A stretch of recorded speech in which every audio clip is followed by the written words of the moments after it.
Hello. Sounds like that worked. Howdy. Hey.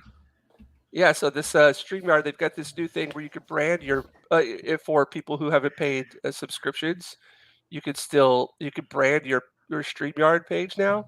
So I could have that as my opening, or I could choose my opening video clips. I could put them in loops. I could choose background music. It's all kind of crazy. So it's something I got to get to. There's some options that are still not available. Oh, look at that. Sexy beast. I'm gonna blow Grant up here. Oh yeah. There's still some options that aren't available unless you have paid for your subscription, but there we go. Hey, what's up, Angry Canadian? How you doing there? Hello, Eric. Oh, just change the. Look at that. Oh wow. It's beautiful. Sexy beast. Ugh. So, Tom, how you doing? Say hello. Hello. Hello, hello there, YouTube. Happy to be here. Getting exciting. Just got the PDF of the line work for Steampunk Western. So been going over that and just really digging what James is doing with the art. I'm excited to get this book in my hands. You know what I mean? Oh yeah, definitely. Oh. Hey, welcome. Eric is high. He's had too much coffee. I have come to disrupt you's good guys' good time. Is that static electricity? Cling. I'm clingy. I thought you were cornholio there for a second.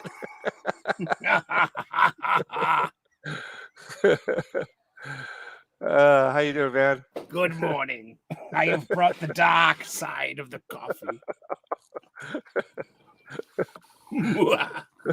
I've got the light side. There we go. Very nice. I had to give up on this bit of comedy. Imagine having to explain Rise of Skywalker every time you wish to make a joke. Oh, Jesus. Hey, Hello. fall break. Nice. Oh, that's Angry. I keep on forgetting. Yeah. Fall break, of course. No hockey tonight there, Angry Canadian. So yeah, he's gonna be making it out to Tokyo Comic Con. Nice. Yeah. That was a nice little stream over there on Wakizashi's channel A. That was nice. Yeah. I kept on asking if anybody's ever seen Sword of the Valiant. Have you seen that? I don't recall. I think that's Man, you've either seen it or Robert you haven't seen Carradine. It was Sean Connery. Ooh. He plays the Green Knight. Oh, it's really, really bad acting, but it's just like a really cheesy version of Arthurian. It's got like that 80s music to it as well. But when I was a kid, I watched it so many times. Oh, here he comes. I'm allergic to lightsabers. Too much midichlorian in the system. What's up there, low spec? Ohio. Ohio. Cleveland yourself. Steamer. Shit. Cleveland steamer.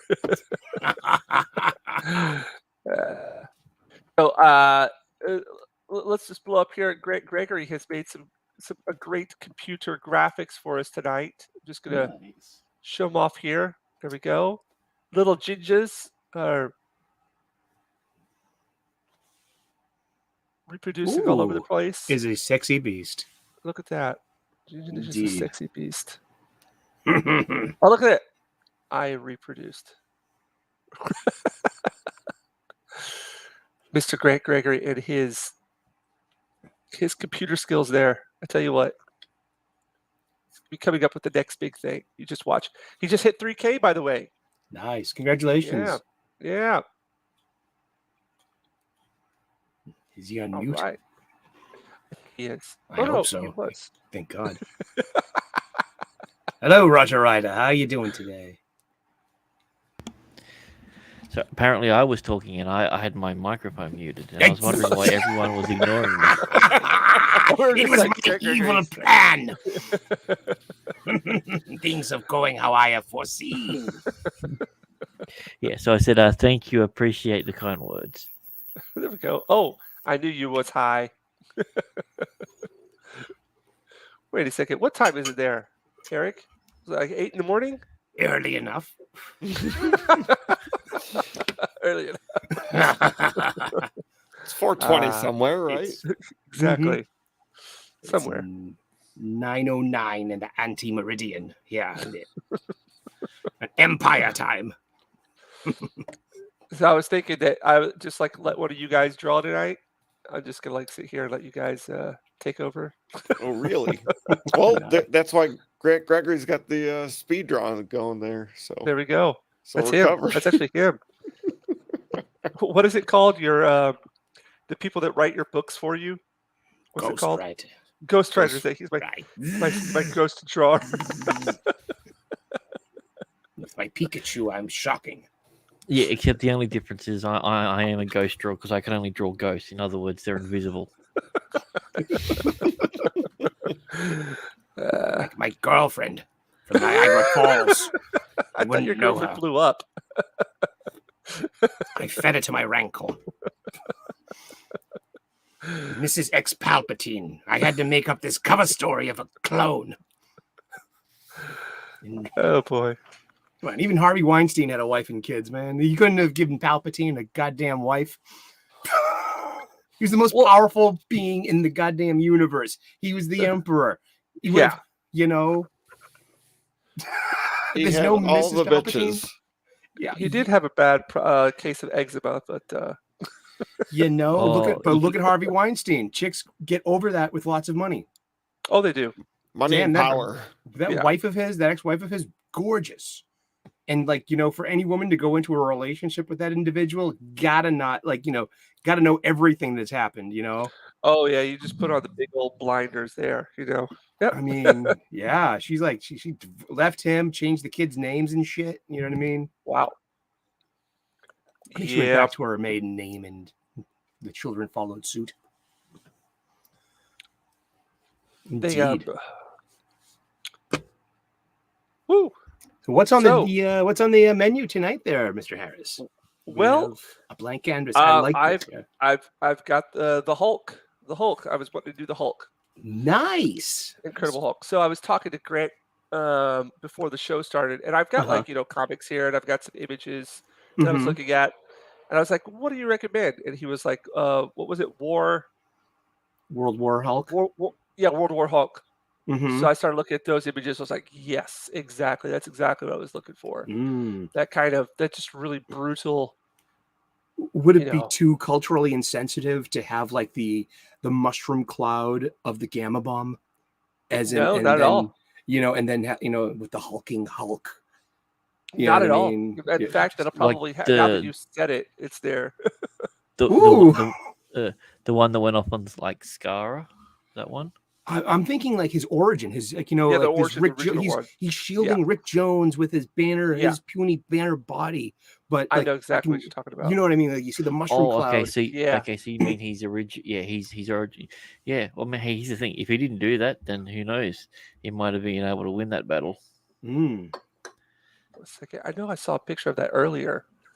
Well, I know exactly what you're talking about. Something like, yeah, it's very iconic. Of, you know, Which- you can go which is Gray Hulk, weird. Green Hulk. The Pale. movies none of the movies ever went into that. He doesn't exist in any form. Of That's- his of no, the Rick bomb Jones. origin. Oh, okay.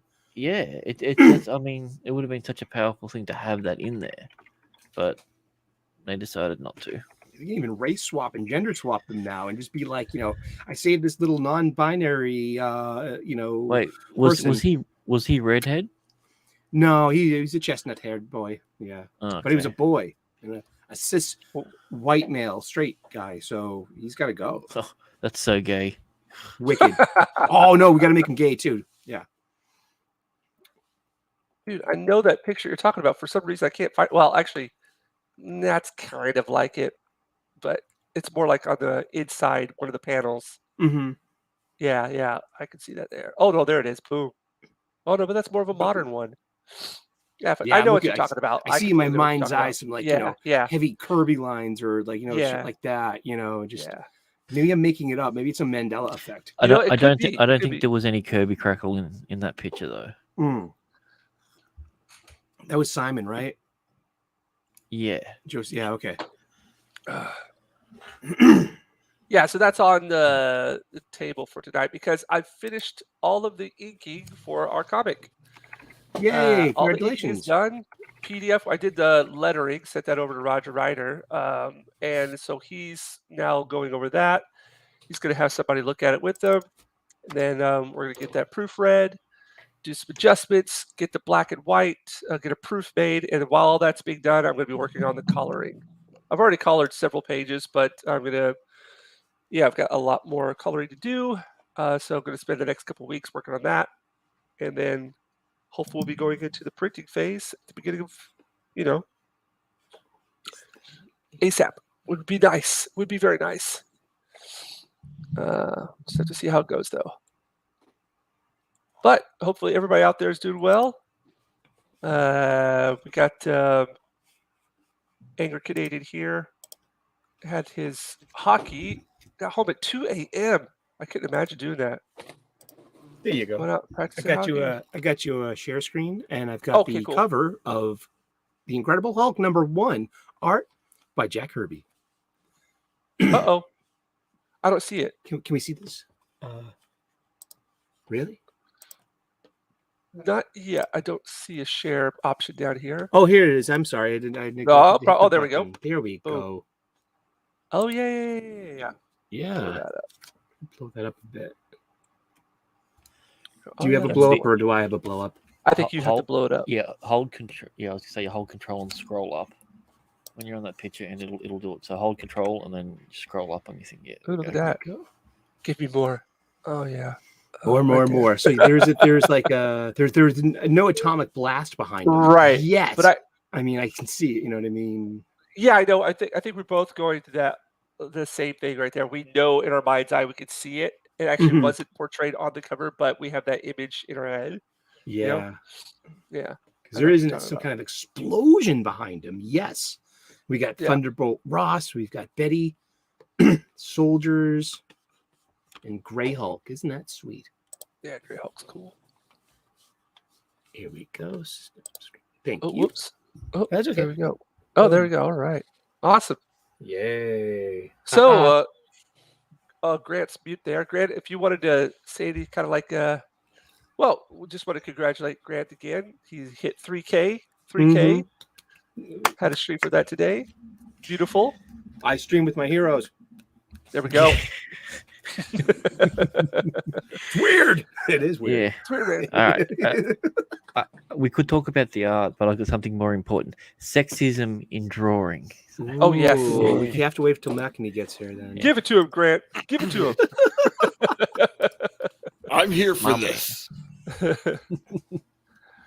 So now you're gonna get my channel knocked. Like you're gonna get my channel like destroyed. Oh, and now you're fired. Oh. Yeah, all of you. Oh, I survived. Survived. Oh. Wow. Talk about not reading. Only to die from radioactivity poisoning. Indeed. Yes. There we go. How's that looking? Here All right. we go. Great. Everything go good on your end? Yeah, there? Good man.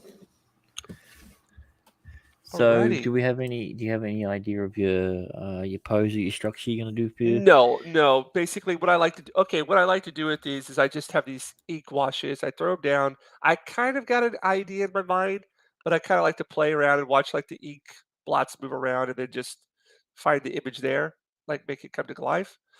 Instead of just starting off with some, stick figures and going, okay, I want to do this pose. Just kind of like finding the image in there. That's what I've been doing lately with a lot of these pictures. But yeah, so I've just got this green ink, splatter that down, dry it, and then just work with acrylics and kind of push and pull and bring the image out of it. That's how I like to work with these. Now, but I am working on different paper today. Up to now, I was working on some Watson. I think it was 180 gram uh, watercolor paper. It was a mid tooth. It had like a but this is some Arches watercolor paper, 180 grams, same weight, but it's got a very fine tooth to it. So I'm doing this experiment because I'm going to be doing commissions uh, for Tokyo Comic Con, and I've got some commissions lined up for the Orlando meetup. So I'm practicing on different kinds of paper to try to get something consistently that I like. Because the Watson watercolor paper I was working on had too much tooth to it, and so uh, there was a good look to it, Sounds but I like my want to try to. ex-wife. Sound like my girlfriend in high school. Hope you're not listening. Oh, sorry, honey. You give me enough bad karma. Hey, what's up, Captain Phantom? How you doing there? Good morning, Captain. Yeah, so I'm going to be practicing. This is the first time I worked with this watercolor paper, but this is like one of the best. This is this is the best watercolor paper you can get. So for like a sheet of 4 times, like 3 times the size. No, four sheets of this. It comes in like one big sheet, and it's like probably about like close to $20. And then I get those cut up at the shop, and I'm going to try to work with that today. And so it's an experimentation over here on my side, trying to just get something to see if it works out or not. But yeah, that's the idea. So with that in mind, I guess I'll go ahead and get started. But yeah, feel free to talk about whatever you guys have been doing. Like I guess one of the big things is you've only watched one episode of House of the Dragon, right, Eric? That's correct. Yeah. I'm kind of waiting on my friends because I enjoy the newness of it, so I don't mind waiting. Here's how weird I am. I have the Firefly box set, and I've already watched Serenity, but I still haven't seen the last 4 episodes of Firefly. I'm just waiting for the rainy day, the snowy day with the perfect girl. I hear that. You know, I hear something that. like that. I'm a romantic like that. Does it have the Serenity movie with it as well? No, I bought it off the side, but I saw that first, like on cable. I had like no clue. I hadn't watched. And I'm a huge Buffy fan too, so I don't know why I let Firefly miss me like that. I mean, But, ask in the chat if you like Buffy, please. Well, I mean, back then Whedon he had an ultimate stronghold on good TV, but it ultimately always got cancelled. Like, did you ever watch Dollhouse that he I did? tried. I mean, I love looking at Eliza Dushku. I mean, she's so pretty. You know, but and I dug the concept of it too. It was kind of like Blade Runner-ish. Like if you can like delete your replicants like programming between gigs. So that had a really good premise, but exactly didn't pan out. Yeah, no, I quite liked it. What show is this? Dollhouse? Dollhouse? Yeah, I never watched that. You know, I started watching today. What? Spartacus. The TV show or the movie? Yeah, the TV show. Okay, because they lost their lead actor to cancer, but they recast him. Yeah. Isn't that a good argument for recasting your lead? Oh yeah, definitely. Well, no, see, here's the thing. He had Hodgkin's lymphoma, where T'Challa had non-Hodgkin's lymphoma. Oh. So and also Andy Whitfield was an Australian, so they're happy to replace them all the time. Yeah, I just don't understand why. I just don't understand that idea. The comic book character, like Iron Man, is not Robert Downey Jr. Right, Robert Downey Jr. portrayed him, but the character itself it could be done by. There are other people who could do it maybe just as well, if not better. And James Rhodes was obviously not Terrence Howard. Jeez. Really? Oh, I couldn't tell the difference. Dude, I like Don Cheadle too, but he looks like Scatman Carruthers at this age, man. You need a younger actor to play Rhodey. I thought Terrence Howard was a great Only pick happy for accidents. him. Happy accidents. Yeah, I just like happy accidented all over myself here. Yes. There you go. Big and green. Come on. Exactly. You're off to a That's- good start, man. It kind of looks like he's holding a battle axe. It could be. Yeah. What's her name? Is it Betty? Bit Or of is it Betty Ross? He's Eternal battle Flame? axe. Yeah. He's Battle X. yeah, so a little art tip here. I don't like to use just like one color, so I've got these inks. So I'll mix in this bluish green, and then I'll throw some yellow in there as well, and it gives it a little bit more depth and pop to it. Come on, I'm really like this. You know what it is? It's this paper. It's Mhm. not holding the inks as much as the like the one that had a stronger tooth to it. That's what's happening. That's why I was like, wow, this stuff is really rolling all over here. That's what it is. I forgot that I was experimenting here. Whoops. So there you go. Aha. Just kind of like this. Be free. Be free. Be free. Exactly. I watch a shitload of Bob Ross, James. I Yeah. really do. I chill out to watching Bob Ross, and he inspires me as a chef professionally.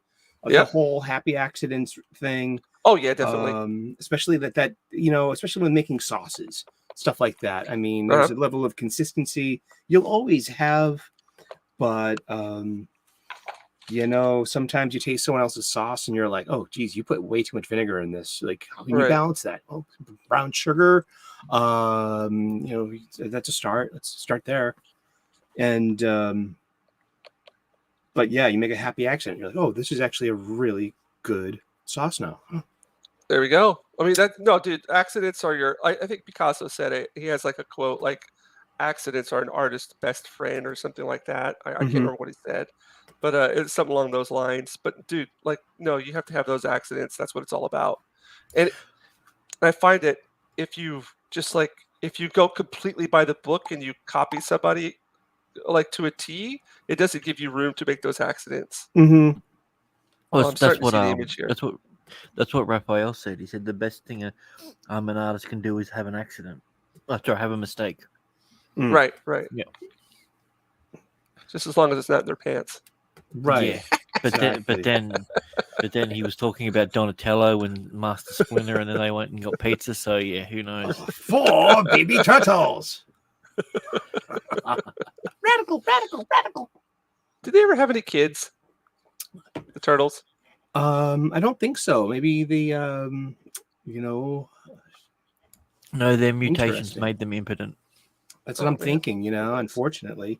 That's why Raphael's so angry, because he just... You guys read The Last Ronin, right? No, I dude, don't man, want to it's- give IDW any of my money, Well, give it. Well, then make sure you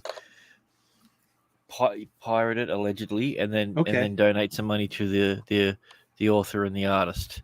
Mm-hmm. Because it was probably one of the best short run comics I've read in the last maybe 20 years. That's Hail, cool. Wakizashi. Yeah. Hail. Hey.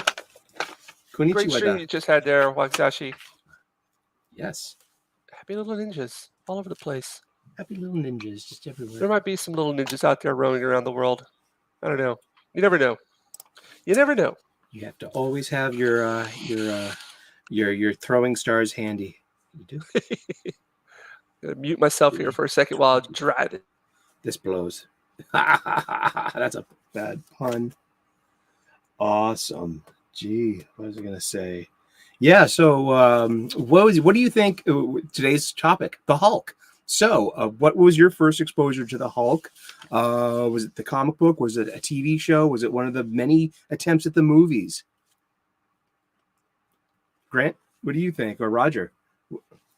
I'm trying to think of what my first exposure to the Hulk was. Probably just like some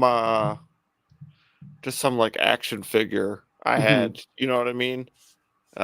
Maybe he was like I don't know if he was ever on like a like a Spider-Man show as like a guest. Mhm. Didn't the Hulk have a cartoon? Yeah, let me look that up too, because there was a variety of Marvel cartoons in the mid to late 60s. There was an Iron Man cartoon. There was definitely a Captain America cartoon. Captain America throws his mighty shield. That was the theme song. I remember that. And it was badly animated. And it was right around the time of that Amazing Spider-Man show as well, with all the jazz music, that late 60s one. That's a great spending of time if you can. Yes, 1960s Marvel cartoons. I hope everyone in the chat is doing awesome, and I hope everyone in the panel is feeling well, and I hope that you're clobbering your problems and not being clobbered by them. And first premiered, there was in 1966, and there was Hulk. Yeah, there was Captain America, Incredible Hulk, Iron Man, Mighty Thor, and the Submariner cartoon.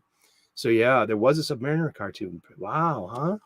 That's 65 half-hour episodes of 3 7-minute chapters were produced for a total of 195 segments that ran initially in broadcast syndication from September to December of 1966. Yeah. Hello, Keely Chow. Hello, Man, Keely Chow. I just remembered this when you said, "What's your first what was your first exposure Your to Hulk. Hulk?" Yeah, what's your first Hulk? I don't know what it was, but I just remember this right now. When Uh-huh. I was like 5 or 6 years old, I was staying at my grandparents' house in Indiana. They lived on a big farm. They had a big farm, and this is my first nightmare that I remember. My Ooh. first nightmare was I was in my grandma and grandpa's room, and I woke up. I was taking like an afternoon nap, and I woke up, and the Incredible Hulk was in the room, and it chased me around the bed. And then he tried to catch me, and I just flew out through the window, and then I was flying. I just remember that. It's like one of those That's suppressed great. memories. Weird. I'd completely forgotten about that. But I was like, that was back in 1985. So I don't know. For me, one of the first things I remember was the TV show. Mhm. With Yeah, what's same his here with face? Rigno on that. Yeah, Lou Ferrigno. Yeah, like I don't think it was my first exposure to Hulk, but it's one of the first things I remember seeing. Oh, Hulk Stretch Armstrong. Yes, I remember those. I I have one of remember. those. I'm an old dude, and so I was a child in the 70s. Oh, I remember playing with the Mego action figure. It was Barbie's doll sized, but yeah, Yep. he had real kids. He had real like fabric purple shorts. Right, I right. mean, there wasn't much to him. It was a green body, and of course he was Ken style naked under that. But he had he just had green shredded shorts. That came down to his knees or something. Yeah. Hulk was like a big part of the childhood. It got me into comics, definitely. Yeah, Hulk was always in the background for me. Oh yeah, Always was in the spinner rack. Everyone knew who Hulk was. exactly. Yeah, and everyone knows who Hulk is, who Hulk was, and Mark Ruffalo's current Hulk that we see is not Hulk in my book at all. Like I don't. I liked him at first. I think it's hard to it's just so much background noise that it's hard to for me like now to separate the actor from like the role just the constant fountain of lefty stuff, and it's like Yeah. but that is his personal Twitter account as well. So I just have found to. it. Sorry, I just found the picture. Yeah, I just found the picture. Oh, cool. Yeah. So that's gonna be another sideways picture. Sorry, go ahead there.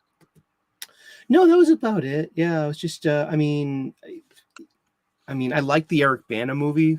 I guess it was interesting, especially with the segue between scenes and how they would look like comics panels. I thought that was pretty artsy. It was definitely one of Ang Lee's more interesting films.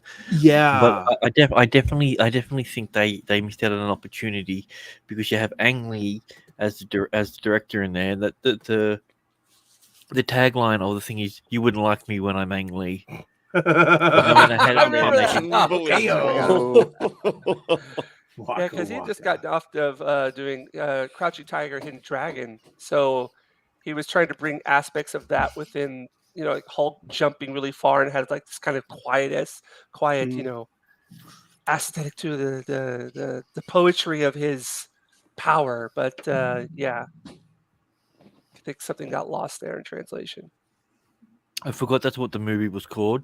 I've been Mhm. calling it Crouching Tiger, Hidden Finger for so many years that, Heyo. that when you said it, it's like, what? Oh, that's right. That's its actual name. And then seriously, I'll watch anything with Jennifer Connelly. Anything. Oh yeah, Yeah. She's age appropriate for me. we remember her in Requiem for a Dream, right? Oh yeah. Oh boy, yeah, That was a powerful movie. it was. It's about consequences. Alrighty. It really Okay, cool. is. I'm trying to just get some. I don't know if I like. There are images of Hulk. I don't like to look at actual images of the Hulk before while I'm doing this. I Mhm. just kind of like to get my own interpretation of it. If you know what I mean? Yeah, exactly. That's what we're here for, to see what comes out of your Yeah. head into your hands, making Yeah. this making manifest So literally. whether or not he has short hair or long hair, or maybe something in between, I don't know. But I can see it now, though. Oh, okay, cool. It's here. Yeah. Oh, I just found it. That's awesome. Nice. Don't mind me. I'm literally paying my house bills.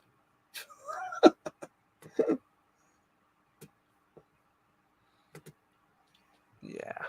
It's the last of the low house bills before the cold weather, and that's what really jacks up the gas and electricity. What are the winters like there in Boston? Imagine cold as hell. Beautiful, wonderful, beautiful, picaresque. Yeah, they're just well, they can be shit too. I mean, because you get it in blizzards and snow and whatnot. But overall, I love winter. My birthday's in November, so it'd always be like the first snow. It's beautiful because it's how quiet outside it gets when it's snowy. Like on a snowy night after it just snowed, there's no traffic. All you can hear is the crunch of your feet in the snow as you walk up, That's stuff nice, like that. yeah. It kind of looks like Kill Bill when the bride goes to confront Oren Ishii outside, and Right, it's just right. gently snowing. It's very poetic there, Eric. You got away with words, man. Robert Frost is He's from a my poet and he doesn't even realize it. Yes, indeed. That's right. Messed up the line. Sometimes I don't rhyme. That's a Humpty Hump from the Digital Underground. Oh yeah. Take a chance to do the hump, baby. I do the hump. Oh, I couldn't do the hump. I was too busy doing the Dougie. God damn it. Oh boy, I was doing the Cabbage Patch. I was doing the Kid and Play. I was just jumping like crisscross. Oh yeah, wearing your clothes backwards. Someone try to rhyme, but they can't rhyme. Like this yoke, Brendan. I was doing the rump Oh. shaker. Wakazashi's Tea House has a good question in the chat. What do you think sorry. went wrong with the She-Hulk TV adaptation? I have an answer, but It's not because it's not an adaptation of She-Hulk. It's a completely different character. That's a good one. Yeah, That's that's not Jennifer, or it has the proper divergences that the MCU seems to have, because it's been like that since day one. That like Tony had a secret identity, Jarvis was a human butler. It goes on from there. Friday wasn't his gal. Like, So I haven't read like any of those comics or whatever, but like astonishing. they already have a show to like steal from, right? Bear with me. I don't know if any of you have watched Harvey Birdman, Attorney at A Law, little bit. I appreciate it. but like, okay, so we're gonna make She-Hulk a comedy. Like, Mhm. that show's a comedy, and like, it doesn't have to fit into the MCU. Like, it doesn't have to like if you're doing something different, just do something different. You know what I mean? Like, what's the point of She-Hulk being connected besides having like Bruce Banner? I don't know. In the story, but like, Because if they didn't, no one would watch it. exactly, yeah, but like, I mean, just do something like that, like, or like even like, I know she's supposed to break the fourth wall, right? So like, why not Yes. have her like trials televised or whatever? So that way she has a reason to look into the camera and Mhm. like it fits in universe, but like it's Mhm. still pays respect to the comic. Well, You know, something like that. she broke the fourth wall to talk to the writers. Mhm. It wasn't necessarily talking at the audience. It wasn't like a Deadpool one where he turns and directs his thoughts at the audience. It was Mhm. a fourth. It's like it turns around. It's like, so you're actually going to make me do this? Oh, The I don't get paid self-awareness enough. of like, Yeah, hey, I yeah. am a puppet in your show. So, but anyway, guys, I have to head off. Oh, you heading out, man? Oh, dude. Yeah, Thanks as always, Grant, for hopping on the stream Good to and see you, man. yeah, sure. making that So, sexy ass graphic there at the beginning. apparently my channel's blowing up since my stream an hour and a You're half getting too ago. big for us. Getting too I've big for gained us. another 160 subs. Never. No, that's So, great, man. Yeah, Great I'll job. keep riding it until Seriously, it's Yeah. hard work.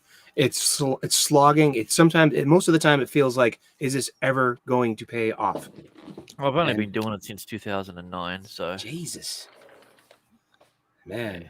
Well, That's way to go. all, That's all. man. But big congrats, bud. You deserve it. thanks, man. Appreciate you guys. And Cheers, yeah, man. and you did a show with Memology, right? Yeah, I did an interview with Yeah. Memology 101. Right. So yeah, he extremely intelligent guy, and he Mhm. a very very smart business minded man, and the way in which he does his research for stuff. Because I mean, when you're going after the president of the United States, you want to make sure that you get your facts right. And yeah, he knows all the tricks to find everything. So yeah, that should be coming out soon. Awesome, dude. Awesome. Again, big congrats on the 3K, and looking forward to the 30K celebration, which I'm sure will Indeed. be coming sooner than later. Yeah, within the next Here's your energy 40, up right up 50 there, bud. years, give or take 70. Nah. You've got the gift, everyone, bro. guys. All right, man. Take it easy. Right. Cool. Now we got the good guys left, right? Oh yeah. No, I can bring the bad guy back. That's okay. That's okay. He's scary. He's just a clone waiting to host the Force Ghost. his turn was next. That's why he's very, very mad at the last Palpatine. I never watched The Rise of Skywalker. Good for you, man. That's Yeah, fucking, I stopped after The Last Jedi. I was like, nah. you're like better off for it. I never even I was so happy to be buying new John Williams Star Wars music that I was Yeah. really into the soundtracks of the sequel movies, and I didn't even buy Rise of Skywalker as a soundtrack. I never bought the Blu-ray of Rise of Skywalker to complete my shelf. To Right. complete my fucking Star Wars shelf, man. All right. Yeah. I've got I got all of Clone Wars except for the last season. I wouldn't get it anyway, but it's not even being released on physical media. How does that respect anyone's collection? I mean, that's what an asinine thing that, geez, hello. Yeah. Nobody expects the Spanish Inquisition. I should have a clip for that. We use supplies and the comfy chair. Indeed. Oh, I can see his face. I can see his hand grabbing. Yeah, it's like this. That's great. He's coming at you. Yeah. Yeah, he's coming at. So I'm trying to get some really foreshadowing here working. Uh-huh. So, yeah, here we go. Foreshadowing. James, I think someone's in the back. Oh, whoops. Hey, look at that. Nobody expects. What's up, Wakizashi? Nobody Welcome, expects welcome. the Wakizashi Gray. He How you just doing, snuck up like guys? us on a ninja. Gee. Doing well, man. I really enjoyed that screen that you and Purple just had. That was great. Thanks for watching. fun. Thanks for your That was comments. really That was fun. awesome. I appreciate it. It was like if you guys haven't checked it out, go check out Wakizashi's streams. Like he's just It's great. like very calm. You could talk about. I imagine if you got enraged, your enraged voice would be like my extreme calm voice. It's great to hear. But I don't have energy to be angry and shouting at clouds anymore, Jinja. I don't know about you, Eric, as well. I hear you. Yeah, It takes it out of you, doesn't it? it does. Yeah, and it's not how I want to spend. I reformatting how I'm spending my time with YouTube. I'm literally at a place where I'm like, I love all the old content creators that like turned me on to this. Yet they're not suffering for views or new content or new subscribers. So as a content creator, what I want to do, I know the importance of views, of clicks, and of metrics. So I'm spending my free time watching smaller stations, smaller channels like mine, like yours, like all of our stations. We need those metrics. We need the public view hours, and we can only grow together. And it's great that we still have the same quell and source of a community or fellowship, as we like to say. Yet, how am I going to spend my time listening to the most current, gassing about She-Hulk and Lord of the Rings? It's like I'm not even watching those shows, man, and it's like just bringing me down, and with just all the negativity. And it's like, work's a slog, life is life, and our escapism should leave behind the world's problems. Life is life. Da da da da da. One show I really liked was Sir Talks a Lot, and it's like I don't know what it's like, dark philosophy or something like that. But like it's just like it's not any current day topics or anything like that. Like no pop culture. It's just different like what if questions or just the meaning of things, and it's cool to see different perspectives on that, and just kind of open your mind a little bit to what other people think. Yeah, that's a great take too. Another thing that I really like watching are just people like this House of the Dragon. It takes me back to the Game of Thrones. Like to me, you can trash stuff as much as you want, but to me, just listen to some really great conversations about stuff that people enjoy. I love listening to that more than because okay, so listening to the hate, it helps you get through it yourself. You know what I mean? Because you're feeling lost and you're feeling alone. You're like, I need to talk to somebody about this. I need to hear that I'm not the only one who sees this and knows that this is just complete crap. But then after a while, you're like, okay, now it's time to move on. Let's try to find some good stuff here.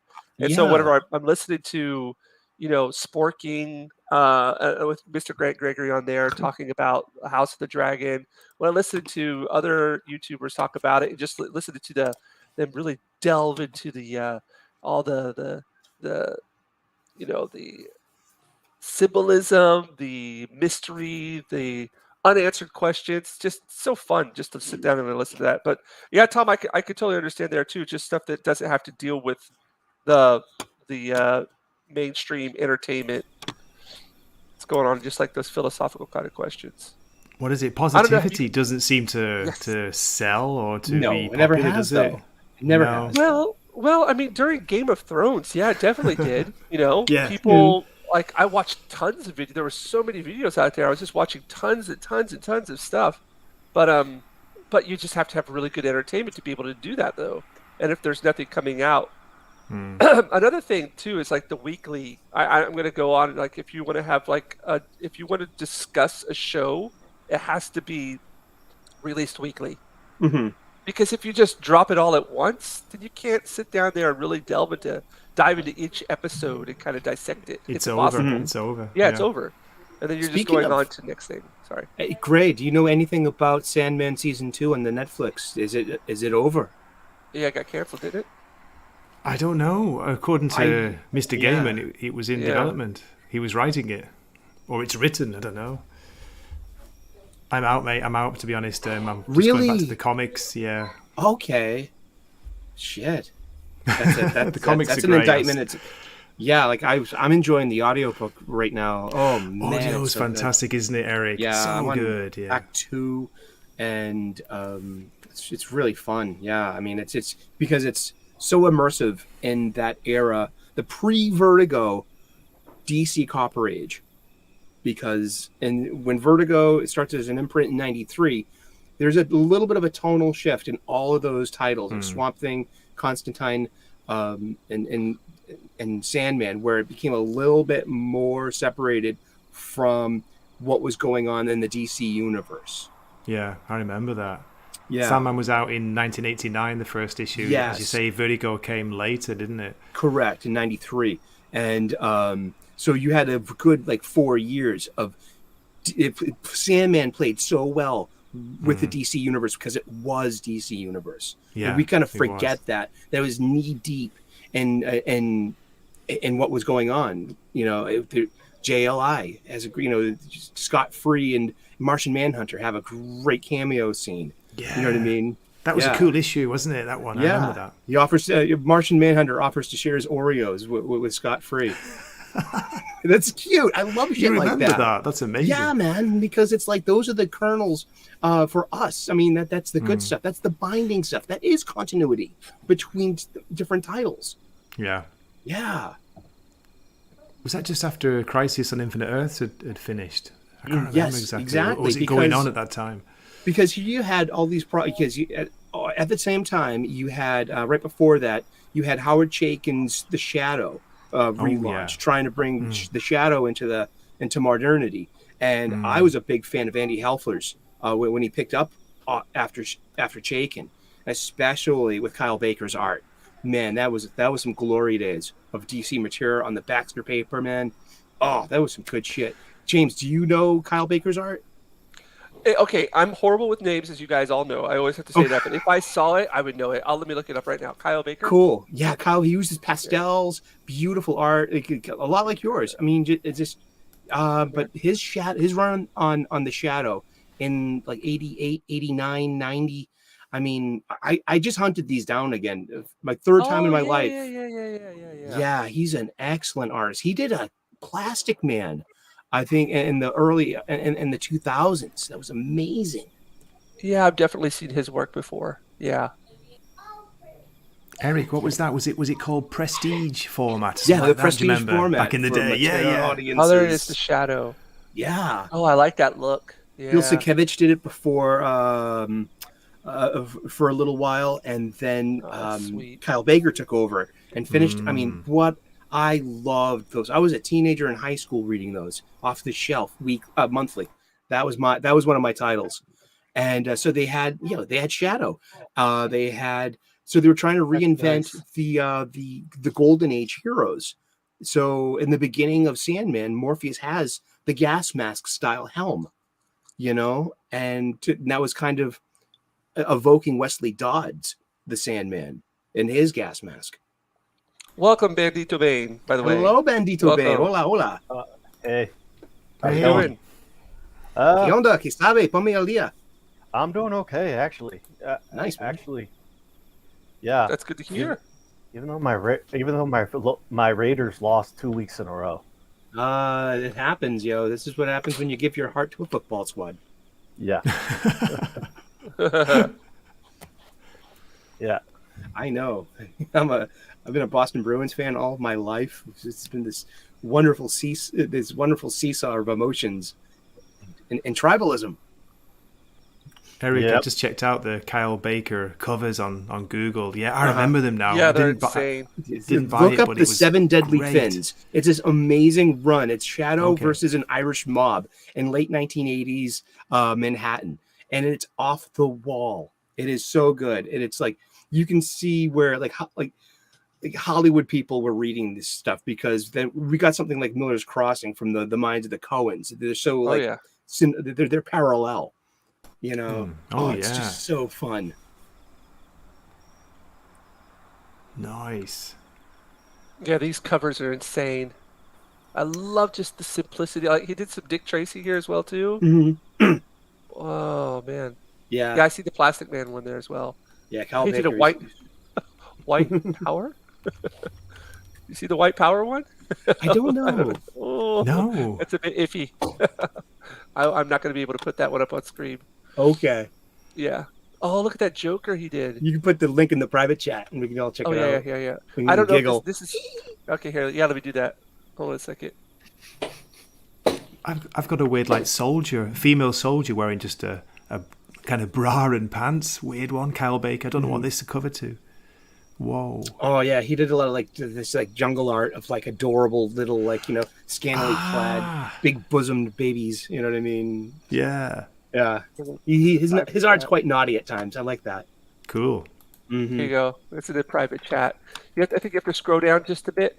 But Oh no, Kyle Baker tried the Comics Gate. Oh no, no. Oh no. he joined Comicsgate. Yesterday Four- we heard from Dave. 4 Sims years ago. 4 years ago. That's the headline, isn't it? Yeah. Oh yeah. It lends his artistic CG. abilities to the ongoing Comicsgate debate. Oh my goodness. This is just so stupid. It's a parody. Oh yeah, yeah. Oh my goodness! With the stable boy lawn, the Yeah. lawn ornament. That just Yeah. oh gosh, that's because Kyle Baker is an African American man. This Yeah, is his he sense is. of humor. I mean, Yep. this is him coming from an honest place of satire.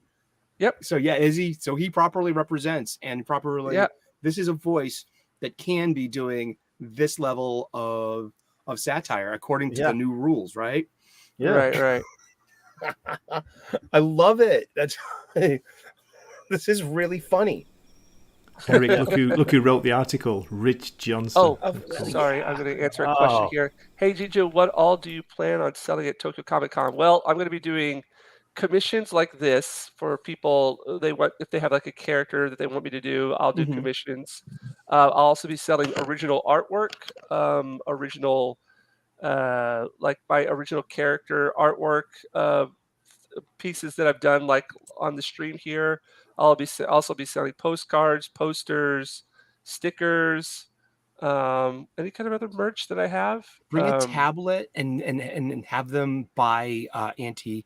Oh no, I'm going to bring the original comic there. And like, Bring oh the really? original comic. Oh, cool. well, You're gonna have that's to- the plan, to get it all printed, Oh, to pick it up while I'm in the States, and then bring it back.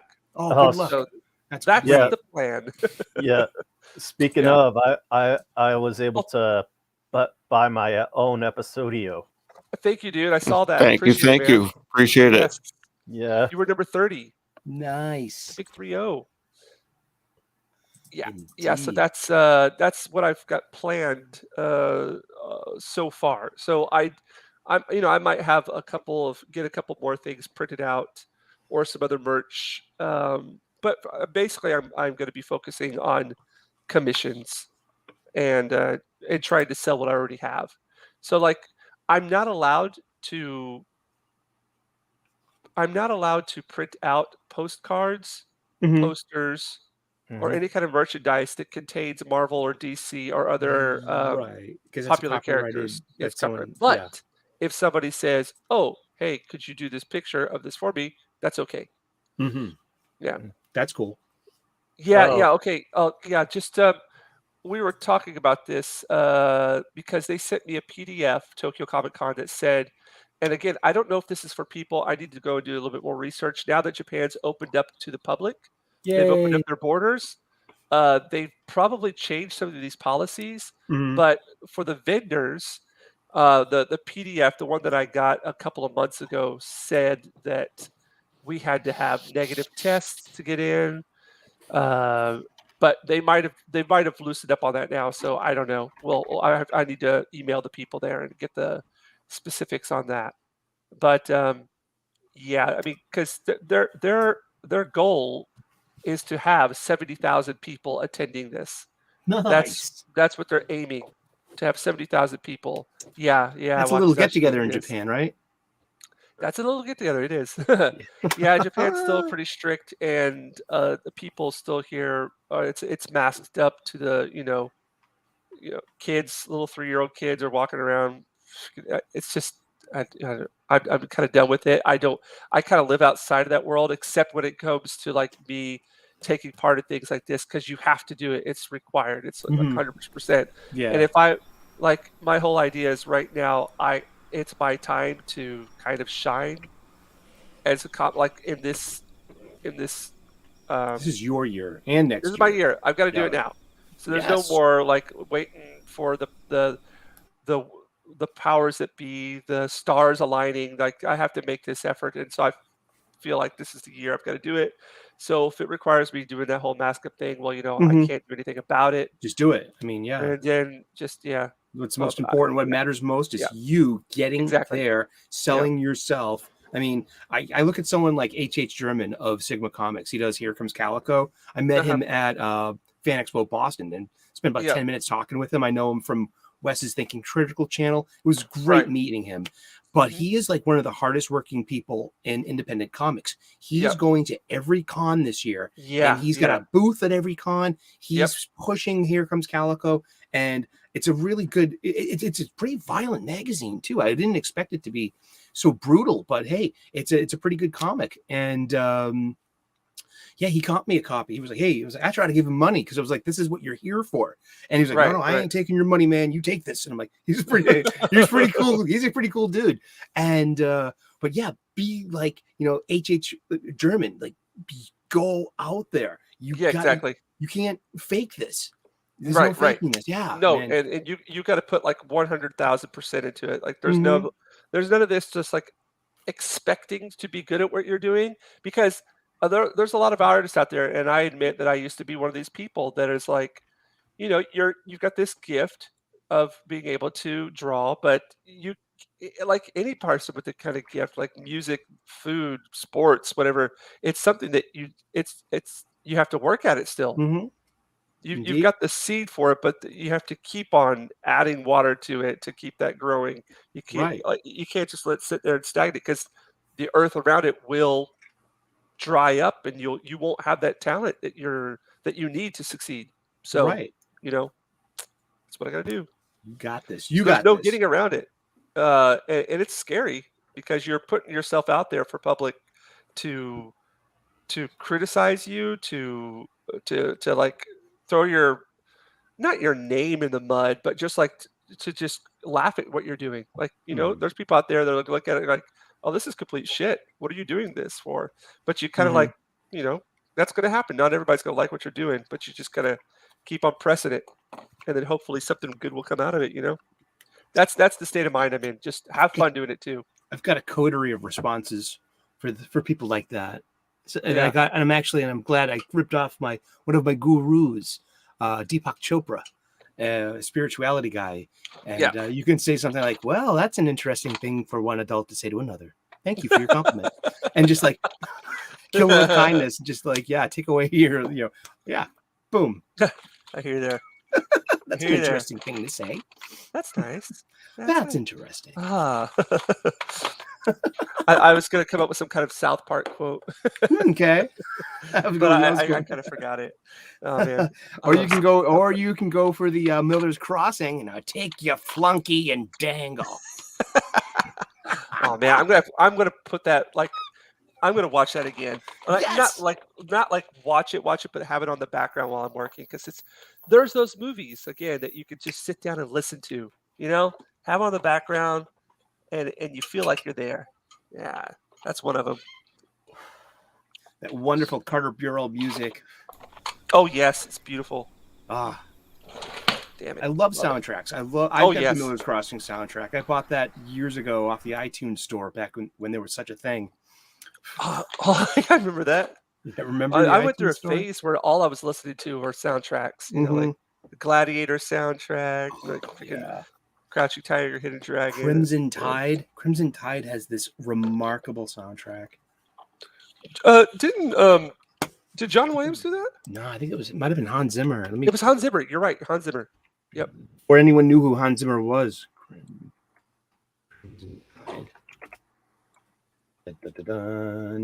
1995.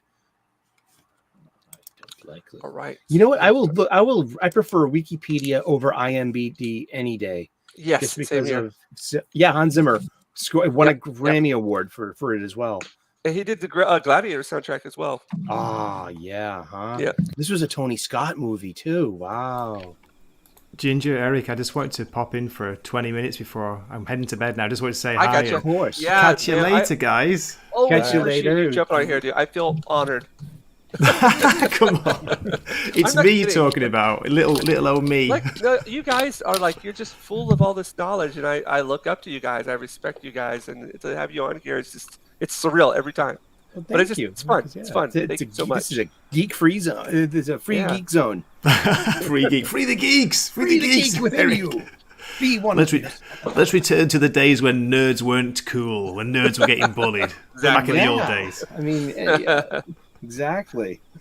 Okay, All right, guys, man. catch you Well, later. Yeah, catch Take you it, later. Gray. Thank you. Yeah. Take it easy. And then there were four. Yes. The Four Oh. Horsemen. Yeah. Speaking of the shadow, there's this. We were speaking about the shadow earlier. There's this really cool crossover that Dynamite did a couple years back Mm-hmm. by Ron Mars and Ivan Rodriguez. It's called The Shadow over Innsmouth.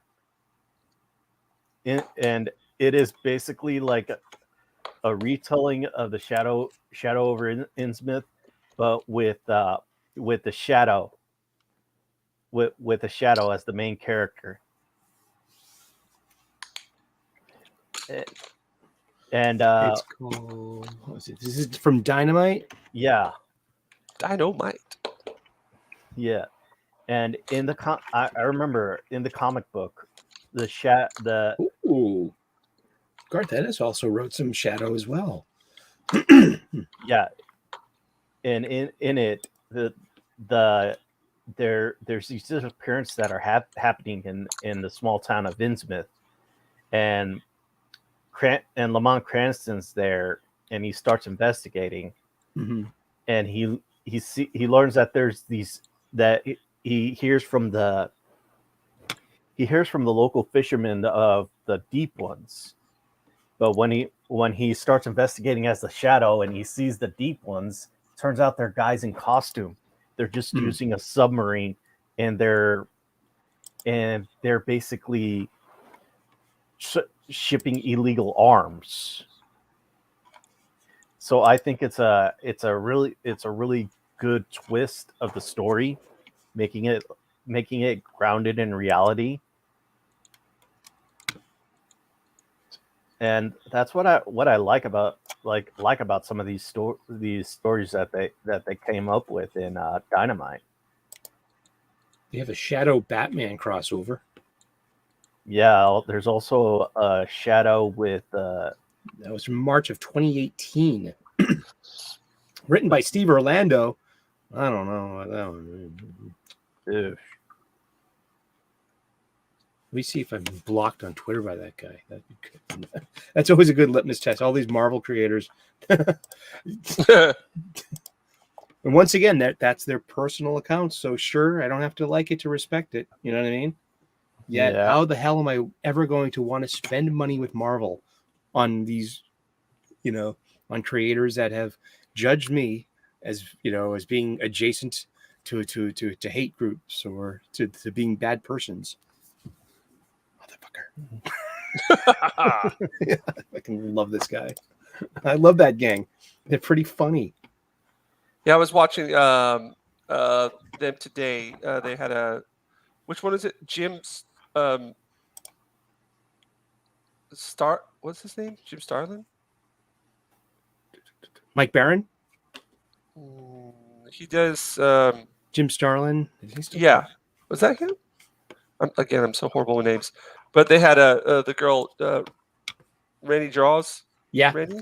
Yeah, she was on there today, promoting her book, and then they had EBS and stuff on there. But yeah. Mm.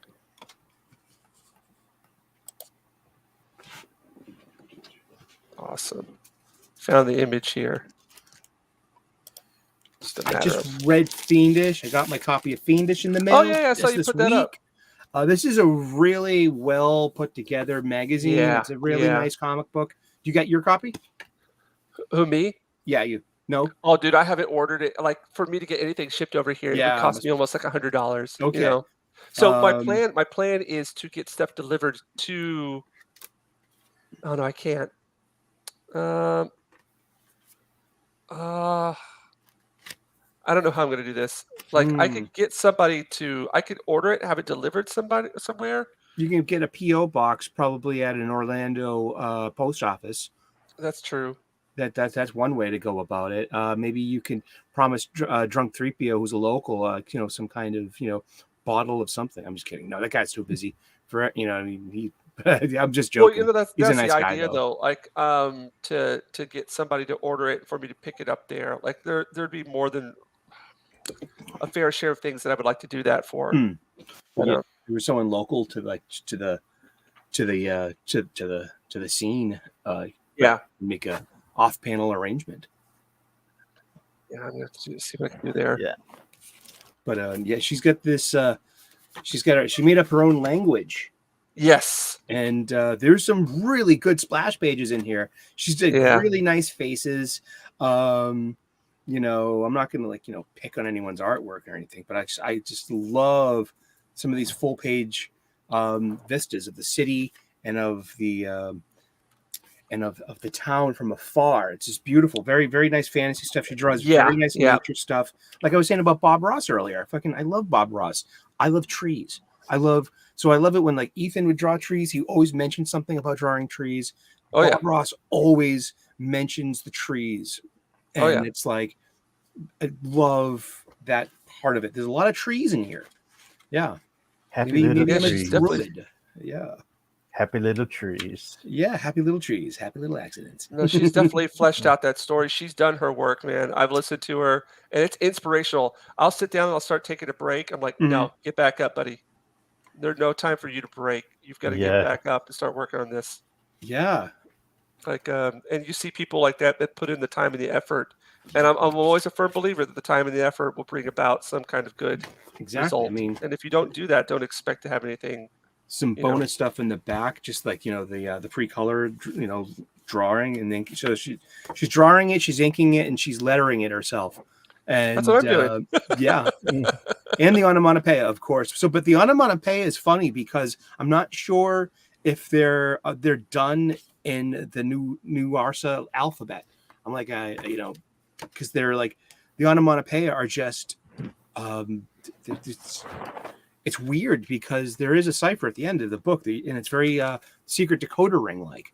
So you have to refer to it in order to get it. So like for those of you at home don't know what an onomatopoeia is, that's the sound effect on your comic book panel, like boop, zam, pow, or any of these, and that's usually the letterer's responsibility. To put in there, and it's in a different style for every time you use it. So, such as when James is making a comic book panel, you got to leave room for your voice bubbles and your onomatopoeia. You know, So I've gone very minimalistic with my onomatopoeia, but I always pronounce it as onomatopoeia. That's weird. Potato. Exactly. Here's a good one, a comic book only kind of thing. I'm a huge New Mutants fan. I haven't seen the movie, but forever. I mean, how did you pronounce Wolfbane's name? Was it Ronnie? Was it Rain?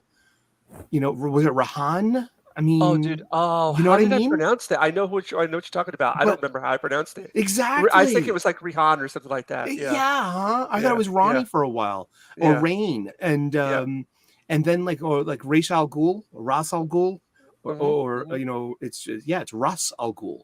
Well, for Not me, Ra- Thanos. I always pronounce Thanos, Mm-hmm. and I hear people say Thanos. Like, no, it's Thanos. What are you talking about? or when but with Dark Side, a lot of people pronounced it Dark Seed for the longest time. Mm-hmm. Well, yeah, because the way it's spelled, and it's just maybe Dark Seed gives it a different kind of sinister connotation. Yeah, Being, but but then Kirby went and set the record straight. It's pronounced Dark Side. yes, it was funny because Kirby did the DC comic book adaptation of Superpowers, which was like the final season of Super Friends when it changed tone from mad scientist and things to like they brought Cyborg over, they brought Firestorm over, and they had action figures too. And it was the Superpowers team, and this was about like in 1983, 84. And so they got Jack Kirby himself to do the 6-issue mini for the comic books because the antagonist, they switched to a big antagonist into arcs and character arcs. It was Darkseid and Apocalypse, Desaad, Steppenwolf and Parademons and Granny Goodness and that chock full of Fourth World. So you got the creator of the Fourth World to do the comic book adaptation of the new Super Friends show. So full of Kirby Crackle and full of the most current iteration of the superheroes done in a Kirby style. I mean, yeah, it's something to go check out. Yeah. Am I the only person that when I hear Steppenwolf, I think of a rock band from the 70s? Yeah. Get your Is motor it- running. Is it weird that Jack Kirby created the biggest villains in both the DC and the Marvel universe? No, I mean that's fitting. That's fitting, yeah. Yeah. He was the king. That's dude. And if you try to go out and replicate his style, it's so beautiful. It's so beautiful. Like it's such a difficult. It's just the simplicity of it, but the complexity at the same time. The balance is beautiful. It's just It's like the mind connection to your hands, and then this being this like erudite New Yorker, mhm. and full of infused with cult, what makes culture, and this new Manhattan being this nexus of art, entertainment, fashion, and culture, and to have someone like Jack Kirby to interpret that. Mm. And it's such an interesting time in the 60s and 70s. Just like some of those, the artwork for like something like 2001 and Machine Man, like these underrated titles. Like what? You're like, yeah, I mean, the art is just fabulous. I mean, I don't even like the Eternals, but I can look at that shit all day. Yeah, that's the thing about me when it came to comics. It was always like the story, if it was great, it was a plus. But if I could sit there and look at the artwork, I would get lost with it for hours. Sit there and stare at it and just really get sucked into that world. And then it's weird. Like I wasn't into that style until it got older. Kind of like your taste with foods or drinks or things like that. But the older I got, the more like, oh man, this is it. This is the style that I've really, really, it resonates with me, I guess. Yeah. And he was a consummate creator too. I mean, even like in the early 40s, like him and Joe Simon went over to DC to national publications to do work because they were fighting with the what became Marvel Timely. They were over ownership of Captain America, and this is in 94. This is in 42. So Kirby and Simon came over to DC in the early 40s, and they made like the Newsboy the Newsboy Legion. The Boy Commandos and like all these, so they had their impact, when because they're like wrestlers, man, always waffling between like the two big, circuits. Yep. Yeah, back in the day. Back in the day when there was like a WCW. Oh yeah. Okay, let's see what's going on here. But yeah, I'm quite satisfied with this, so I'm going to go ahead and pick up Fiendish 2. And I'll tell you this much too: I'm more happier picking up Fiendish 2 that I've received my Fiendish 1, and the whole thing of promising of fulfillment, which is that's a huge part of I think the success of these indies. and that will be is fulfillment and just the security that I've gotten a great product. I got a great story, great art. I'm supporting an independent creator, especially one to break the bonds of the corporate, mentality Yes, and to yes. push back against the quote unquote do-gooders. Well, that's what they were talking about on their stream today. It's just like, and this is I've been saying this for a while too. It's like YouTube is the new comic shop. Mhm. You Shane said guys, that the other day. like this is the new comic shop, and sorry, but like the middleman, we kind of like just pass the middleman now. Mm-hmm. Yeah. And we go directly to the customers, and people aren't just buying the comic; they're buying. I know this sounds like prostitution. They're buying the person because, like they know who they are. They listen to them. They've grown, close to them by participating in their live chats, listening to them talk on stream, and so that now they have a relationship with the artists. So Mm-hmm. they want to support them more. They and I'm not speaking for everybody, but they might actually not really be 100,000% behind or interested in what their actual product is, but they want to support them, so they'll Mhm. buy their product, which is, I went it's a ahead different. and supported Yeah. Fiendish as soon as the bad tweets started happening, Mhm. and as being defiant to that Oh. kind of mentality of HA. yeah. Yeah, we're not gonna. I think we've said enough of her. Oh, no, the big yeah. ha ha ha. Let's just call her ha ha ha. Ha. Ha Ha. ha ha. Nah. Yeah, why don't you just take next time she comes into Boston, take Fiendish and have her sign it. Nah, Say- I mean, I would actually like to, ask her out for a cup of coffee and talk about comic books for a couple of minutes. And I would like to meet this enemy. No, seriously. I mean, yeah, I was Yeah. tempted to strike up conversation with her, just to yeah, why not? No, These you are have to know people. you These have are to know who they people. are. Yeah, understanding Yeah. your enemy is the one way that you win the war. Number one. Yeah. Also, I don't know. There might be a possibility of bringing them over to the light side. You know what I Or mean? at least having something off panel being like, don't tell this to anyone, but what I Yeah. mean, I wish I could make Star Trek a bit more Star Trek, Right. something like Yeah. that, because they're the editor of the new Trek, but that's new Trek, new direction, 25% different, new rules, Yeah. So Well, I think Yeah. one of her tweets was like, I can't believe how many times I get asked, like, do I even like Star Wars or Star Trek or like, mhm. and man, like if you're getting asked that frequently, like that must say something about like the work you're allowing through or just Or we're your, all just trolls, yeah, I'm well, whatever. could be, but We could be, I mean, huh? No, at some point there's got to be some kernel of truth there, right? Hmm. Like if yeah, or apathy will or it's a kick in too.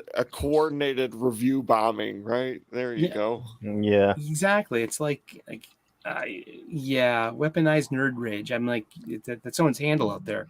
Oh, but that's a good term. Like that's exactly what's going on. Like this weird, like it's made it like apathy. Yeah, I don't want to be apathetic. I want to love what I love, and and there's plenty of it out there to love. Seriously, and it's out there, and it's old stuff, and it doesn't have to be the new stuff. And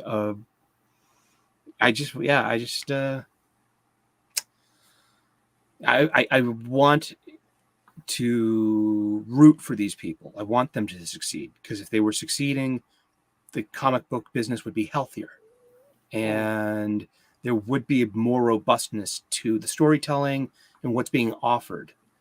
But to the whole bad person thing, the whole demonization of us, because we're adjacent Yep. to a hate group, or you know what I mean? It's high school mentality. It needs to Yeah. get kicked to the curb. And but it's like, I ask this all the time. How am I supposed to want to spend my money with Marvel Comics at this point? You're not supposed How? to. Yeah, I mean, They but don't want your money. Yeah. yeah. So what you got to do is purchase Anti-Steam Junk Western, now available on Indiegogo. Heyo. I got mine. Well, I picked up mine. Yeah, I got mine. I'll be getting I mine. understand. They're the beloved characters that you want to see. You know, you want to see them respected. You want to see them portrayed and illustrated by people who you believe have like the utmost respect for the history of these characters and where they've come from, Yeah, and the I mean, people, the greats who have come before them, and you just don't see it, and it's infuriating. That's Yeah. one part of it too. But like I also I don't I know. kind of see a lateral thing like that's it's an application of the academic mode of thought that's been going on for 30 years. So we've now had 2 generations of academia of this. This comes all from academia. It does not come from blue collared workers. This is not. No, of course not. This is it's all academic jargon, and it's anything capital T theory, colonial theory, race theory, queer theory. All these things are built from academia. They're meant to go into a pre-existing spaces and disrupt. Yeah. And that is part and parcel with the tactic. And so that's what's happened to comic books. And it's more of like they're not hiring comic book people. They're hiring, girls who activists. graduated from colleges. They're hiring activists. That's part of it because there's an activist mentality. Well, activism I is mean- like the new rock and roll. Yeah, all right? look, It's the new they just announced with I saw this on Wes's channel. When they Mhm. announced that how they were going to put DC Reborn, Mhm. they just switched out their writers. They had Stephanie yeah, Phillips. sure. They had I've never Stephanie. bought one of. I've never bought any of their magazines. I've never bought a Teenie Howard or a T. Is it her name? T. Williams? Is that her name? Yeah. Yeah, and Yeah, I've never bought a Stephanie Phillips magazine. They're switching Megan Fitzmartin. I've never bought any of her stuff. They're gonna take out Stephanie Phillips and put in Megan Fitzmartin for Harley Quinn, and Sure. That- I mean, that's who they want to sell comic books to. Is like all 33 of them. That's what I mean. See, that's mean, and it's an ad hominem. But it's cute and funny. And that's why we get Yeah. clicks, right? yeah, I hear there. Yeah, but it's like I don't want to add to like this whole The toxicity. yeah, I mean, geez, it's just better to be apathetic and just to put your love and hope in other places because you know that you're not going to make a difference with these people. They don't respond to anything but their own. They really don't. They don't respect. I'm either a classic liberal with a conservative streak, or I'm a conservative with a classic liberal streak. I know I'm in the middle. It's the prior, because we're in the same boat there, bud. It's the prior. And it's like but Either whatever way's it is, not I good have enough. conservative values, and those are anathema. According to whom? It was just some girl out of college that's writing a funny book, you know what I mean, and just going in there to queer a space or to decolonialize a space. I mean, that's like learn their jargon, learn their tactics, then see through them so they can't use it as leverage anymore. Just yeah. So Eric, I want to correct you on one thing. Okay. This progressivism is not the new rock and roll; it is the new disco. Okay. There you go. Oh yeah, It will be I agree there. short-lived. It will be short-lived, Yeah. and That's a good way to put it. we It's will look back fashionable, on it yeah. and laugh, right? Mm-hmm. Um, We got plenty high on this stuff, you know. But to like respond to the negativity that you're just talking about, like, you can watch these reviews and whatever, the negativity, but I Mhm. mean, that's not gonna drive me to go watch it, right? So I mean, I think there's definitely, it's a more enjoyable experience where it's like, hey, you should go watch this show and then watch this review. You know what I mean? Like for a good show or a good piece of content that's like I think that's that's just what we're all missing. Is just good stuff that we can It's share out with each there. other. Yeah, and like I'll share with you. Last week or like a week and a half ago. It was September the 13th, which in 1999 we all know that the moon broke away from the Earth, and that was the date of Space 1999. And I got the it's right here. I got the box set from Shout Factory. And this stuff's amazing. So I watched the special features on September 13th to celebrate Breakaway Day, Space 1999. It's chock full of like behind the scenes interviews with the cast at the time, and then a few of them now or a few years ago, and getting into the special effects and the costumes. I adore this show, man. And just like this is how I want to spend my time. Have you Yeah. watched Space 1999, any of you? And if you haven't, you know No. you could watch it for free on Amazon or YouTube. Seriously, it's a 1970s sci-fi show, and it's wonderful.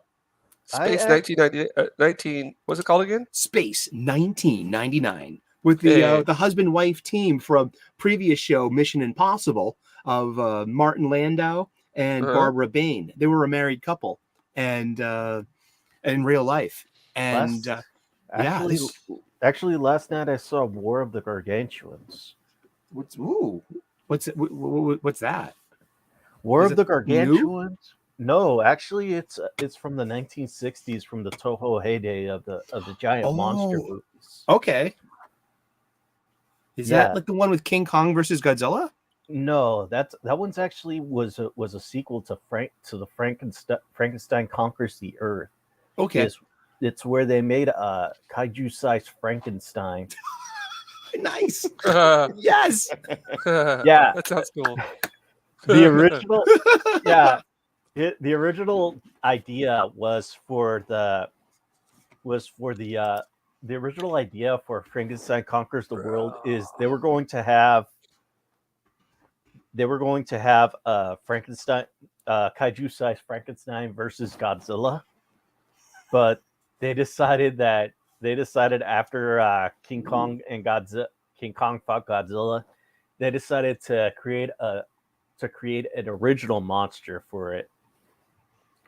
So they created Baragon, and the movie went so well that they decided to make a sequel. Mhm. And the sequel is much better than the original. That a lot of people like Brendan Fraser, Brendan Fraser, Tim Burton, Guillermo del Toro. They all say, a lot of those people say that's one of their favorite monster movies.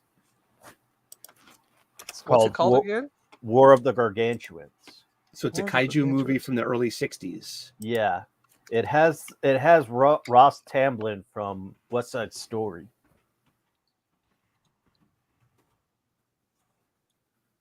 (1966) kaiju film as a quasi sequel to Frankenstein Conquers the World.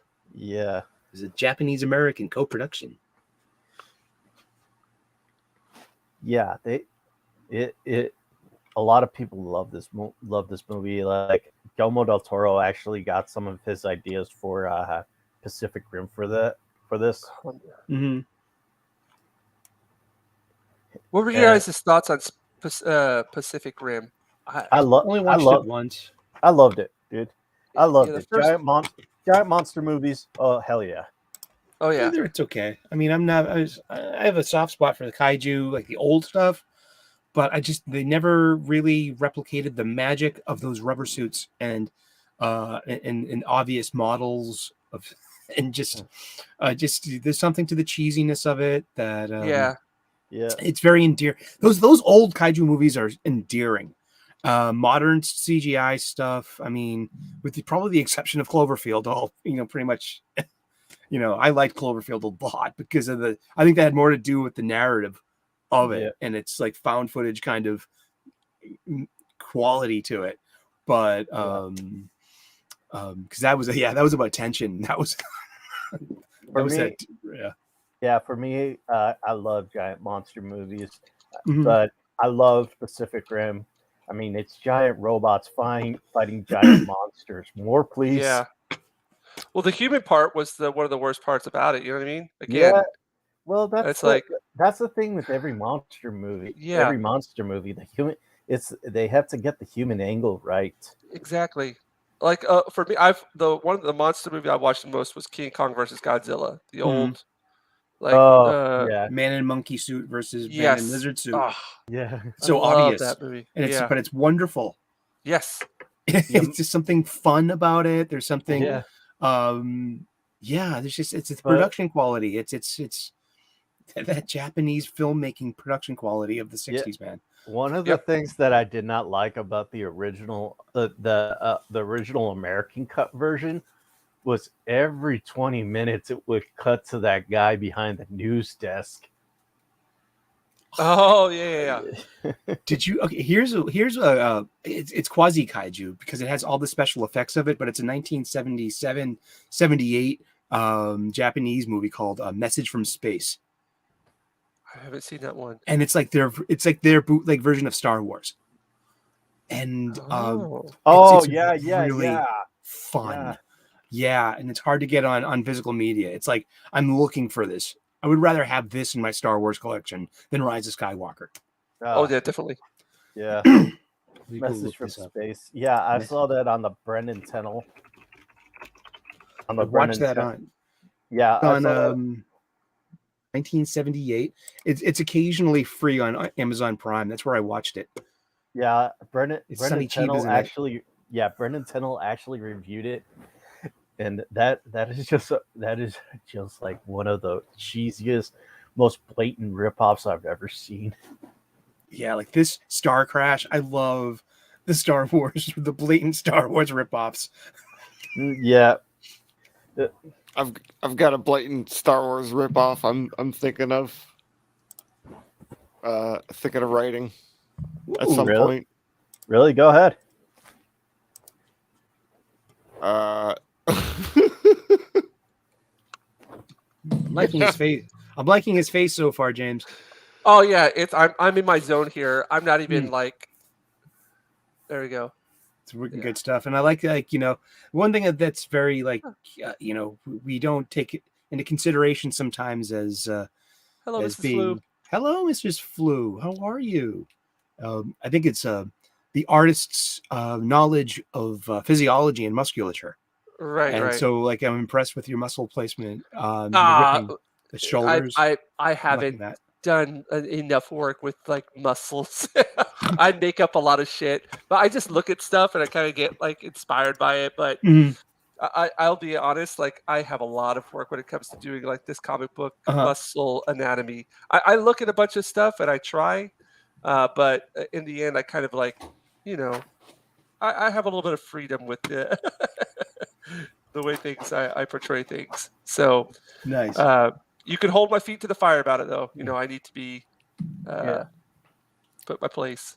Oh, I've been meaning to ask you, James. How Uh-huh.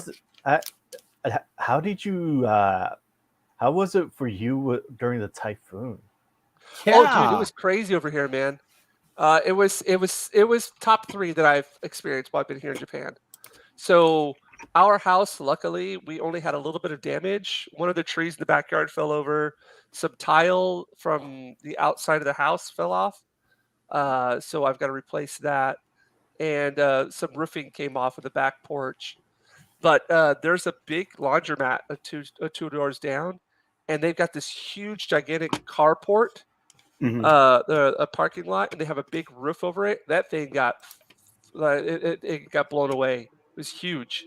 I'm amazed that nobody got hurt or nothing. It didn't really cause any damage to anybody else around them.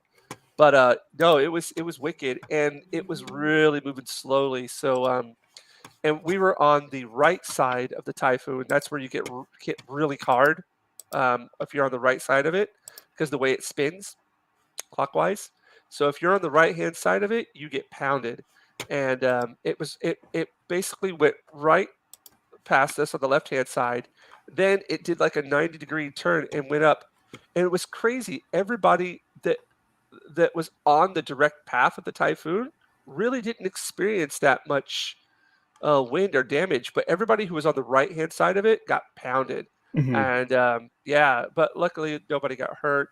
There was some landslides around here, and I think it was about 12 or 13 people were what's the word I'm looking for? Huh? When you're not deserted, you are Isolated. isolated. Thank you. They were isolated, but they ended up being okay in the end. Marginalized. There you go. Marginalized. I'm kidding. I'm kidding. Oh, hey, Space Echo. Welcome. Yeah. Welcome. I'm hoping this turns out well. I've got some. I'm going to work with some really foreshortened hand here, so that's going to be a challenge. And again, I'm with my muscle. With my whatchamacallit, anatomy. I'm definitely going to be taking a couple liberties here, but I'm going to try to do my best to make it, passable. Passable. Hey, It's gonna work. hey, Yeah. hey, I've been seeing this this thread going on about how, this guy named Trixie saying how the stupid Fans? no the Rings of Power fight that what's her Oh, Mary Sue. Galadriel. Yeah. Galadriel, the Galadriel sword fight is the hottest thing he's ever seen. He's ever seen. Oh, you mean the Check it hottest out. pile of shit? Yeah. Okay, yeah. God, I can't stand these. I can't stand it. They're not real people, dude. They're just they're not real. They're not. Yeah, and apparently I'm blocked by him. Yeah, Good. if somebody blocks Whatever. you, they're That's not real. They're not fine. genuine. Yeah, If somebody cannot stand any kind of criticism, then they're not genuine. They don't Also- believe what they're talking about.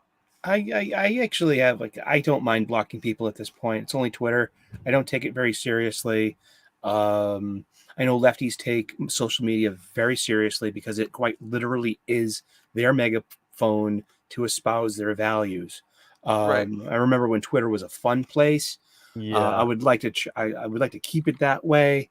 There's a lot of shouting to the void that you can do on Twitter that you can't get away with on any others on any other platform.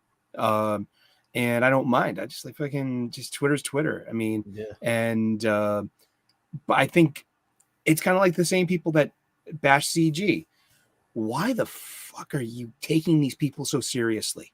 Yeah. Why are you taking Twitter so seriously? Yeah. Oh, because you need to use it because you're a needy progressive that needs to use everything as leverage for your agenda. I mean, that's why. I mean, so, comics used to be a fun place. Twitter used to be a fun place. And it's a struggle to keep them fun. Yeah, it's Neon's been saying this a lot on his channel, Hail and he said, yeah, Is that Clownfish Neon? yeah, And Cool, Tiki just making Sparkles. Hello. and I love her voice, man. I love her. Yeah, I love that. yeah, I love and her he- hello and Cecil's hello. Hello. yeah, and he's been saying how the people from Tumblr, who were like the most toxic, most separate imposing people you could ever meet, left Tumblr and migrated to Twitter. Pretty much. And also in Facebook, they had an exodus in 2014. And I noticed a bunch of people left Facebook around then too. And that's when the tonal shift began over at Twitter, was when Me Too happened. Because now we are using Twitter to disseminate the Me Too message. It was more effective than, it was just as effective over at Facebook, and Insta wasn't a big thing yet, but this is where it became like, no, this has to be a megaphone to espouse the proper values, and that's when it began all the aggressive labeling and the unfair labeling and, side taking and tribalism. But going back to blocking, like I've gotten into a few beefs with people out here, and it's fine. It's all well and good. It's only Twitter. But I have a line, and I'm like, you know what?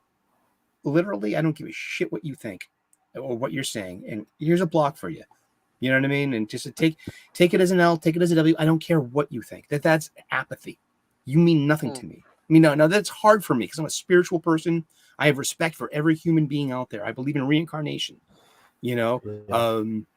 I talked about it in my Hawkman video the other day that I can actually, you know what? I'm not going to be pissed off at Black Adam for race swapping Carter Hall. Why? Because he was originally an Egyptian dude. All right. Yeah. And it's all about reincarnation. Mhm. So I believe in reincarnation. I've literally been every human being in the past, every gender, every persuasion, every skin color. I was sharing a story about the first time I ever used chopsticks successfully because I didn't think about it. I just believed. And I could never use chopsticks before, but here I am on our first date with this chick, and we're at an Asian fusion restaurant, and I got chopsticks in front of me, and she's about to, we're about to dig in. So I didn't think. I just picked them up and I started using them, and I did successfully, like a normal person uses chopsticks. Why? Because I believe I had to have been Asian somewhere down the road, and I just kind of appealed to that, and it worked. But yeah, but it's okay to block people on Twitter. Yeah, seriously. I mean, just like enough of your bullshit. I mean, like seriously. I mean, I have some topics that like I just don't want to hear about it. Like, I hear you. yeah, Yeah. and it's not a sign of weakness. It's more of like a sign of that's empowerment. You know what I mean? It's kind of like what with Dave Chappelle. You remember The Closer? I didn't see it. I don't Netflix. Not after Cuties. Yeah, there was a part where he was talking about how his friend who was a transgender woman, Mm-hmm. how she used to look up to him, and he told, and he actually had her open up a show, and he says, and I'm not gonna lie, she stunk. And he said that he was actually that she was in the front row because she was in the front row, and she would talk to Dave because he would talk to her, and he says it was like we were having a normal conversation like people do. And he said after Sticks and Stone came out,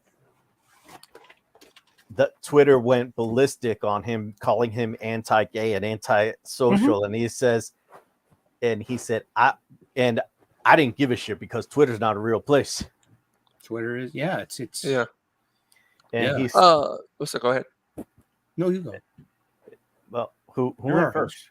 You Oh no, you're going there. Go Yeah. for it. Keep on going. Yeah. Okay. And he said, and his friend, who was a transgender woman, Mm-hmm. tried defending him on Twitter, but her community, and I'm using air quotes, basically dogpiled on her, Mhm. calling her a fake, and this caused her depression to skyrocket, and she actually committed suicide because of it. Yeah. And if you're supposed to be this accepting, supportive, like if you're supposed to be the good guys, why would you treat your own like that? Because you're not good. You're not. You're a bad person. You're a bad You're just person. people. Yeah. That's it. Yeah, it's It just tribalism. simply comes down to that. You're just bad people. That's it. I mean, I'm not going to agree to that. So Yeah. I'm not going to. There's some it's only social media. I mean, we're going to get out of it literally what we put into it, and if we put our attention, literally, if we apply our attention into the negativity, we will become that negativity. It's sure as shit. That only follows, man. That's and it's hard to keep. It's hard to keep positive. It really is. I mean, this is a great quote. You ever see the movie Apocalypse Now? Oh yeah. Yeah. In Vietnam, you need angel's wings to stay above the shit. It's a great quote I took with me. And because it's true. I mean, it's hard. That's just life, though. But yeah. I mean, Thank you. muted so many terms like She-Hulk. I've muted all the spellings of She-Hulk, all the hashtags of She-Hulk, and my Twitter's a lot nicer. It's better for me. I did the You're- same thing about Rings of Power, Galadriel, Little Mermaid, Woman King, AOC, Trump. You know, seriously, I have so many. You're muted cleaning your terms. room. Yeah, I'm You like, clean your room. Yeah. yeah, you can curate this shit. Yeah. You know, Yeah, that face for is fantastic. Yes. yeah, it's coming along. I don't know if I'm going to finish this during the stream. I Mhm. really want to make sure good that this start. foreshortened these hands really Mm. work, and I'm kind of messing around with I like his hair. yeah, it's simple. I like that hair. Yeah. I might mess around with it. We'll see. Yeah. In the end, it just becomes my own interpretation kind of creation of Mm. what the Hulk is. What were we talking? What was I? I was gonna throw out a point here. I forgot what it was. Oh man. I was talking about. I'm okay with blocking people. Yeah, and then we were And talking then- about Dave Chappelle, Mm-hmm. and then there was something. There was a point that I was gonna bring up. I can't remember what it was. Darn it. Oh well, that happens a lot, especially Yeah. these days. Yeah. We're getting old. Oh, dude. I'm feeling it in my bones. Yeah. Oh, what was I gonna say? I don't know, but I'm liking this. I'm liking this picture Mm-hmm. so far. I say that now, and then like 10 minutes from now, I'll be like, I hate this piece of shit. Very classic, very iconic, especially with the color combination, purple and Yeah, green. I'm trying, Boom. like what I do with my, and I did it with the Batman as well. I try to keep the old colors, Mm-hmm. but I try to apply it with this kind of, my style, Correct. which might look a bit. I don't know if it looks modern or not. It's just my style. You know what I mean? Right. I try not to label things just because I don't like to use labels a lot. Mm-hmm. Mhm. I just like to associate. You would make a very poor SJW. Oh God, yeah, I know. I didn't start seeing that kind of label stuff until I hopped onto Twitter and things. I was like, what is this stuff? I don't understand any of this. I mean, did it? Oh, They I remember what I bullied. was going to say. All right. Oh, the Space Echo had said, "Have you guys used Gab Oh, at I all? have If not. so, thoughts?" Gab. I have not used Gab. Yeah, I haven't either.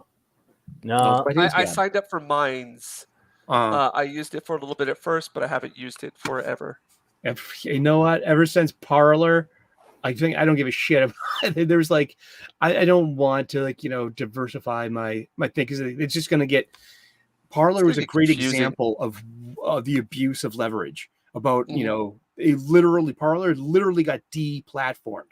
Oh yeah, I mean that happened, and that was IRL, man, IRL. And Like, we yeah, watched it happen.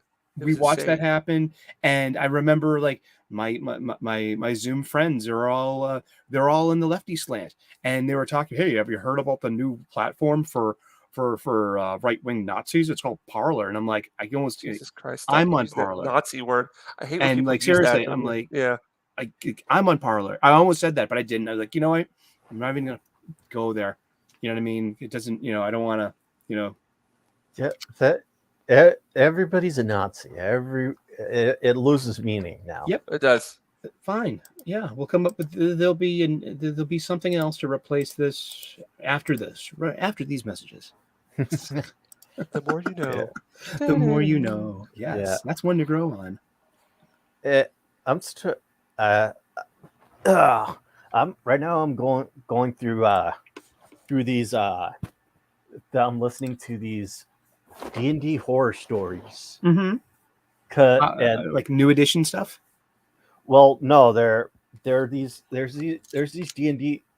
There's these D&D horror stories which are on Reddit, and Mm-hmm. they're about players who Exactly. they're That's about something I don't do. I don't Reddit. I don't Tumblr. I mean, that's not my scene. Yeah, well, they talk about these players who actually ruin campaigns either because of their ego or their stupidity. Mm-hmm. There was this one story about how this guy how this dungeon master ruined an entire campaign Mhm. because he thought he wanted to he wanted to use D&D to justify the coup, January 6th, and why Donald Trump should be president for life. It's like, dude, politics do not belong in D&D. People play D&D to leave the real world. Okay. You're talking to yeah. I made an escapism manifesto. It's a video on my channel and everything. Check it out. Yeah. Leave a comment, like Yeah. and subscribe. Yeah. Love it. Yeah, I mean, like- seriously, like because all of this activism and all of this advocacy and all of this agenda and messaging. I mean, they have real world neediness and escapism. That's where we go to leave behind the world's problems just for a few moments in a day. Yeah, and that's what people seem to forget. Yeah, I mean, yeah, it's not about modern audiences. It's about the academic impact on how this is how they're going to change the world. Mm-hmm. Yeah, it's and I actually started making a game that I think we could play with the chat. There are 3 types of problem players in D&D. Mm-hmm. One is called a murder hobo. Mm-hmm. And a murder hobo is someone who will go psychotic, kill everyone from non-playable characters to playable characters, causing player-on-player violence, and they don't care just because they're edgy and cool. Mm-hmm. There's another one called main character syndrome, which means they have to be the center of attention. Their character is basically a self-insert. And then there's that guy, which is a combination of the two. They have to be the center of attention, and if they don't get it their way, they'll throw tantrum and try to throw a monkey wrench in the campaigns. Mm-hmm. And when I was thinking about it, I was like, shit, that sounds like all the comic book writers today. Yeah. I mean, yeah, it's not about telling stories. It's not about telling superhero stories or character stories. It's about telling personal stories. Yeah. Yeah, so Angry Canadian says, yeah, that Parliament incident woke people up to the unlimited power big tech wields in this day and age. Yes, that is true. I mean, geez.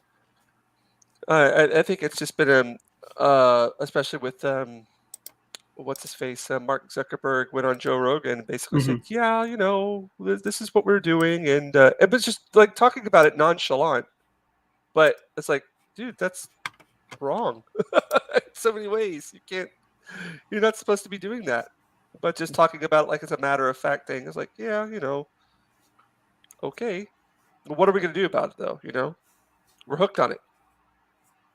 That's our infrastructure. It's there's no such thing as a perfect, you know, system, and using this is it's kind of you know, it's not a double-edged sword, but it's got its benefits and it's got its drawbacks as well. Mm. And yeah, but I think if you're trying to use it the way that Eric's talking about it, it could become a place of positivity. And it could be, I know it's benefited me. Like, I wouldn't have found you guys. I wouldn't have been able to just, like, spread my artwork like I have been. I wouldn't have been able to do that. It's just kind of really good timing. And yeah, I've made a really decent group of in real life friends. Yep. And also, you know, we're also mitigated by space, you know, by literal geography, but this lessens the distance. Yeah, definitely, in a way. Yeah, that's a thing about friends. I told my dad that I actually stream with a friends on Sunday morning, and he's like, you shouldn't call those people friends. I'm like, Dad. He's like, no. Yeah. He's you like, can say these are non-delusional parasocial relationships. Yeah, and I'm like, Dad, he's like, and he was talking to, I was at a job site, and he talked to my brother-in-law, and he's like, Mhm.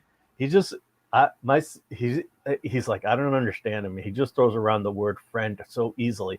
Mhm. Dad, that's just because you don't trust anybody.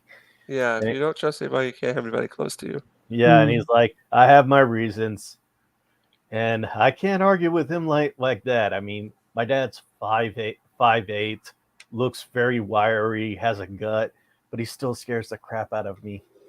Oh, that's his job. Really? Yeah. That's a nice face. Yeah, I'm liking. I like his teeth. I like that. Like, Yeah, I'm Yeah. trying not to use pure white. I'm trying Uh-huh. to stay away from that. So, and again, these are techniques I picked up from Ariel Olivetti. Olivetti. Yeah. Um, and yeah, but really trying to just stay away from pure blacks and pure whites. Mhm. I did. Don't clip me on that. Aw. Actually, I don't care. I don't care what anybody Like, thinks. please go ahead. Take me out of context. Exactly. Wow, I don't I'm care worth at the all. effort. Wow. Impressive. That's the thing. Like, I just don't like. Yeah, I just don't care. Like, if Yeah. people, I'm just into the artwork. Mm-hmm. That's me. I look at Twitter and Facebook, and so I've stopped trying to get into in-depth conversations about topics that just are going to cause a divide. And just hey, let's talk about. I'll make fun of people for doing stupid shit, but yeah, let's just talk about art. Or I like I actually did a picture of her. She Lady Alchemy. Mm-hmm.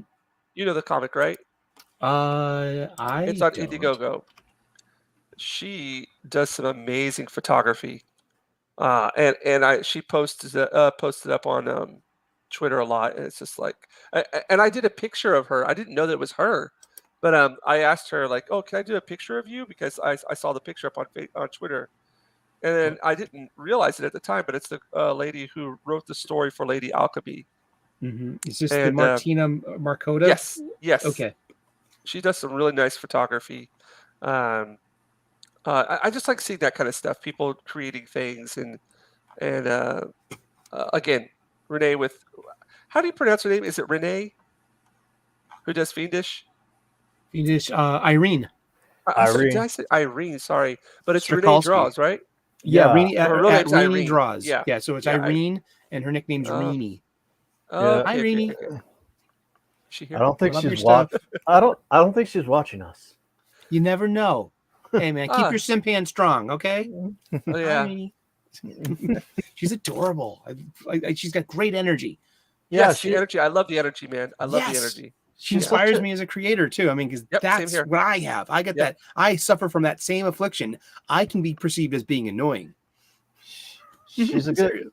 I mean, she's like someone you would see at a comic book store, and you would strike up a conversation of who would win in a fight like this, who would win in this fight, who would win in a fight? Would it be the X-Men or Teen Titan, or who would win, or who has a better who has the better spider powers?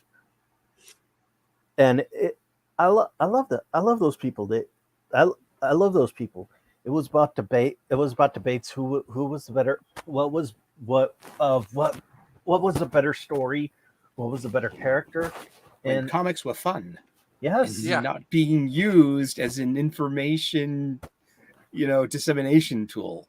What I liked whenever she was talking about her Fiendish there. Mhm. Whenever I was a kid, I used to make my own alphabet. I used to make my own writing style. Mhm. I had my own worlds that I would create, and I lost that over time. That desire to do that, the fun. And when I listened to her doing that, it was like it just took me immediately back to my childhood. Mhm.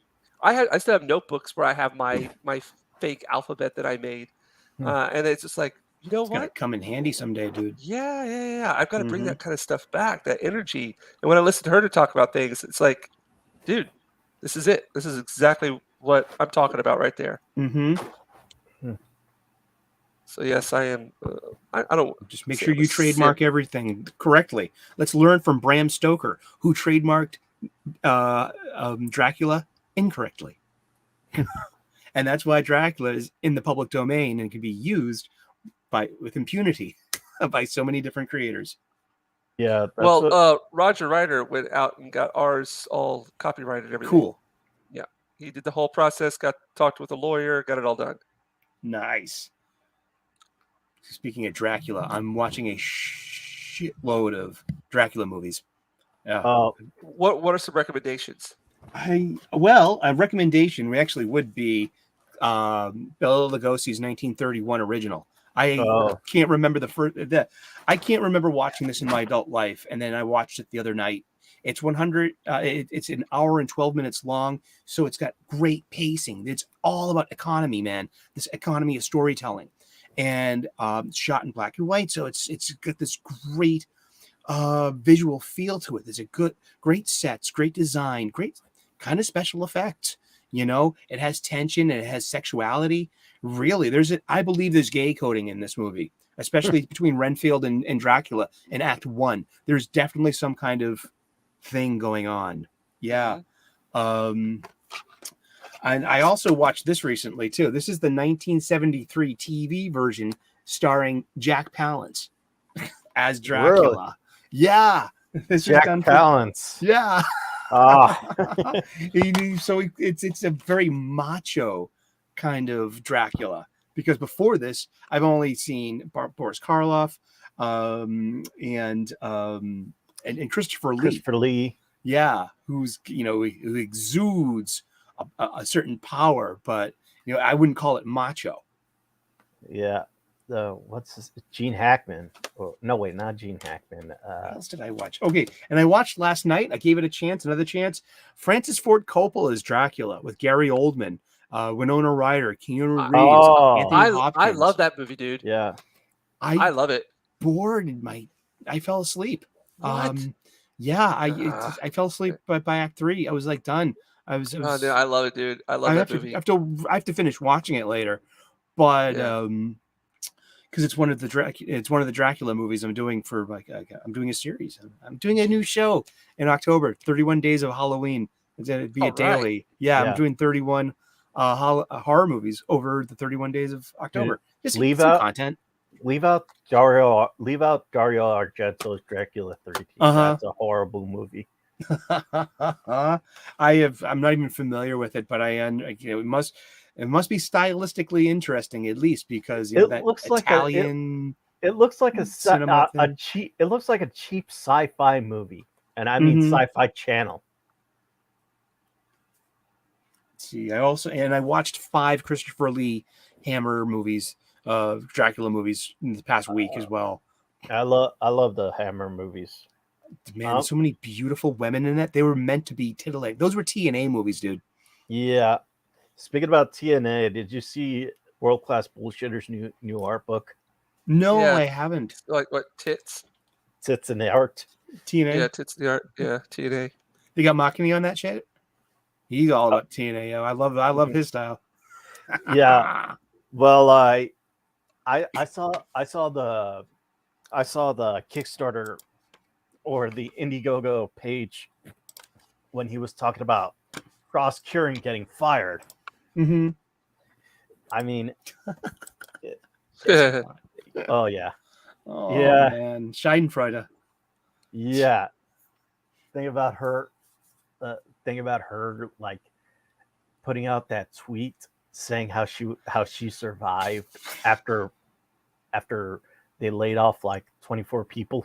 They're just not good people, man. They're just not good people. Yeah, I mean, jeez. Wow. Well, this is a TED Talk in how not to do shit. This is how you don't treat your fan base. There's something about being a TV host. Okay, being a host means you should be welcoming. It's in a sense a kind of a hospitality. You're opening up your living room to this person. You want to invite them in for a conversation, and you're talking to them. So when watching the Frost lecture everyone, and just it's a masterclass in all the techniques of leverage, of trying to get you in the feels and trying to shame you into capitulation. You know, here we are making free content for you to enjoy. You don't want it, don't buy it. You know, Yeah. all right, fine. I mean, that's a great Ask condition. and thou shalt receive. Wow. I mean, Kind of like that reminds me of Kelly Sudakane. mm-hmm. Yeah. But she hates that that loop. I mean, Mm-hmm. man, that's just talk about memes that won't die. Gosh, That meme, yeah. Yeah. man. I haven't seen Ethan use that. Ethan used to use that one a lot. Yeah, he I'm used to glad use that a lot, yeah. I'm glad he's toned down on that one. We're all a little sick of hearing that.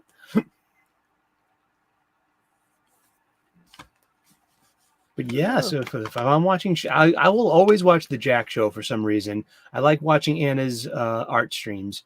I wish for her art streams, and she's commented on this, but I wish there would be a way where she could look at the chat. Anna, if you're listening out there, Hi, find Anna. a way. Use mirrors. I don't know.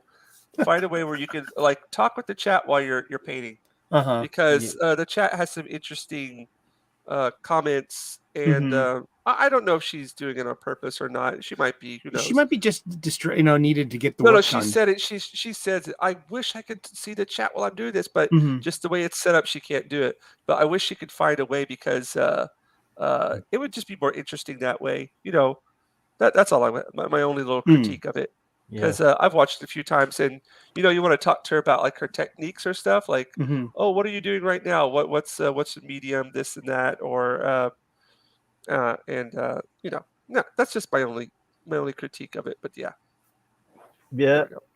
She really loves Mio. She does what? Mio, that stuff you pour in some water. Oh. She pours it into all her drinks when she's streaming. Oh, okay. Ooh. I haven't been paying attention to the chat myself. Look at me, a hypocrite. I've been kind of like going into this and just like, I need to start working on the hands. I'm coming to grab you. Exactly. Grab so this one's gonna be pushed back, and this one's gonna be coming forward. So this is called foreshortening. Yeah, foreshortening, and it's challenging, especially because I'm not working with any reference materials. So I'm just kind of like, oh, would it look this way? I don't know. Let's see it. Let's try it out. So you know, if I had some reference materials, it might be a bit easier. So I'm just kind of going from the hip here. Yeah. Shoot from the hip. Right now I'm writing a character for Call of Cthulhu because I'm gonna try to get into Discord and play a campaign, see if, and that's basically getting my creative juices flowing, creating a character for like a D&D campaign.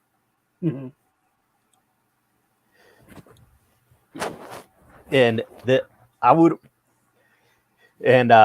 I would want you to read this backstory as soon as I'm done, because the character's from Boston. Well, you need to have a Bostonian write it so it's accurate, you know what I mean? Or else in an authentic portrayal, I mean, you're gonna get burned by the Twitter mob.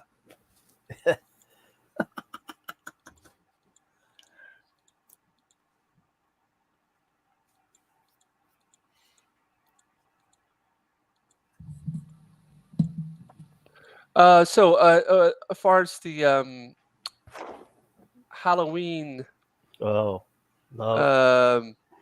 movies are concerned, what are you going to kick it off with? What's the first on the list? I am kicking it off with a double feature on the 1st and 2nd of The Abominable Dr. Phibes and Dr. Phibes Rises Again. These are two Vincent Price masterpieces of punishment horror. So you can see, like, Yeah, I mean, like I don't want to watch The original like Saw. Saw or Yeah. yeah, or Seven, which I think is just it's too gruesome. But I think you can find their genesis in something like Dr. Fives, where you have these like over the top revenge kills, based in biblical stuff, and then it's really interesting, and it's got Carolyn Monroe in both of them. Yeah, yeah. You could say that the Abominable Mr. Fives was inspired by, what's his name, Edgar Allan Poe with the Pit and the Pendulum. Right. I mean, which Price had already done a movie for that too. Yeah. Yes. So yeah, I got those two movies to start with. Actually, I've shot the first week already because you got to shoot, content. If you're gonna do daily content, you got to be on top of it, or it gets on top of you. So my first week, I'm doing The Abominable Dr. Fives. Dr. Fives Rises Again. I'm doing Night of the Living Dead, 1968, the original George Romero. I love that one. Yeah, I'm doing The Shining on day 4. And then day 5, my first of many vampire movies. I'm doing Tony Scott's first movie, 1983's The Hunger, starring David Bowie, Catherine Deneuve, and Susan Sarandon. Amazing vampire movie. So yeah, I'm watching bunches of vampire movies. I'm going to be, so I'm watching these movies, and I will be watching them too, all during the month of October. But you got to get ahead of your content, you know. So I've started watching the Dracula movies now. It makes shooting the content easier. Yeah. Look up The Dark Half, which was directed by George A. Romero and was based off the story of Stephen King. This is Timothy Hutton's movie. Yeah. Where he played two characters at the same time. Yeah, we were actually This came up over at Wakazashi's earlier today. We were talking about Stephen King books, and Really? Dark Half came up a few times. Really? Yeah, that's a disturbing story. I love. It was one of the Bachman books, and I really, really enjoyed The Dark Half as a story. It's a good horror story, good ghost story. Huh? Yeah, I love the performance the guy gives because he's playing two separate people, like. With one with one guy he's playing the typical family man who's trying to like live his life, but then the other guy is completely insane and just loves the freedom that he has.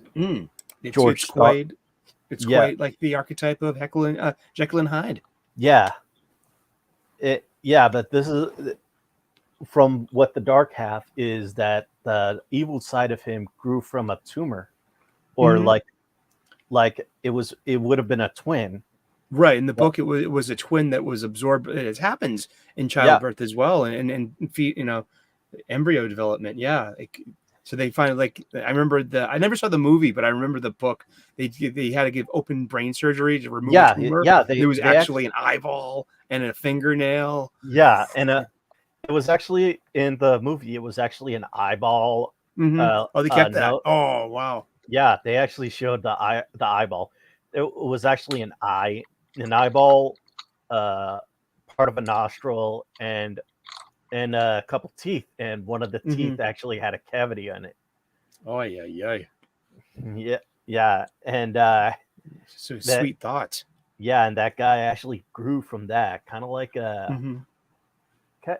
It actually kind of reminds me of that of Professor X's twin sister. Yeah, exactly. Cassandra Nova. It's the same thing. Yes. It's the same story. Yeah. The ghost of a twin that was never born. Yeah, that I could see some people actually being inspired from good writers. And that's when comic books were good. I love Grant Morrison. Yeah, Grant Morrison did one of the best X-Men runs.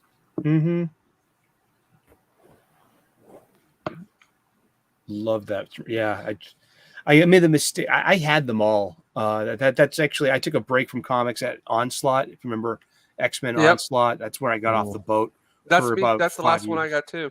Yeah, I Yep. just was Yeah. too. I was like, screw this. I love the Extinction Agenda. I mean, that was wow. Introduced the world to Jim Lee. That blew me away. Yes. Those Uncanny X-Men. The Yes. Executioner song. Oh, I've Oh, read that that was one I've over and over and loved- over and that over and was- over again. yeah. I that love was one of Strife's them. armor. It's so impossible. Dude, Strive's Armor. Look, I've still got mine right here in the original Nice, Executioner songs right here. I don't have them bagged and boarded. I just kept them like this. in the Savage. original. It's got the cards in there. Oh, One of my favorite cool. covers. I love this. That's Jay Lee. Yeah. I love that grittiness. Mhm. And I always have this on. I've still got the trading card in there. I got the I Jay love Lee this whole Wreck series. Planet just to give you an FU to Tom Yeah. King. Mhm. I'm expecting my Wreck Sexy. Planet any second now. F you, Tom King and Tom Taylor. You know, yeah, I don't know about Tom Taylor. Yeah, he's like very, very hit or miss. Ooh, hello. These are always fun. I love these, dude. The Marvel Masterpieces. Mhm. Did you guys ever see these? Yeah. Oh, I love these. This is like whatever I have in my winter. I'm doing my. Oh, I got paintings. that one. I have Yeah. that one. Hmm. Yeah, I love these. So cool. Wonderful publications. Those are great magazines. I mean, Yes. quality wise, that they're a lot like those. That's like the template for something like Fiendish or Uh-huh. any of the Indiegogo stuff. I mean, it's. I feel bad because it's kind of like you have to, if you want to read this, you have to open it literally.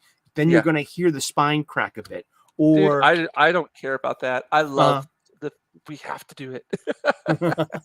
I'm sorry. I don't mean to interrupt you. Hey, the lovely Sherry, how you doing there? hey, Sherry, woo! Nice to see you. I should have been gone, knowing how I made you feel. Oh, Sherry. I know what you're singing there, man. Yeah. It's a great song. University basketball. Steve Perry. I Steve once- Perry. I need to watch that again. Yeah. Steve Perry. Dude, you said no Journey Psychotes.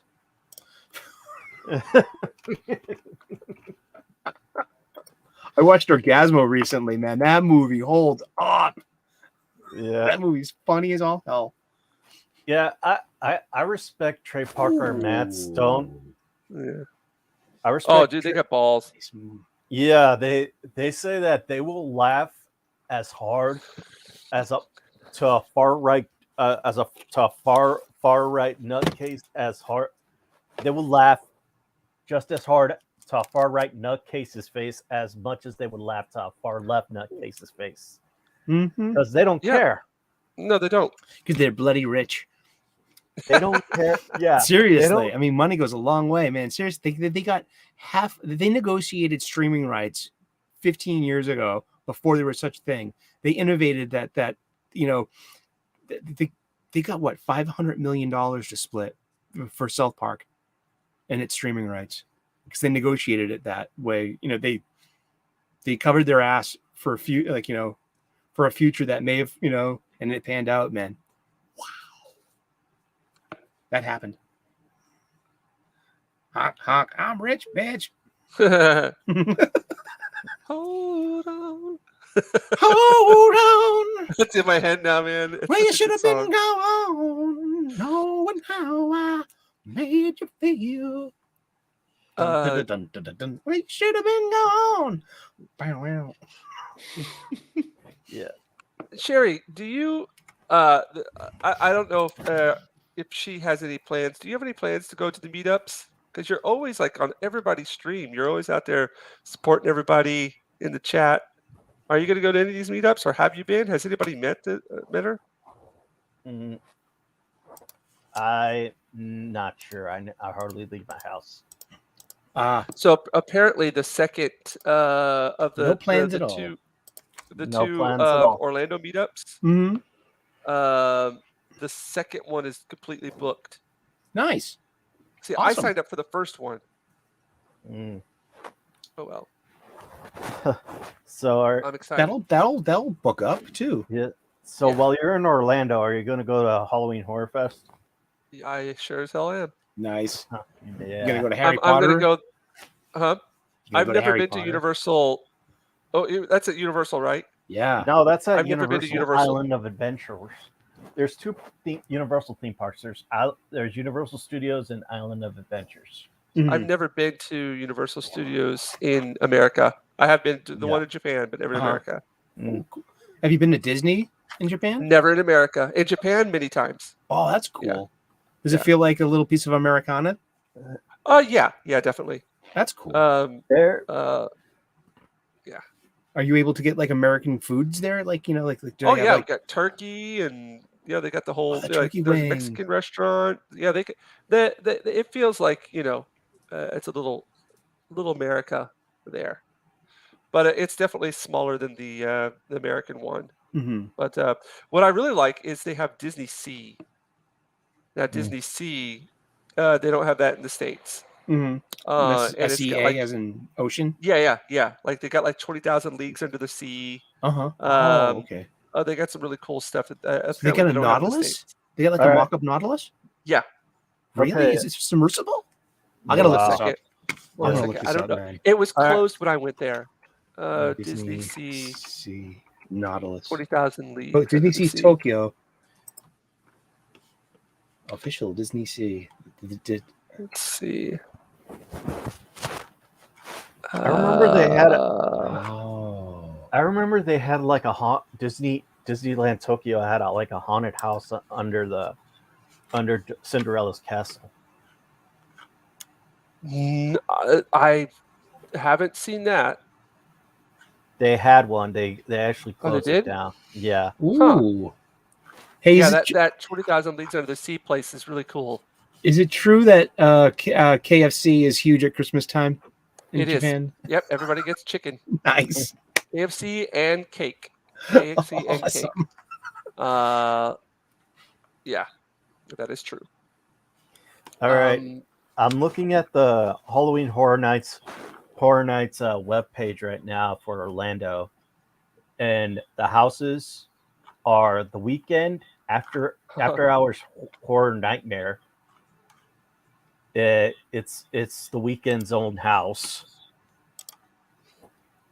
A Halloween one based off Halloween. One based off Blumhouse, off the Blumhouse horror movies. One of them's going to be The Black Phone. Mm-hmm. I don't think I've ever seen a Blumhouse movie consciously. Oh. Yeah, I avoid those Purge movies. That's just not. I don't think we might be living that any minute now. Yeah, that's true. Okay, Universal Monsters Legends Collide. It's going to be the Wolfman versus Dracula versus the Mummy. Mm-hmm. Okay, Spirits of the Coven, an original set in the 1920s, where basically flappers turn out to be witches. Bugs Eaten Alive, 1950s with giant insects. And Festivas, the Chupacabras. It's it's a Latin American village where the Chupacabras are attacking during a fiesta. And Hellbrook Horror takes place in a prison where the prisoners basically escaped and decided to take it out on the guard. Dead Man's Pier, Winter's Wake. In a New England fishing village, undead fishermen emerge from the waves, seek their revenge. Descendants of Destruction. Careful not to leave any of your Scream Squad behind as you descend a subway tunnel in a deserted New York. Lurking in the dark are hungry mutants looking for a feast of the last remnants of humanity. Yeah, and that's it. It sounds pretty good. Yeah, that sounds like it'd be fun. Yeah, I'm going to be there. I'm going to be there from the 25th 4th to November 1st. Yeah, I'm not sure about the weekend's haunted house, because I don't really like his music.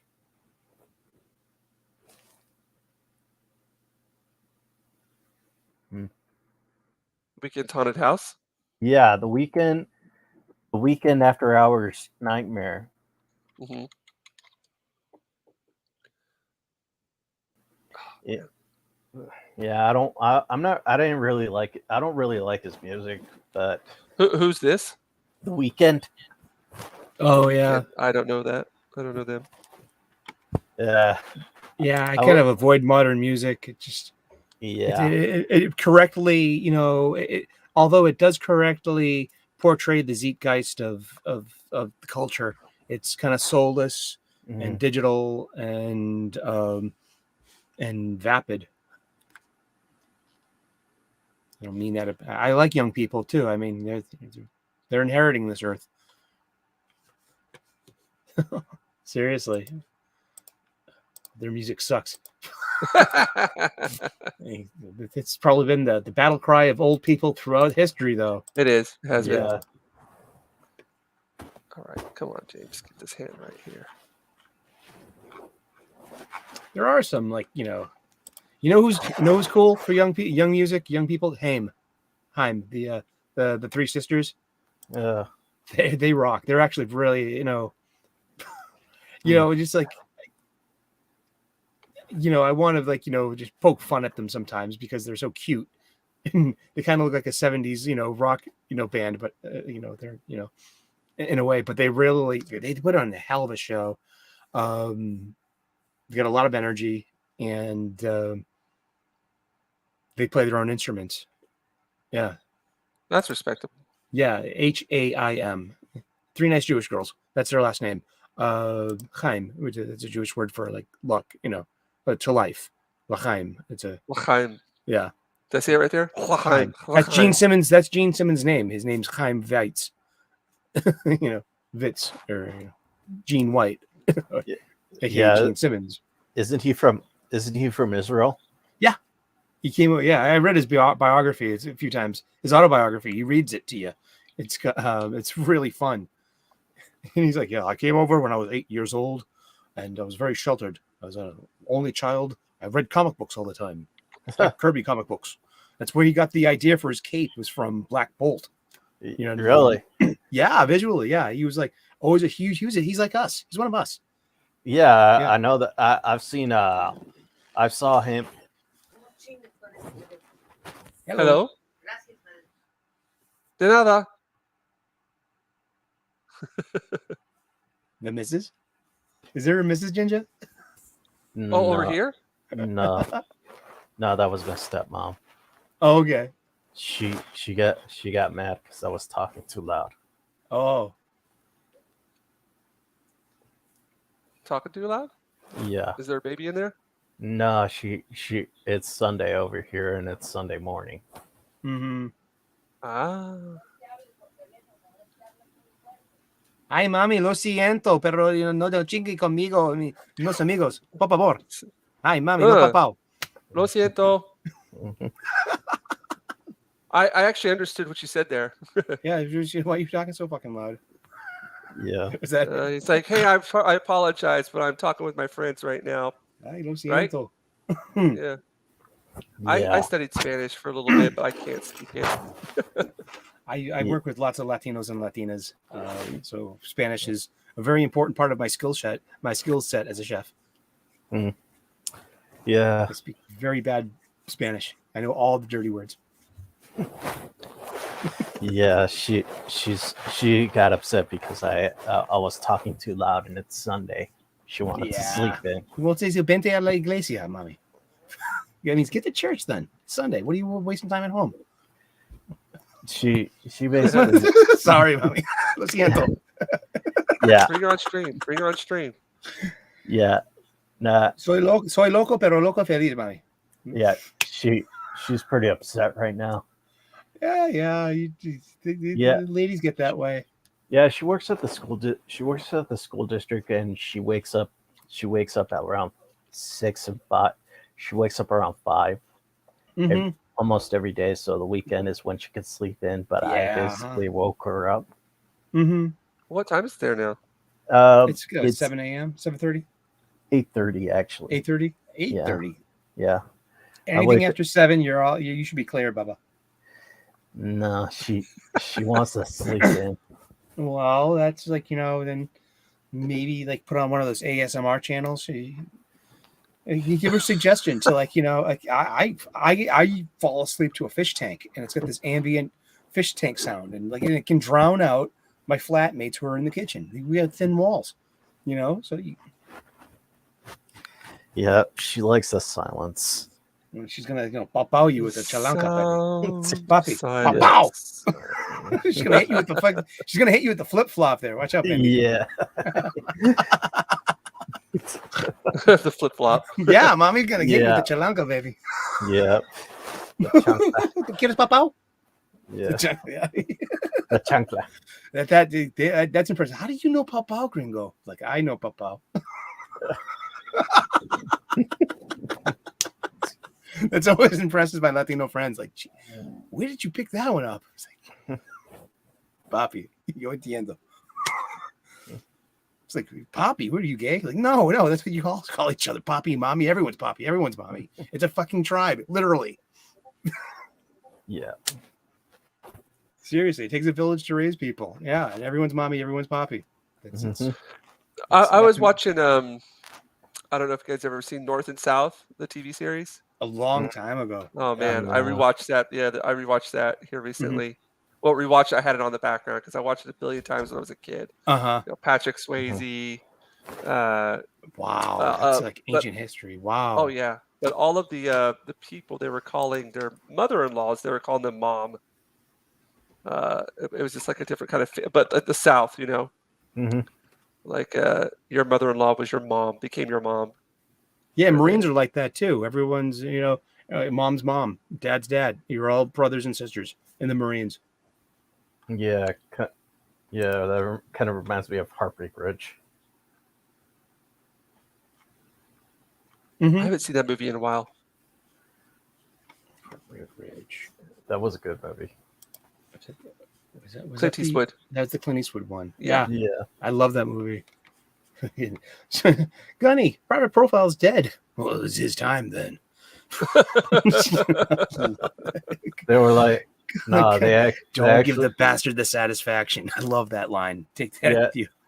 yeah. I liked it when he would shoot when they brought their commanding officer on an Sir, exercise that's the with them. AK-47. That's the preferred assault rifle of the enemy. It makes a distinct sound when fired at you, sir. Yeah. Me and my movie quotes, man. Shit. I'm Yeah. one of those people. Yes. I wish I could be like that. I Oh. just forget quotes, dude. I forget names, forget quotes. Yeah. I know where it comes from, but I just can't Yeah. remember. 'em. Wow. Yeah. Leslie Ann Down, Patrick Swayze, Oh yeah, North and South. Kirstie they had a great Alley. cast. Yes, Kirstie Alley was great. Wow, as, she was- she was Constance. like- not Constance. She was what was her character name? Virginia. Wow. Yeah. It's soap opera esque though, but Yeah. it was good. Well, because that pretty much follows history. I'm big Yeah. into Civil War, so it's like Oh I yeah. haven't seen this in like forever. But yeah, people that went to West Point together on the Yep. other sides, Yep. they were all in the Texas War. Mhm. Yeah. Even His though hands they coming take- together. Yeah. Even though they do take some liberties with the history, it's still very faithful to the history. Ooh, Jonathan Frakes, I forgot about that. Yeah, Captain, Commander Riker himself. Yep. He played not so good of a guy in that one. Yeah, Stanley Hazard. Has anybody seen The Terror? I've heard it's really good. The what? The Terror. Which when was that made?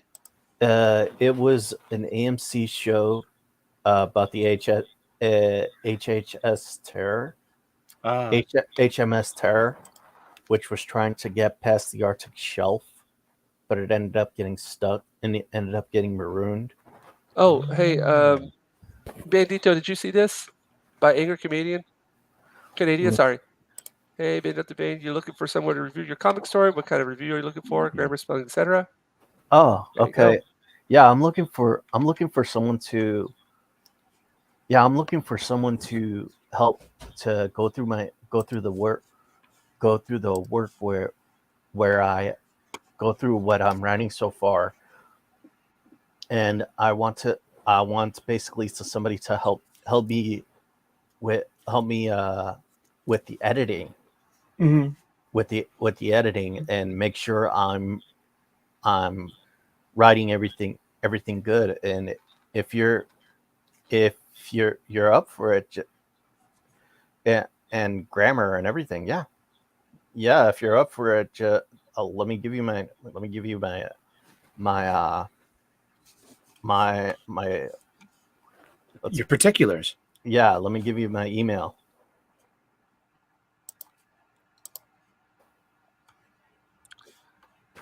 Ooh. I'm spending a lot of time on this hand here. Well, that's Move over Well, to that's coming. That's coming right for you. He's gonna yeah, grab yeah. you. It's got some issues with it still, but it's coming along. Yes, it is. Yeah, it's still got issues with it though. I'm feeling a bit groggy. I'm trying to like fight through it. Yeah, that's good. It means you're putting more detail in it. Yeah. I never gotten any of those.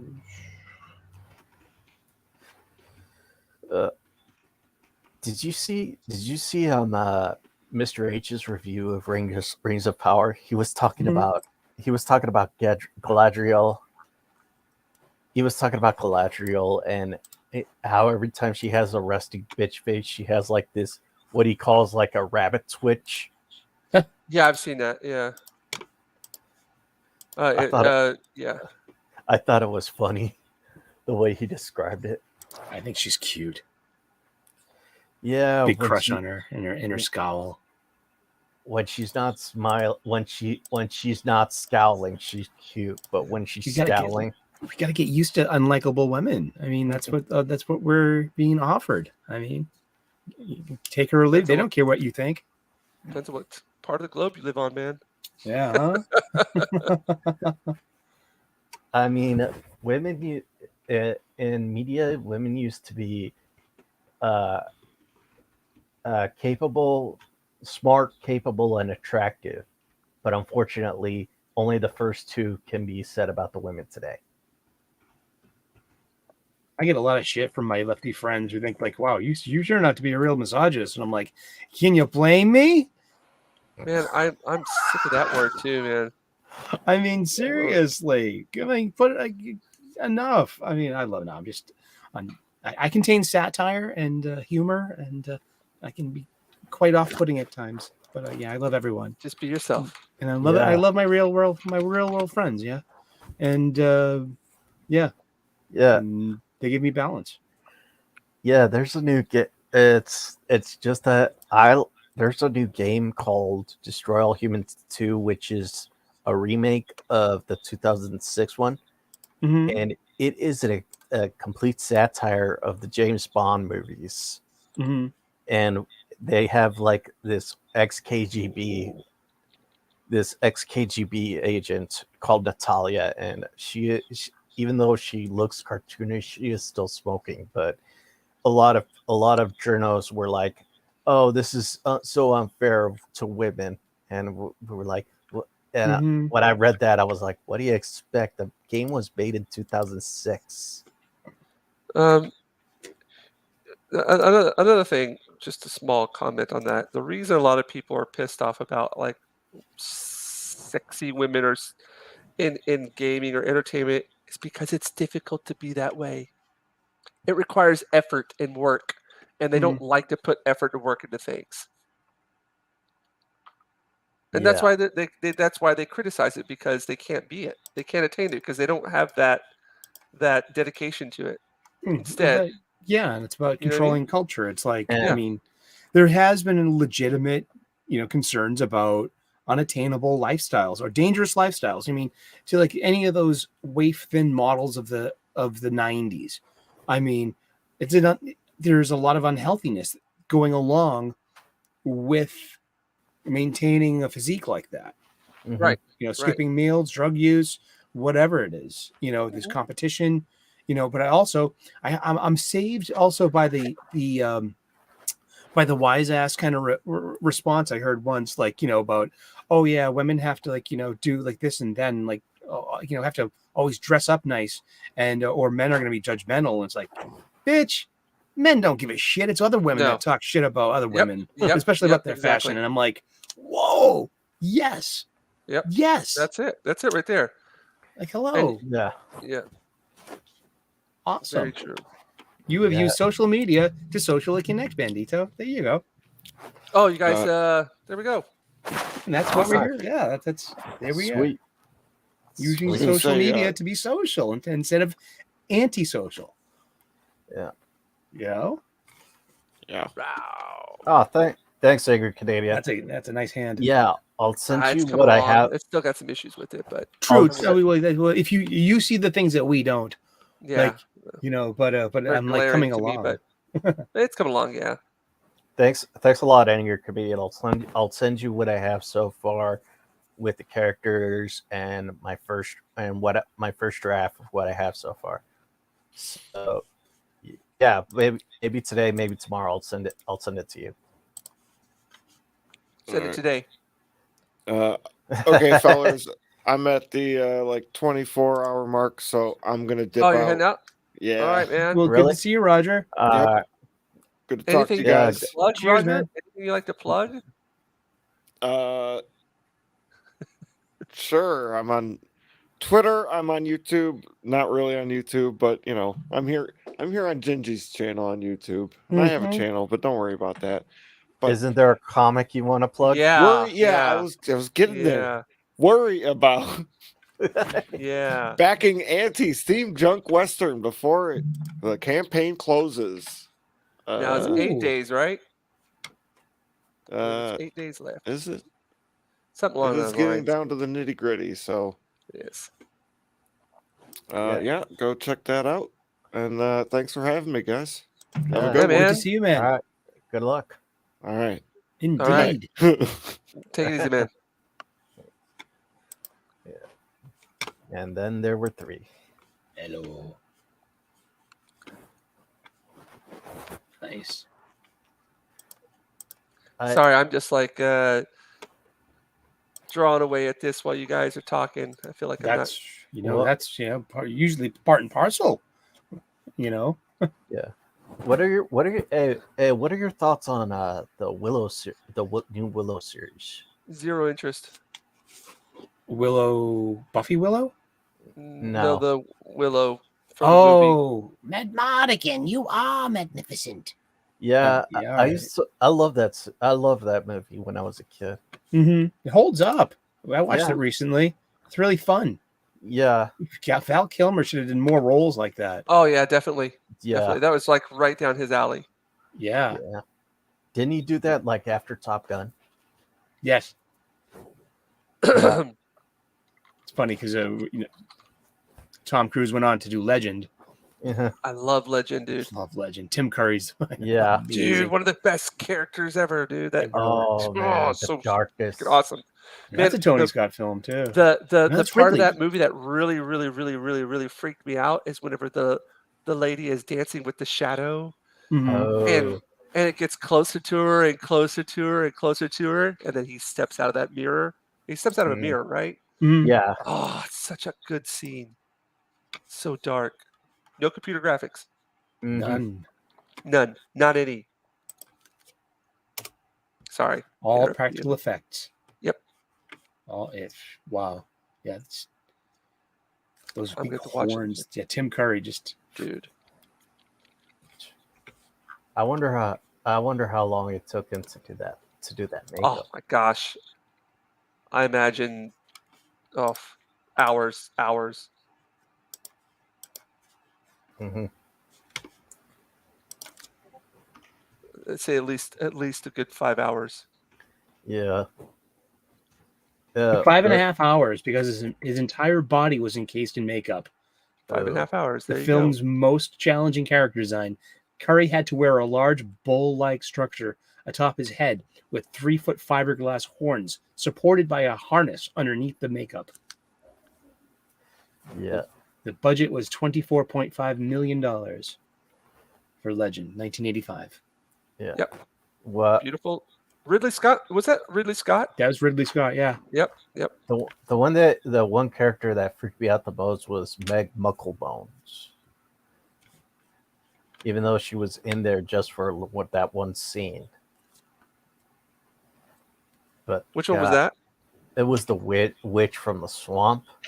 Oh yeah. Oh jeez, I haven't seen that movie in such a long time. I got it on my shelf. It's so Haven't seen cool. it in so long.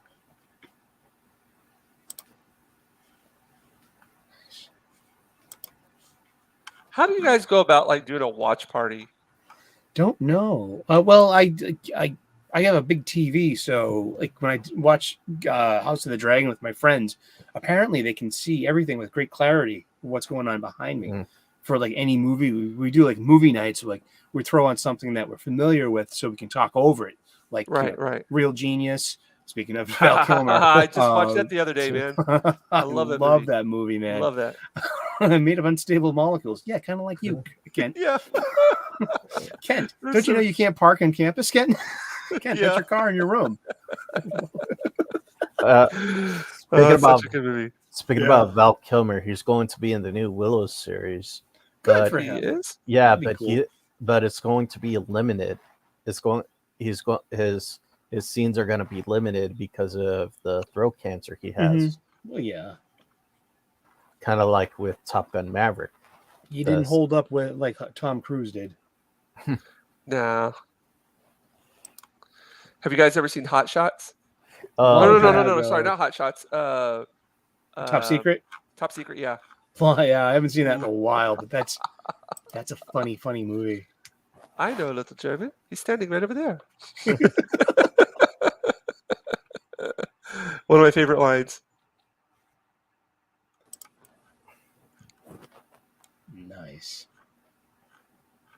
Oof. I have not seen House of the Dragon yet. I usually wait until the season's over. That way I could binge watch the entire series. This is one where you don't want to binge watch. I think one of the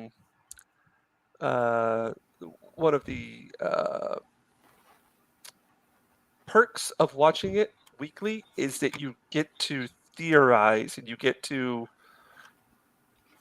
really like go back and watch each individual episode again and really concentrate on the symbolism. Really? Not just the symbolism, but like hints,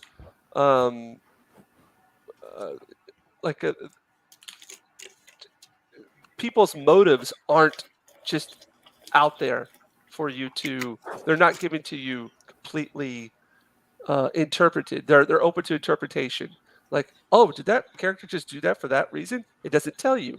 So then you have to look at around at the clues to see why exactly they did something. Like their actions, every single action that they take is thought out very in detail. So it's great to rewatch the same episode. It's got rewatchability, if you know what I mean. Mm-hmm. So Yeah, if you just I've binge watched it, you're not episode going to one pay attention twice. to those details. Yeah, and it's like that was really fun. And Yeah. I'm looking forward to part two. I'm looking forward to catching up, but Yeah, I'm going to parse it out. I would definitely not recommend binge watching it. I would recommend rewatching each episode a couple of times so you could see those little minuscule details that they've really thought out. Yeah.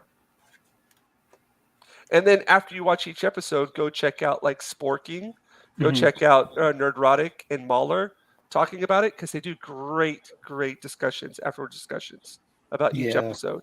And that itself is just a really great formative. Yes, really good streams. Yeah.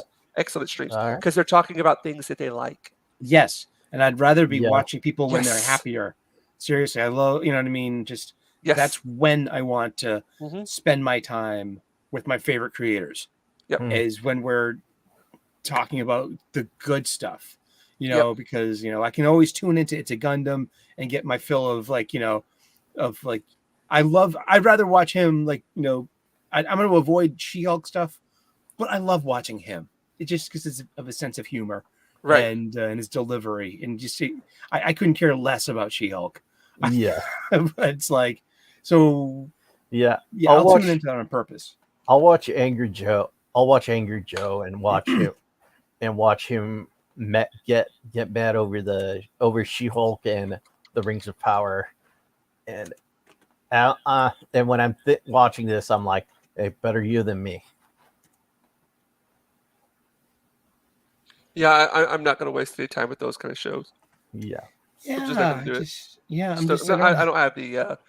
I just it's like the Marvel movies that are coming out. I'm not even watching them. Not even bothering with it. put your time Into something else. into what's going to give back to you. Exactly. And, yeah, that's what I've taken from this experience of of fandoms the past couple of years, especially since what happened with Star Wars. That was a learning moment, and what happened Yeah. with Star Trek. I mean, I'm a huge Star Trek fan. I mean, And yeah. One of the stupidest things I've ever seen was to kill off a character that they just introduced just to do a mansplaining joke. Mm-hmm. Who's Oh, this? with Immortal. No, in Star Trek and Star Trek Discovery. Oh. Oh, okay. Yeah, there was this. Oh yeah, I remember hearing about that. Yeah, there was supposed to be like this guy who was a rival to Mikey Spock in the Starfleet Academy, and they basically killed him off in like 30 minutes into the show for a mansplaining joke. Yeah, that's the tone they want to set. Kurtzman even said himself that they're using it as a platform for messaging and less about Star Trek shows. That was during during lockdown. I remember that. I remember. I'll never forget that. And also Michael Chabon, that sad little corner of fandom. I mean, no one in their right mind, except for the real racists out there, would object to the origin story of Captain, Michael Burnham. You know what I mean? It's the story that's told and how it's told. And, but it is 25% different. It is not classic Trek. It is its own IP to try to reap the rewards if it was successful. And it's Has it not. been? Yeah. No. It hasn't been. I don't know why they keep throwing money at it. I mean, because it's budgeted. They own it, and you use it or you lose it, and also trying to reformat cultural expectations. Look at the slam bang job original Star Trek and original Star Wars had. Like someone like me, Star Wars saved me from Christianity. You know what I mean? It opened my mind up to Eastern philosophy and Eastern traditions. The Force can be something like chi or Japanese ki.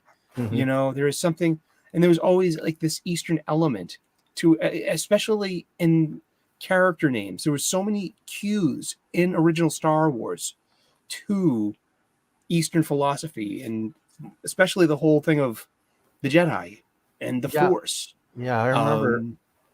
I remember watching a special on History Channel about the symbolism of Star Wars. They were talking about how one of the things I remember was them talking about how while the Jedi represented like the samurai or definitely, even down to the costumes, dude, or the Knights Errant back then, or the Knights Errant, you have someone like Han Solo who would represent the American cowboy. And I always thought, and Han Solo was always one of my favorite characters because his name Solo meant he was in it for himself, and that was the thing about that was the thing they said he was like the American cowboy. He was like the American cowboy. All you needed to do was put a star on his chest and then give him a 10-gallon hat, and you could complete the outfit. Mm-hmm. Oh, Who do you think shot first, Han or Greedo? Oh, Han. Han, dude, Han. I have Han. my old. I have the 2004 DVDs of the original trilogy just for the original cut that's on the bonus discs, and so I got the Yub Nub song. Like Empire Strikes Back just feels like the Empire Strikes Back that I know. Everything's in its right place, all the timing. There's none of the added scenes to it. It's not clunky. It just Yeah, Chad. no shot, Mac clunky either. Chad, who shot first, Han or Greedo? Let's ask the chat. Let's ask the chat. F's in the chat for. F's in the Sorry, chat. sorry for not participating as much. I whenever you guys are on here talking, I just kind of listen to you and draw. Yeah, you get in the zone. That's just like Yeah. what we're here for is. I appreciate it. No All problem. right, we got one for Han, angry Mhm. Canadian. Yeah. Well, anyone that says Greedo's a fake geek girl, you know that. Exactly, man. This is Yeah. why we need to gatekeep. There is. So there isn't actually shooting first. It's just Han blowing Greedo away. Yeah, yeah, and Over I my like dead the body. and I like the thing about the old West mentality that he had. He had, if you make a mess, you either clean it up or you pay for it. Yeah. And sorry at for the the end, mess. and at the end, he's like, "Sorry for the mess." He threw the credit Yep, at yep. the guy. Yep. That was totally a West trope. Yep.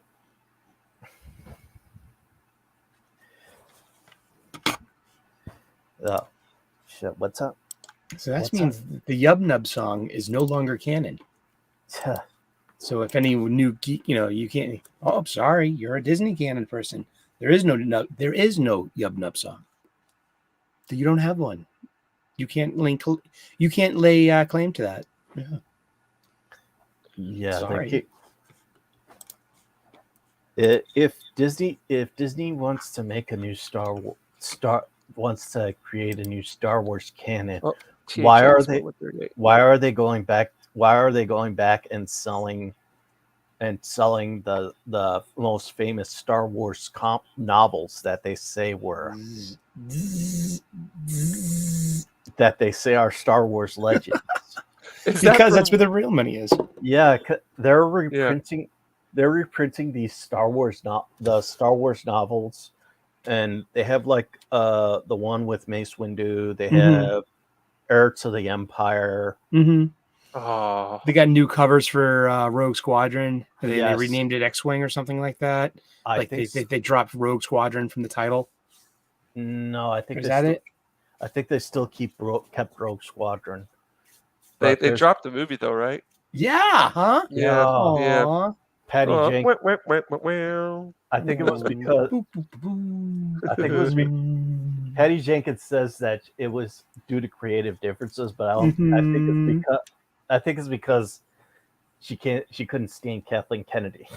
It was creative differences because what she thinks is creative is actually different than creative. Sorry, that didn't come out well, but I think you get the point. Yeah, What she considers to be creative is different from what is actually creative. Mhm.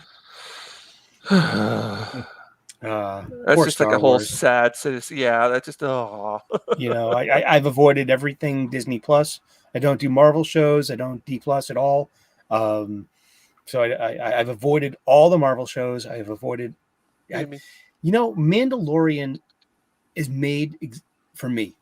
yeah, Fan like me. I was 8 years old when Empire came out. I was big into Boba Fett. I had the Boba Fett through the mail. I got Boba Fett early. It never came with a shooting backpack. But Boba Fett was like, my favorite action figure. And it's so cool. yeah, it's so cool. Yeah. It's just they actually.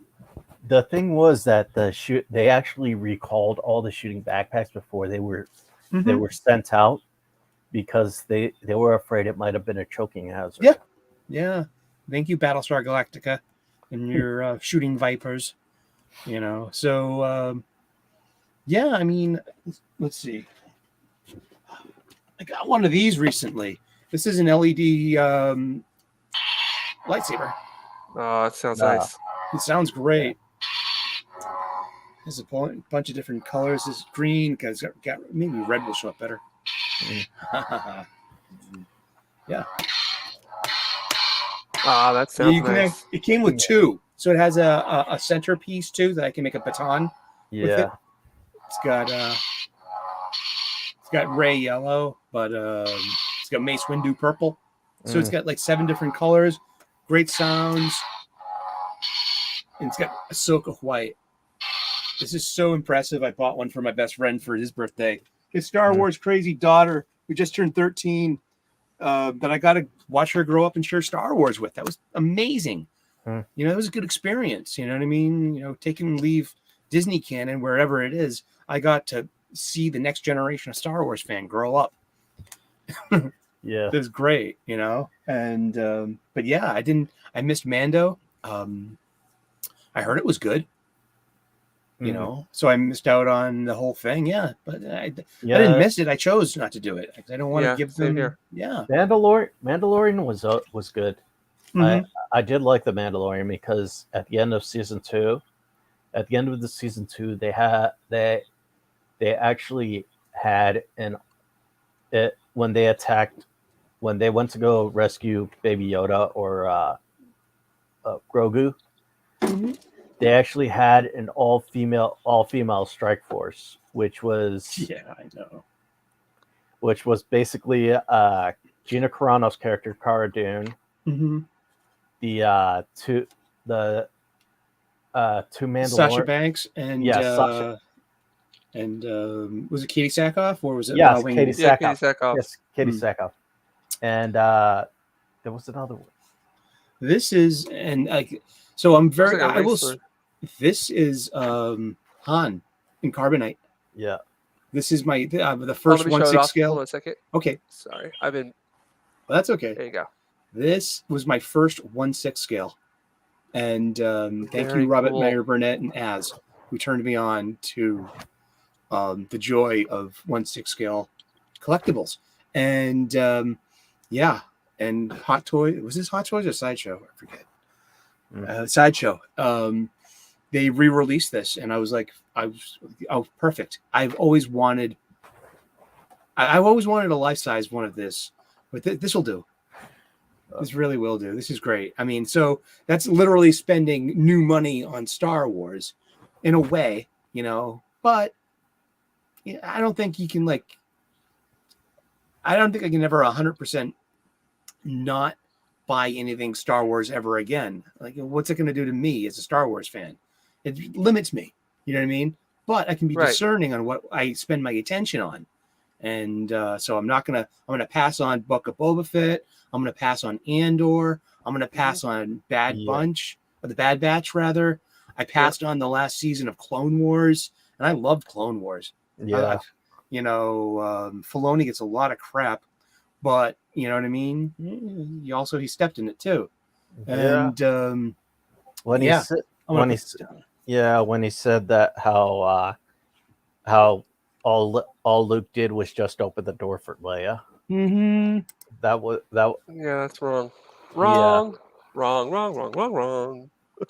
it's pandering. Wrong. And he was saying that at a ladies' convention too. So he was definitely just pandering, or maybe that was one of those things you get clipped on that you just like, oh geez, I said that, didn't I? Oof. Yeah.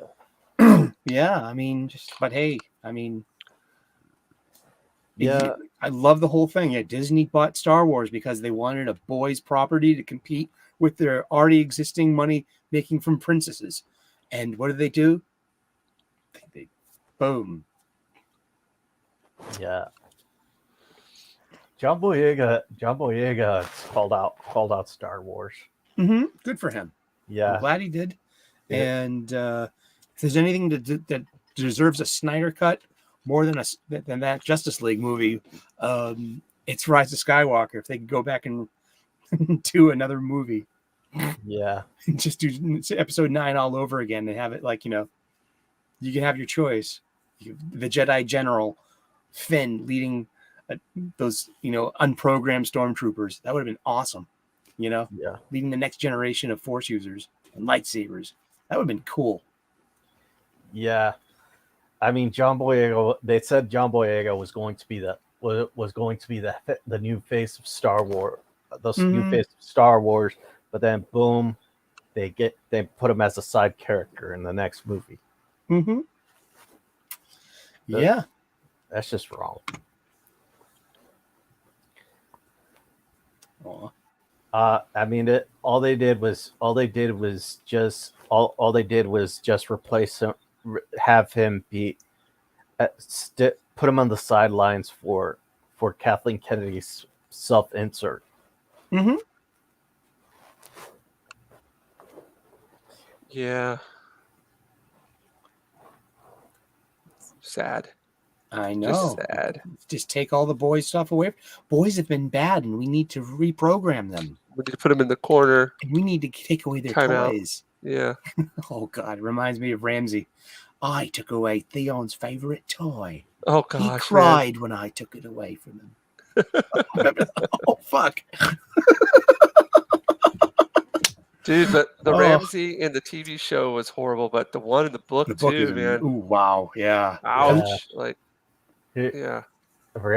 The one in the book was 10 times worse than the one. Oh, in the yes. Oh, TV. yeah. Oh, yeah. I mean, but the Ramsey Bolton, that was a great bad guy. Someone we Yes. can all hate. Yep. We were talking about that at Wakazish Yeah, I forgot earlier the about King Joffrey, of course. King Joffrey. Yes, these are Yeah. great bad Yes. guys. They're Oh, great we would villains. love to see him get killed. Oh, Sir- yeah, Cersei, Queen Cersei, and she kind of was she. There's parts about her though, like she's been put into this, situation. She's a rotten apple, but not as bad as her son though. Her son was just pure evil. Oh yeah, yeah, that was great. That was a really well designed villain. Yep. mhm. And also her father, Oh, yeah, Tywin. Tywin. Tywin was I like the symbolism, how there was actually some symbolism in one of the in some of the episodes, like the first episode, it Oh, where actually he's cutting had, open the deer. Yeah, I love Yeah, that. yeah. That's your introduction Yeah. to him. He's It's flaying like- he's dressing up for Yep. his kill. Yeah. yeah, but there was also some other symbolism, like when a deer, like when the stag killed the dire wolf, and there was only the dire wolf pups. There was all Mhm. that. Right. That was some great symbolism right there too. Mhm. Oh, of course. Oh, something that somebody brought up, which I was like, oh, I never even thought about this. And they really go about it in the book more so in the TV series, if I'm not mistaken, is that when Tywin died at his funeral, Mhm. the smell from him was so horrible that people were basically puking up while Yeah. they're in there. And I heard Mahler and Nerdrotic bring this up, and I never heard this from anybody else. Do you know the theory about why that happened? Why? No. Because the Red Viper Mhm. No. had poisoned him. Oh. Had been poisoning him, getting his revenge on Mhm. House Lannister, so had been poisoning him because he's all about poison. To the fact that Right. whenever he died, his body had just basically, the poison had been decomposing his body. Nice. So that was like, oh, I never heard that theory before, but that kind of fits, I missed the whole thing that that didn't make the transition from the book, that over the vigil that they were keeping over Tywin's Yeah. body, that Yeah. his smile, the rigor was setting in, and he was getting this grin that he never Yes. had in life. Yeah, And yeah. he was smiling. His corpse was smiling over Yeah. what was going on. That, and I loved Tyrion's really palpable PTSD after the trauma of murdering his own dad Yeah. and suffering his voyage in Uh-huh. in a wine barrel, Yes. and then and being, what was that? Where did he end up? It was He ended up in what was it where called? the banks are, right? Oh, No. Old Town? No. No, you It's crossed the no, sea to Essos, but it was where the was it where the it's banks called are oh, and Jesus. the Colossus of the, you know what I mean? Yeah, it's called You'll come Bravos. back to Bravos. Bravos. Yeah, You. Yeah. where'd your horse go? Oh man, We he's just missed going that around part. asking That everybody. he's in Yeah. a daze and he's completely post traumatic. Yeah. And Oh yeah. where'd the horse go? And he like and yeah, that was just. I wish they No, they lightened up on a lot of points with mm, Tyrion's character, and then at the end, it was just Yeah, oh at the end he was Peter Dinklage. He wasn't Tyrion anymore. no, no. the Yeah. thing was that they were, from what I've heard, and this is all secondhand. The showrunners were rushing to finish the series. So Oh yeah. Yeah. Well, because HBO offered them. They said you could have got another 10 seasons if you wanted to. Like, nope. Just You want to gonna do something finish else? it out yeah, because Star Wars. yeah, Yeah. Star Wars. They said that they were going to be writers in Ryan Johnson's Star Wars. Or Nope. Didn't happen. Thank goodness. mhm. Yeah, but like I'll always have Star Wars, and I'll always love Star Wars. I Yeah, of just don't, course. Yeah, it's the original for me. They can't touch. I can still watch and enjoy Star Yeah. Wars original. I can still watch and enjoy it. Still have the shirt. I still have the CDs. I Mm-hmm. can still listen to the music and get goosebumps. Mm-hmm. You know what I mean? I love the prequel music too. I mean, I always liked I liked the prequels when they came out, and then came the Red Letter Media Plinkett reviews, which kind of like gave me a crash course into like more film theory, that was great. So you got to see like there were some stinker moments here and there, but overall, I liked the prequels, and now I can say Yeah. that all out again. I wasn't a big fan of the prequels at all. But that was just me. Of course, Mhm. everybody. But if you liked them, I didn't have any qualms about that at all. I don't care. But Yeah, I mean the books are better. I mean seriously, That's what I I got heard. them right here, man. This is I'm gonna listen to them. yeah. I mean the novelization of Revenge of the Sith by Matthew Stover is amazing. I read it like once a year. This is Palpatine's. He's the hero. He wins. Who's the big winner? Who's the big winner? Oh no, here he comes.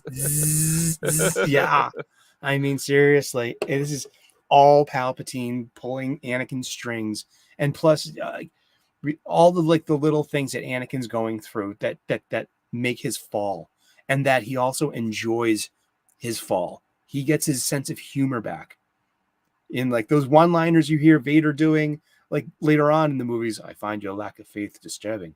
That's a joke. It's a great one-liner. Right. Maybe maybe you find the terms, what did he say to Lando? He's kind of mocking him. I can't. He's like, you're so much better at quotes than I am. Oh man. But yeah, Anakin had a sense of humor, but by Revenge of the Sith, he's a war veteran. He's a wounded warrior. He's lost an arm, literally. He's got a scar over his eye now. He's got to keep his relationship with his wife a secret. There's a lot, and then comes the whole war trauma. He lost his smile. That's one thing that Stover hits upon, especially in the opening of this book, is that Obi-Wan wish he could hear like the smile in his former student's voice again. Stuff like that. These really nice moments, and there's a lot of cutting room scenes in the DVD where you see Padme basically inventing the rebellion. And like, I wish there was a special edition to see, so we could see Natalie Portman act, and talking to Bail Organa and to Mon Mothma, and to being like, no, you be good little senators, and you do what Palpatine tells you to do, and you organize this in secret. It was some really good stuff. If you can, try to find the 2004 DVDs of all 6 of those movies. Yeah, they're worth it. Do you know that Rise of Skywalker doesn't have any bonus footage? It doesn't have any making of footage.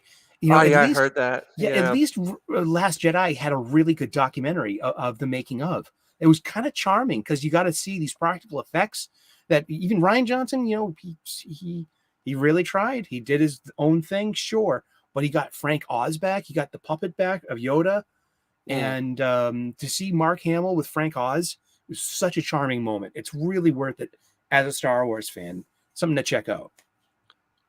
Hey, I said something complimentary about The Last Jedi. Yeah. I remember watching the making of. Well, they had their before the movie came out. They Mhm. had like the ice foxes, whatever those Mhm. things were. Yeah, And it's those just like, crystal- oh wow, they're putting in a lot of effort here. I'm really impressed with this. Can't wait to see it. That was the last positive thing I had to say about it. Yeah, Ever. no.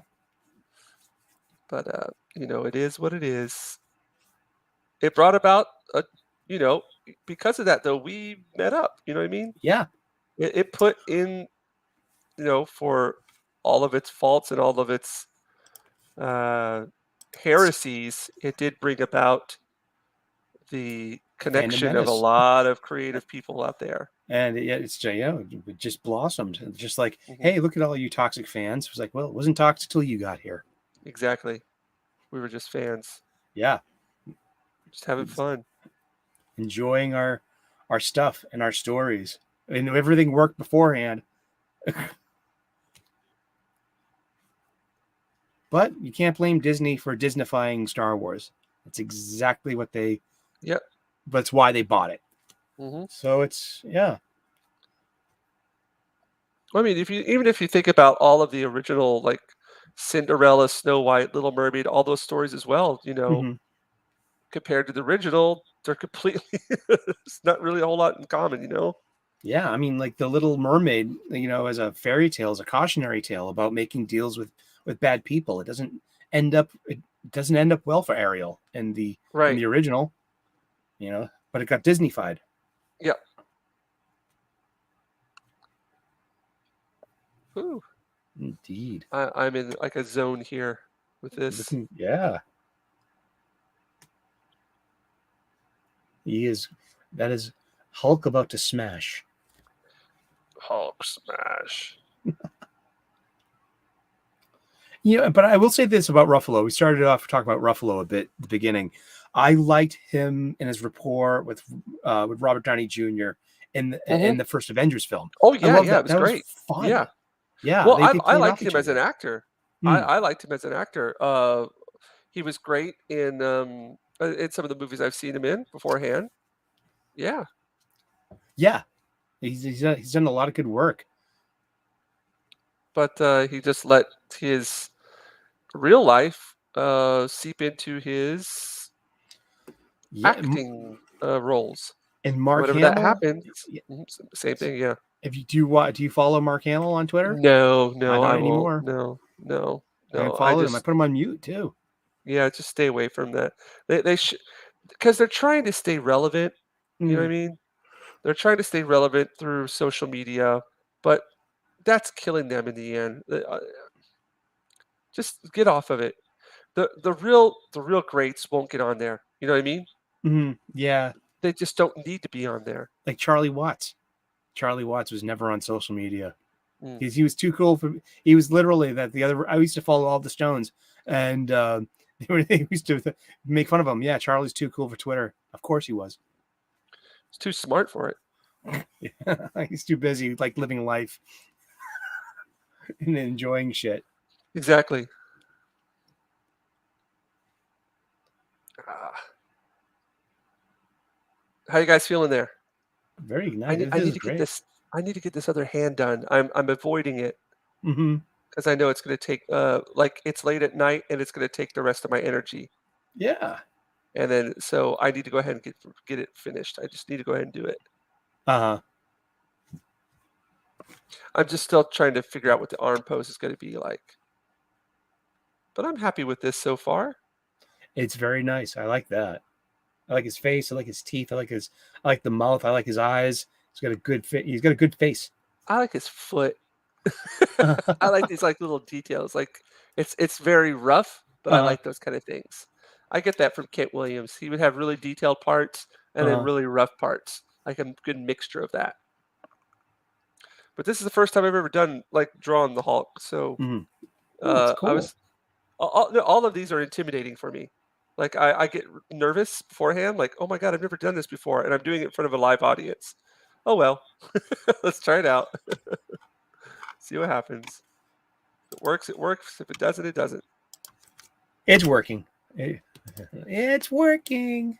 It's working. In addition to, I have the other prequel books as well because they're all I need to read really. those. It's how you can best enjoy the prequels.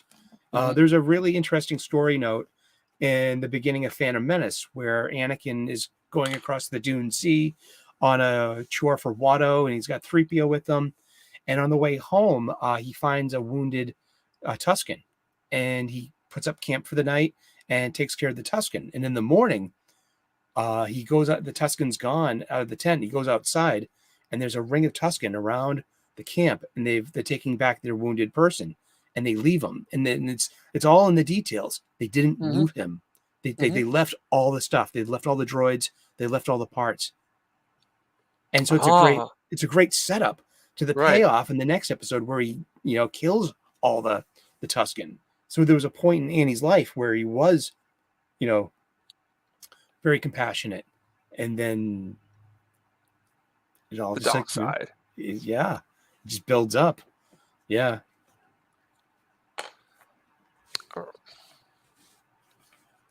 I need to. I was looking at a tutorial on one of my weak points. Sorry, yeah, like I'm not really great at Mhm. drawing veins. Well, not Uh-huh. great. I just don't really draw them. Mm-hmm. But I'm just thinking I should start trying to draw veins more. But I don't like when things get like overly veiny. You know what I mean? Mm-hmm. Yeah. That's just a personal preference. So I kind of like to have like the simplest, like it looks like it could be from the old style, but it's got new. It's got like the modern take on it, but with Mhm. it's it's a combination of both eras. If you know what I Mhm. mean? Yes. Kind of like from the Marvel masterpieces, that book I was shown earlier. Mhm. That's like kind of what I'm shooting for. Right. This is one of those like Fleer Card 94. Yeah. Yeah, I like that like kind that. of vibe to it, like that. Yeah. Exactly. Yeah, I like that. Exactly. Yeah. Like you got like this is gonna be on a card, like a trading card. Right. Yeah, That's exactly what I'm thinking. I want Yeah. this on a card. I'm gonna have him doing a fist here. Let's have him doing Nice. a fist. I'm gonna look at a little bit of. I look at reference photos sometimes just because I want them to. Hello, Jeff. I'm not perfect with hands and everything. I've always got tons of work I got to do. But all right, here we go. That one will work. Yeah. Okay, so this arm's coming here, and then we'll make him have a fist right here. No, we'll make the fist come out here larger. There we Mhm. go. There we go. Nice. That's the ticket. That muscle's coming in there. So whenever you're drawing, like I've been doing some a lot of draw streams, but so for example, whenever you're drawing an arm, for example, and you want to get it to look realistic. So let's say this is the shoulder right Uh-huh. here. I want his arm to come back and then come forward, right? So, okay, I'm going to draw my initial. So this is my hand, shoulder, elbows up here. I'm going to draw a cone here. Mm-hmm. But I'm going to draw the inside of the cone too, so I know perspective. Okay. And I know that this cone right here, coming here, this circle and this circle are on different planes. And then I connect them. And then by doing that, you get like a realistic looking. Like a wind up. Yeah.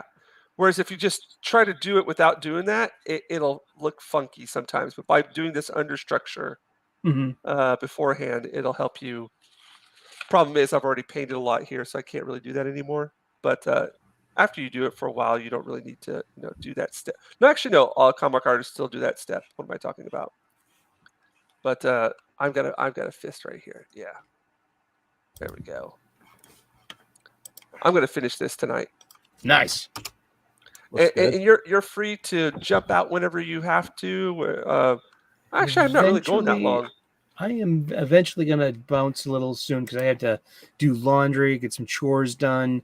I got you, man. Yeah. I'm sorry I haven't like been a whole lot with the conversation as Oh, far as dude, conversations this go. is But this is we have a you usually throw a very nice show, and you're yeah, very Yeah. it's good at just letting chill. us, just Yeah. shoot the shit. I mean, Yeah. technically, it's your guys' show almost. You know what I mean? Aw, shucks. I'm just I'm happy just that you bring us joking. back every week. I'm I, blessed. I'm, there's no pressure on you guys having to do this all the time, but of course, I always appreciate it. It's a nice way to spend a couple hours and Yeah. also see the creative process, to be part of a really good live stream, Mhm. and just it's really nice. I enjoy this time. Yeah, me too. Yeah, Yeah, I man. got a lot of content done yesterday. I try to stay a week ahead on my comic book show, Yeah. because that just, like I said, if you're gonna do daily content, you need to produce. You just it's I don't really fire up a live stream for my channel. I have never done a live stream on my channel, but it's just I'll get there sooner or later. I mean, It's all about your timing, man.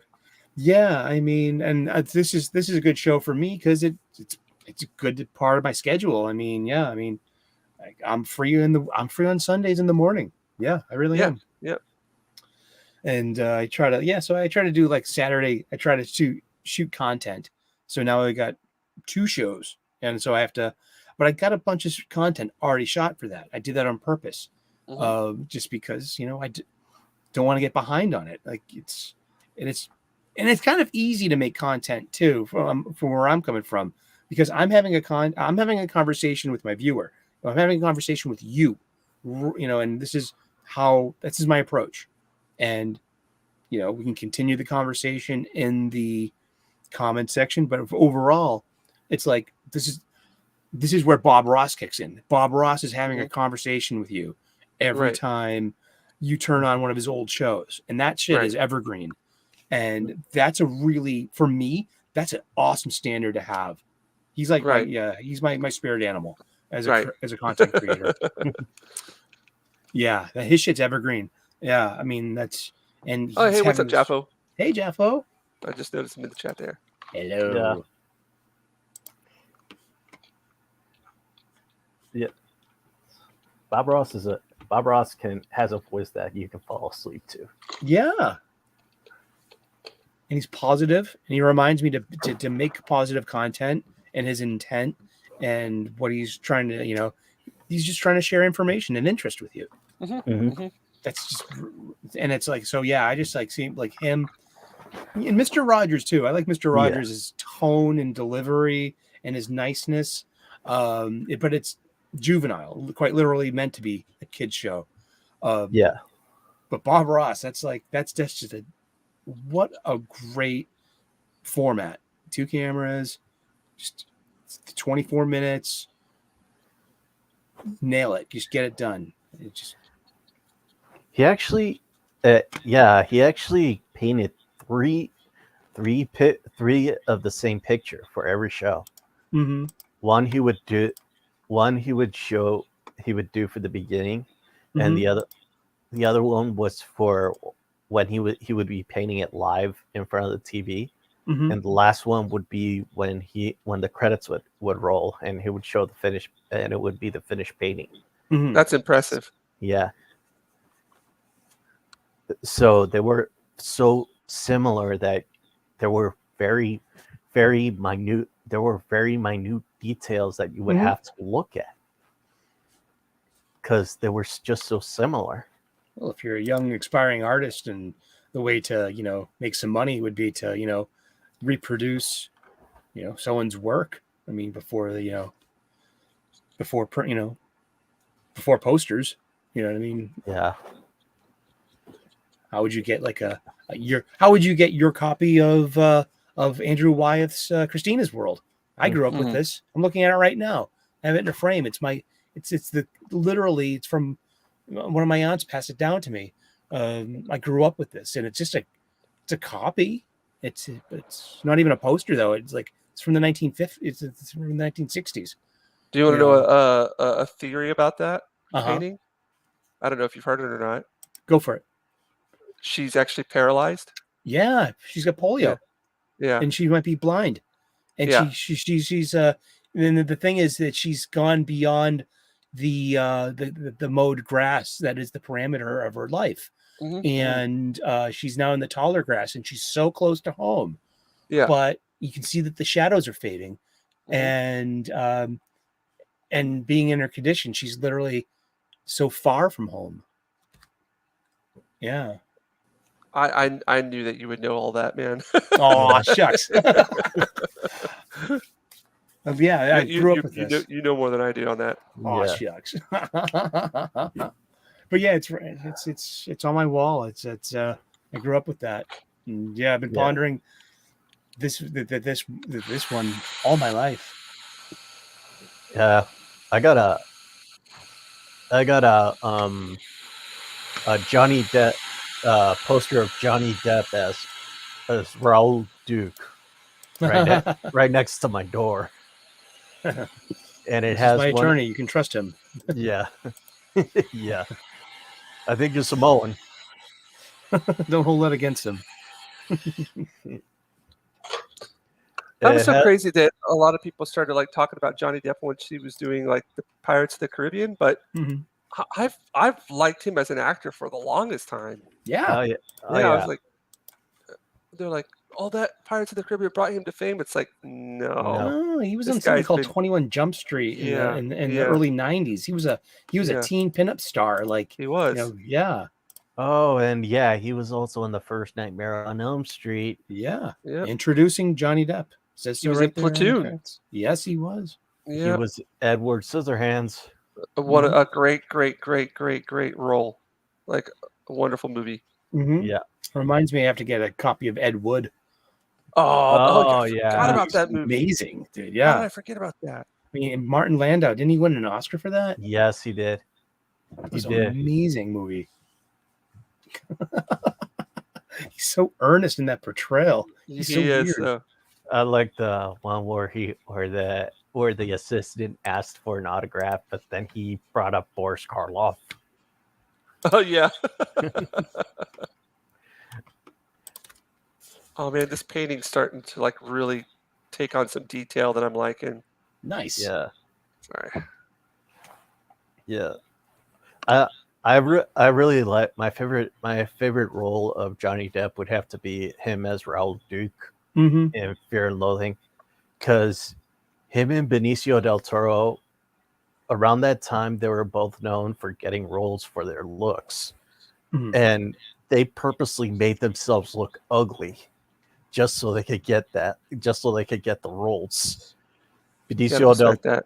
yeah, He got to hang out with Hunter himself. He was actually Yeah. they were good friends in real life. yeah, So yeah, they bonded yeah. over that. And one of the things that Benicio del Toro did to make himself ugly was he grew up this greasy porn star stash, and he actually gained 30 pounds. Mhm. While Johnny Depp, he lost weight and he actually shaved his head to make himself look bald. Mhm. Yeah, So I'd never seen the Rum Diaries, and I I- heard that's the he met Amber Heard on that set. yeah, AH. We Did you- can't say her name around here. If not, we'll get demonetized. Oh no! Did you guys ever see Chocolat? Yeah, No. that was a good one. Oh, Hot Chocolate, my favorite. How did you know? I love that ending. Great. Hot Chocolate, my favorite. I love that. It was a cute movie. Yeah. It was. It was a cute one. Yeah. What's the French actress? Juliette what's her name? Binoche. Yes, that's the one. She was great in Mad Men. You ever watch Mad Men? Yeah, yeah. Yeah. I've seen a few episodes of it. She plays Megan's mom, the French Canadian mother, who ends up marrying what's his face? Oh gosh, I think it's Roger Sterling. Yeah, that's a great story arc for him. Yeah. One of my favorite shows back that I still have like a hoodie for is Sons of Anarchy. Mhm. because it showed the inside of what a real MC is, Mhm. and that's because the showrunner was once in Hell's Angel back when they were a hardcore criminal organization. So that I'm trying to watch I'm gonna start watching the Mayans, which is like a Oh, cool. spin-off. Yeah, the Mayans is basically a spin-off which takes place from the perspective of the Sons of Anarchy's rival, because Are we talking about Namor here? yeah, Had to I throw hope that they in have there. fun with that. Just Yeah. go wild and just yeah, and that's like part of the. I've had enough. Yeah. I'm like, just here come with more of this academic jargon leverage to try to. I'm done with that. I mean, good luck. Yeah. Yeah. Have fun. Have fun. yeah. I mean, Sorry, I didn't mean to interrupt you there. I just yeah. want to throw that in there. Well, A little bit. yeah, because all right, as I was saying, the Sons of Anarchy were basically based off the Hells Angels, while the Mayans were based off the Mongols, and their real life counterpart, the Mongols. Yeah. Do you know when the Mongols ruled China? Well, maybe you can ask them yourself. Yeah. What's that from? Bill and Ted's Bill Excellent Ted. Adventure. Oh, of course. Oh, gosh. Strange things are afoot at the Circle K, my friend. I'm gonna watch it again. We have to watch that. I'm gonna have to watch that tonight. Oh, that's cool. I need to catch up on. I think the second one's brilliant. I mean, except for that it falls apart in Act 3 at the ending. Whatever. It's just a Bill and Ted movie, but that is just it's actually cinema homage after cinema homage. It's just so fun. And I haven't seen the new one yet. I haven't either. I saw it. It was okay because it showed like alternate versions of Bill and Ted. Mm-hmm. Yeah, because they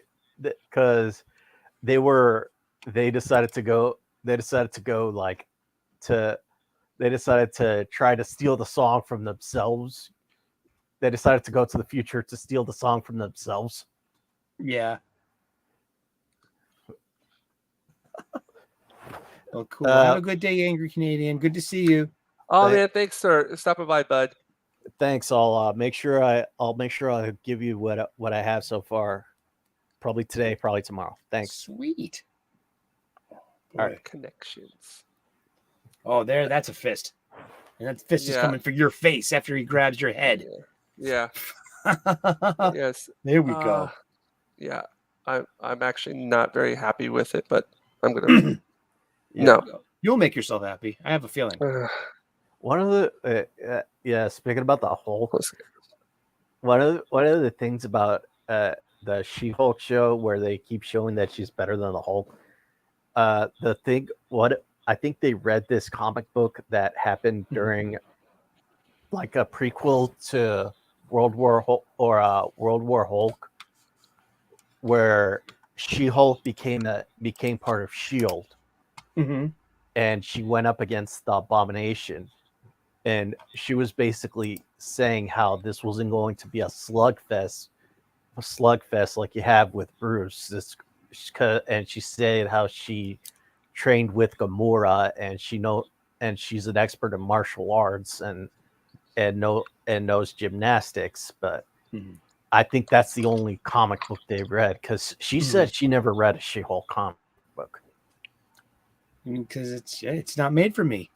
It's not made for you. Yeah. No, it's not. But you know what? I mean, there's this hopping on things early in first, second, third episodes. Sure, we have a sense of of if it's going to be good or bad. People are like that. But I mean, what if these are just setups to payoffs that we're going to get a payoff by the final episode? Jen has some humility, and Jen has suffered some extreme loss, especially due to her hulking out. You know what I mean? So you can have that set up at the first episode where we're talking about anger and how about like, well, I get cat calls and blah blah woof woof. Yet maybe by the end of their act 3, she has learned, that the Marvel lesson with great power comes great Comes great responsibility, responsibility. Yeah. and maybe has something. Perhaps there'll be something there, and that's where they ask about giving the benefit of the doubt in the show, because it's not completely told yet, so we don't what if we're wrong about being angry? What if it this is what my thoughts about being so angry in the beginning of the stories, because it's not done yet, it's not complete yet. Yeah. So what we could be complaining about storytelling is all a lot to do with like setup and payoff, and I don't know, I'd like to give it some respect, and it's got time to maybe do what it's supposed to do, tell a heroic story. I'm not sure about that. Exactly. Yeah. I mean, Yeah. I like the detail on the fingernails too. Yeah. The fingernails The turn light- out nice. The light, Yeah. you know what I mean? Light source kind of thing. This I mean, hand is not working. I had some high hopes for Loki, but they completely dropped the ball with that. Because Loki, I thought it was going to be like, he's trapped with a bunch of overpowered beings that he can't take on. So he's probably going to use his wit and cunning to trick Get them him- and yeah. get them and take over. But no, it turned out to be they wanted to show that his female version was better Yeah. than him. Exactly. And this is me, I guess, at my most misogynistic, I guess. But I just have to put my hands up and say, who needs power fantasies more than Western chicks? All right, who needs that kind of desperate storytelling to villainize men and I mean, sure, is that the best you got? That is the best you got. All right, and so who's this being made for? It's like I just put my hands up and be like, hey, you know what? Yeah, I mean, who needs power fantasies more than Western women? I mean that, I guess, nicely, because these were boys' toys once, and they're being taken away from boys, and boys need to learn lessons, and boys are okay, sure, let's see if it sells. It's not. Yeah. And I love women. I have, we all, women in my family, of course. Everyone does. Yeah. Women in my life, of course. But I always come off sounding like a misogynist, because it's like, sure, okay, here you go. Have all the power fantasies. There you go. Yeah. You need it more than me. I'm going to take it like a man.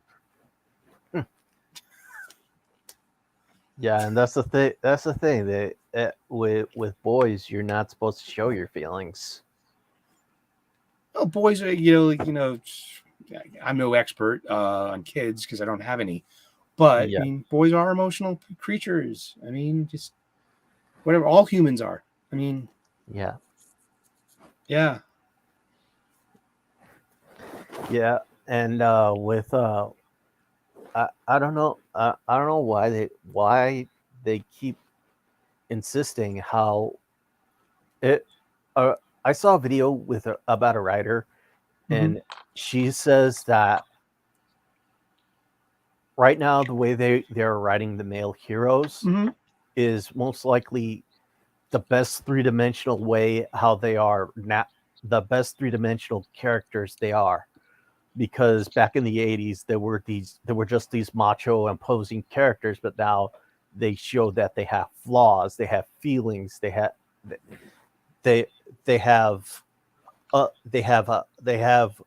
drive which makes them human. But now she also says that the female heroes are the worst that they have ever been, because Mhm. they're just blank slates, they're cardboard. And it's just there's a complete flip.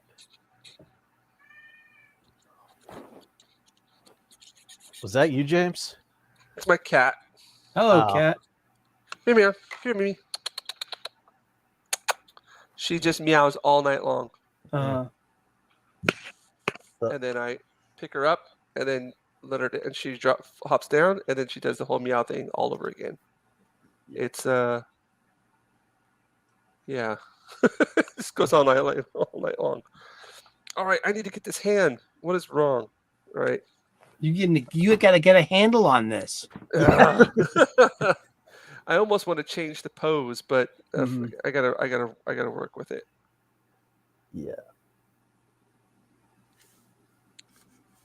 It's looking good though. It really is. Yeah. I mean, I know. Yeah. I mean, don't paint yourself into the corner. No. Oh gosh.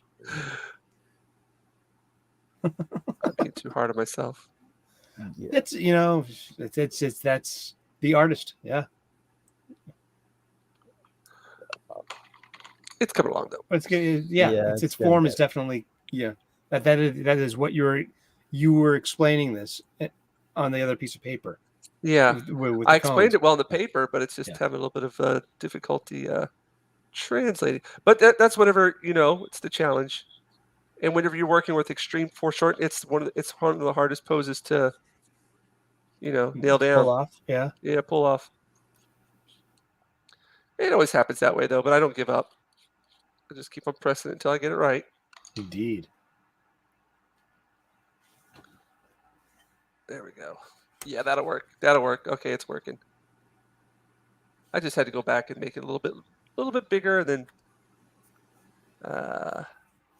mess around with some things here. Mm-hmm. There we go. That's what I was looking for. Yeah. Here you go. Yeah.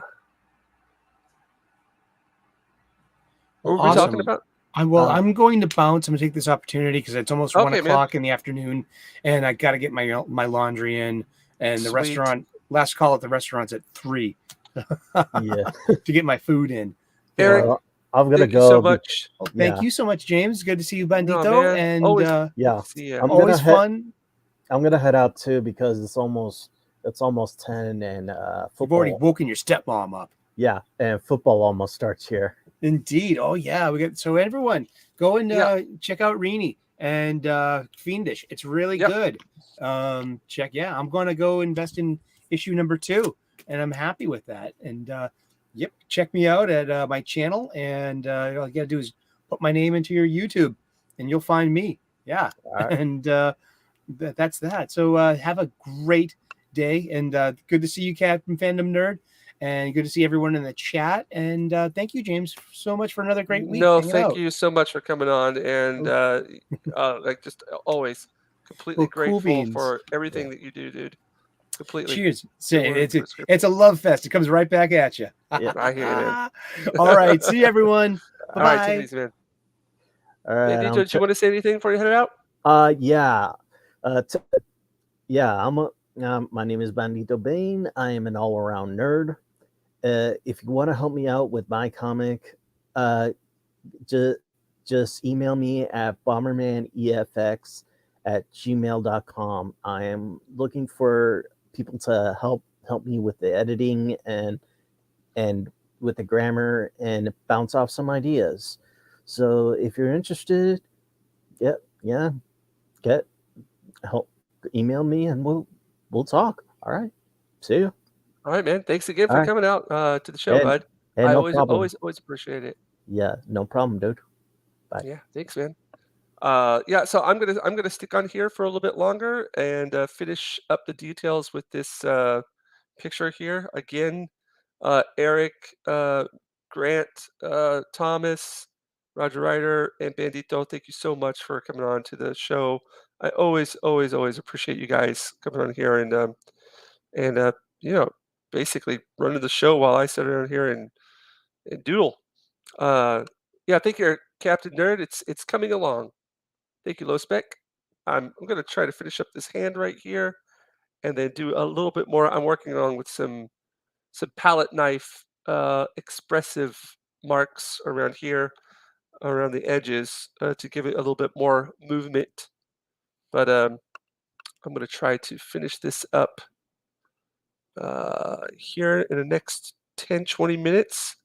So if you guys got any questions or anything, comments, again, Thomas, Roger Ryder, and I are working on a comic together, and um, you can find that on Indiegogo.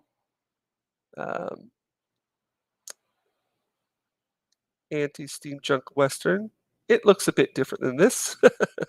And again, I'm doing these pictures, well, always to practice my style and techniques, but also to have work to show off at Tokyo Comic Con, Comic Art Expo, and to potentially translate this into commission work that I'll be doing for Orlando meetup as well. Um, let's see. I need to get this finger right here.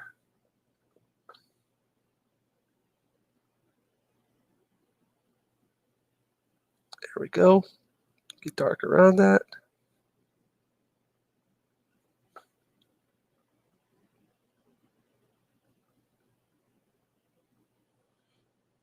There we go. Yeah, but this has been really fun to work on, this Hulk piece. It's again just challenging myself to try things that I've never done before. This just extreme foreshortened view of the hand here. Um, and just trying to knock out this finger, get it to look good. And then, yeah, so I don't really have an idea particular in mind what the picture's going to look like. I put down ink washes and then kind of let the image. I search for the image, and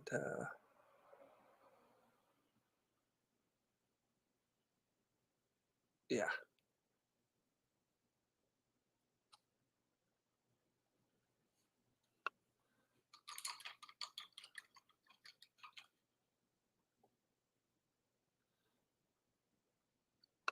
Hmm. This one's just got a little bit more to go. I'm actually gonna knock this part back here.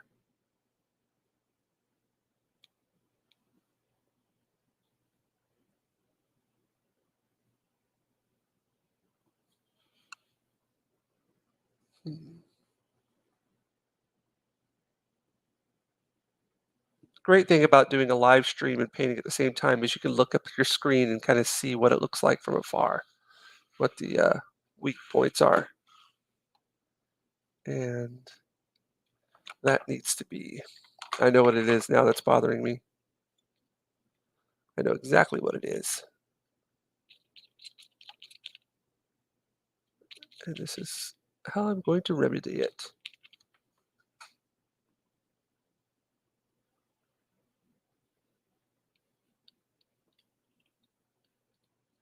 Because whenever you're doing a lot of detailed work, you kind of miss things.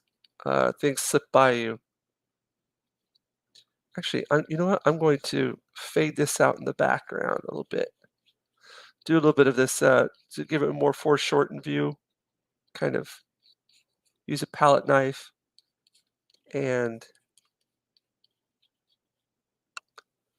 yeah, there we go. That looks better, I think. Could be wrong.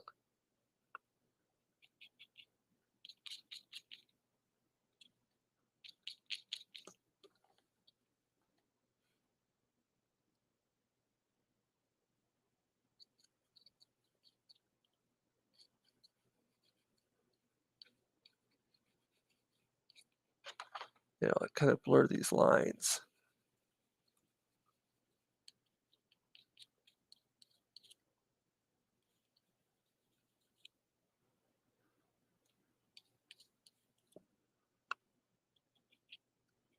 There we go.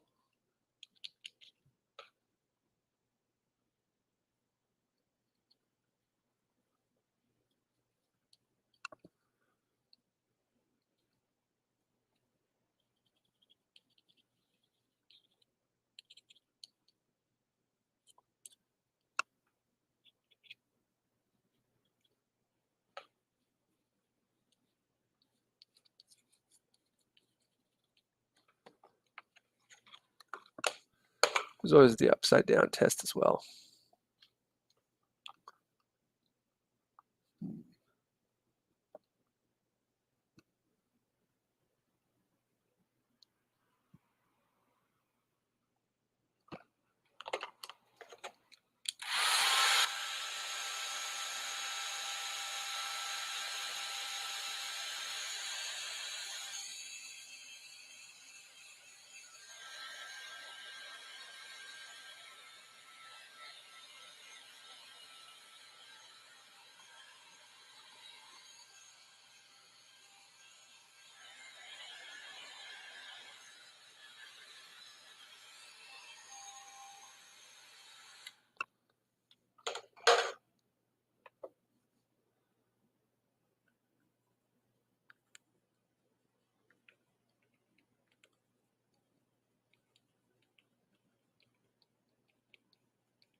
Again, appreciate everybody coming out here tonight and checking out the show. I'm going to spend another, let's see, it's almost 2 o'clock. I was hoping to be finish this in about around 2, so I'm almost at the 4-minute mark. I can do this though. I can do this. Just gonna knock out this hand here. I'm going to have a little bit of perspective with these fingers. I think that'll make them a little bit more interesting.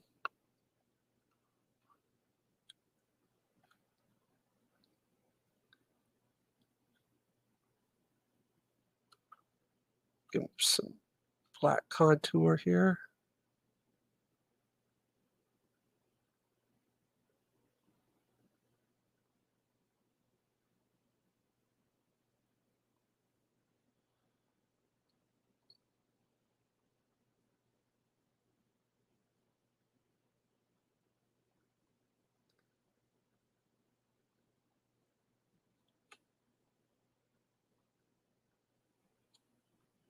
There we go.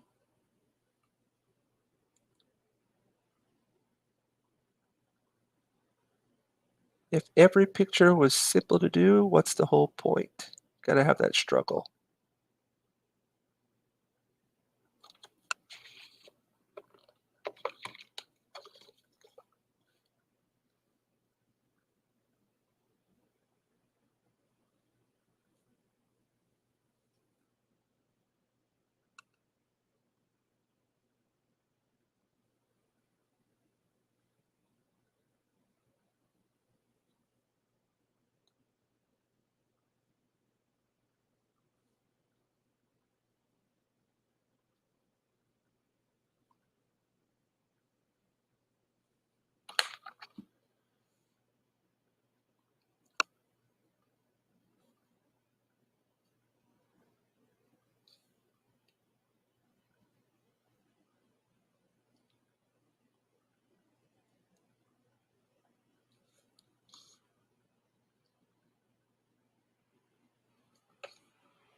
There we go.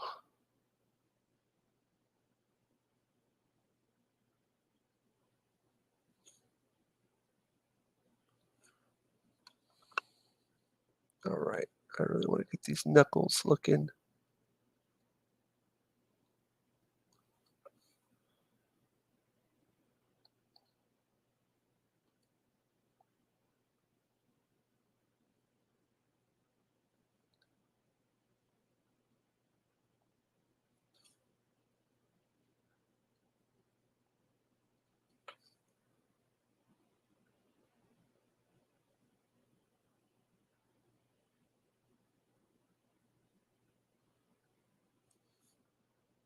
There we go. That looks better.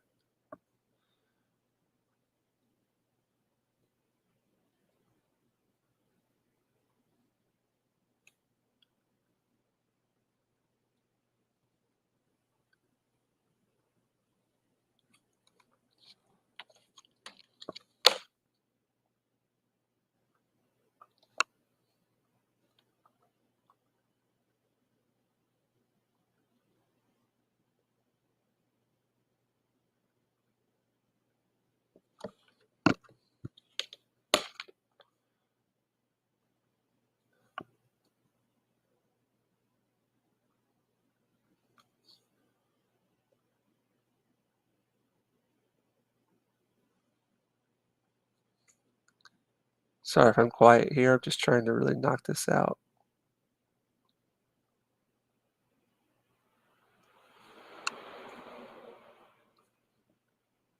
But it might just be me by myself here.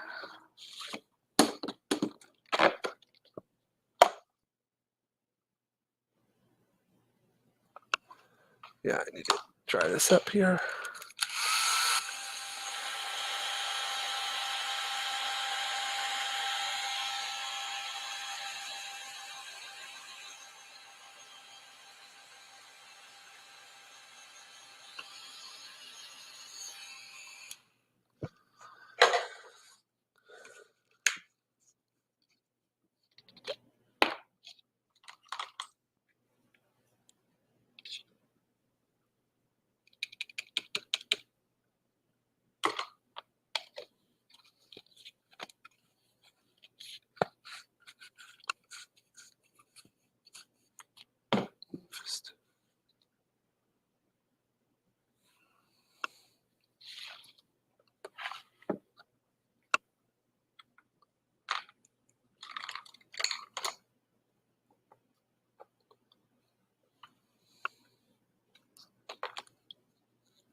Just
Hello there to anybody who's watching. I'm trying to finish up this picture here.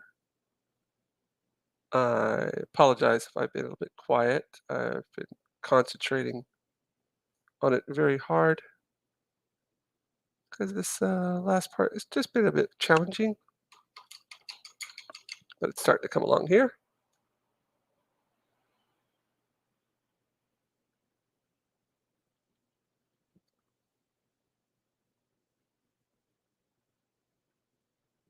Oops, I'm going to use a palette knife.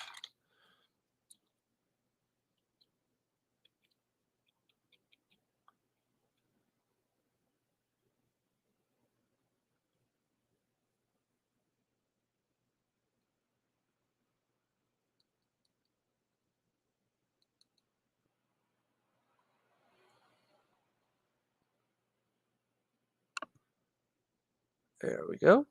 Almost finished here.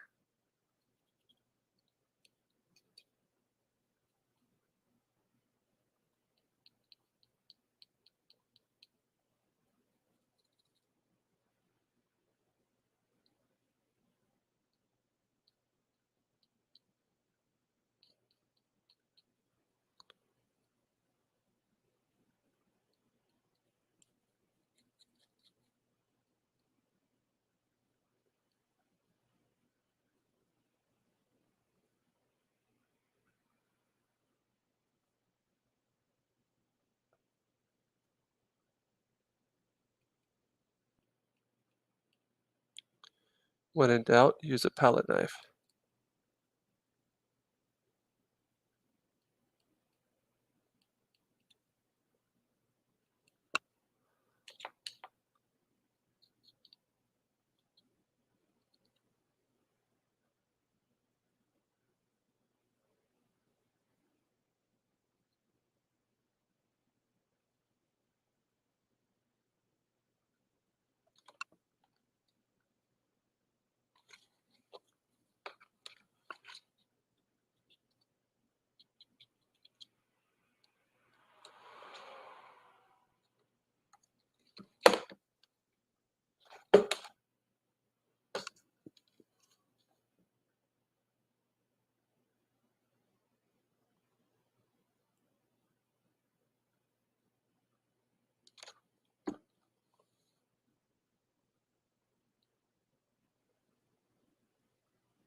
Oh, thanks, man. I thought I was on my own there for a second. Yeah, it's almost done here. I'll be honest, my eyes are focusing uh, in and out. So I'm trying to get the perfect.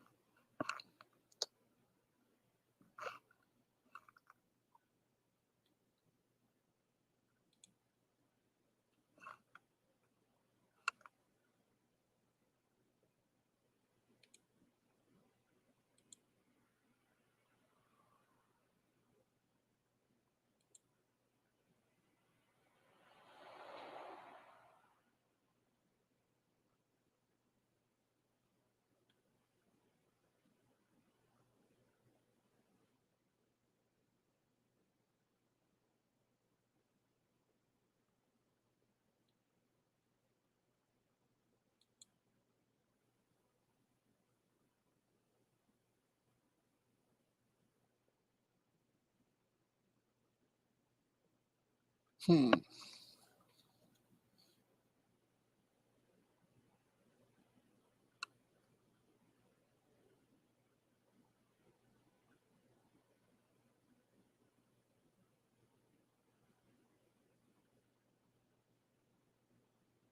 That's what I'm looking for.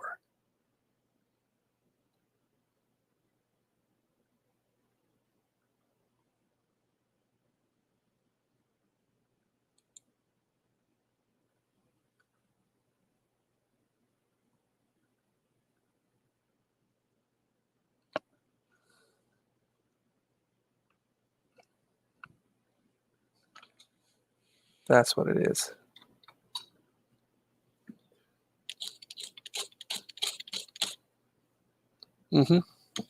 That's what it is.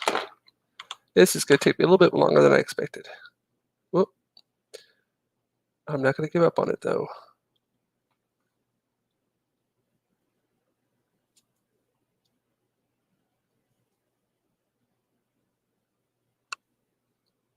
Yeah.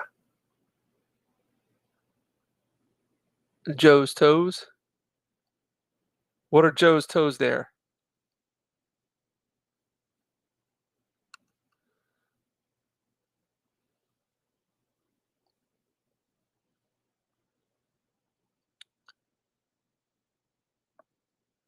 Yeah, that's what was wrong. I was going with an impossible pose there. That's what it was.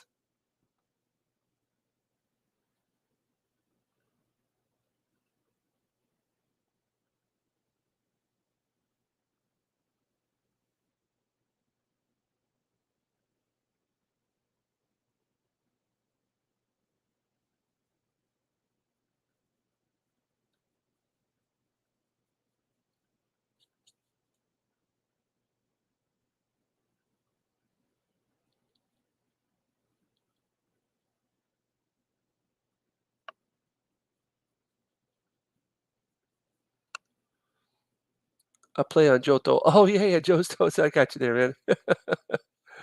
Oh, what's going on here? Did I miss something? Oh, yeah. Oh, I got to finish this. All right. I know what I've done wrong.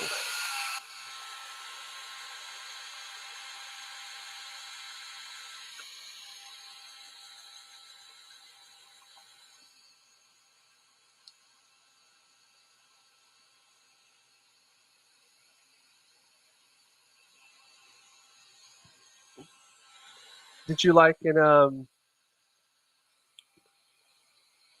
right.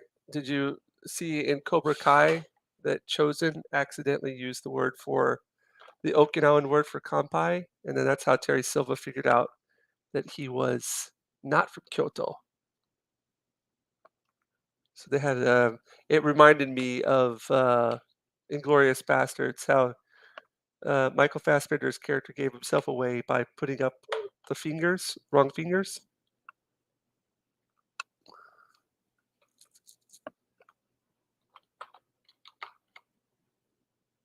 Wonder if people caught that or not. Almost done here. Darn it.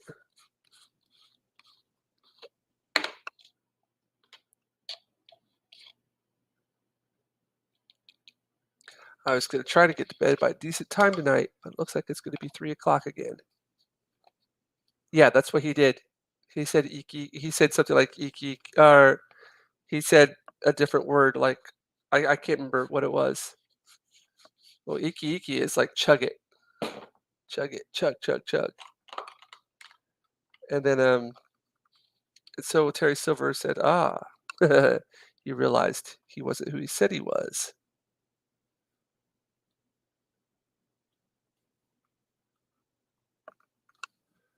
All right.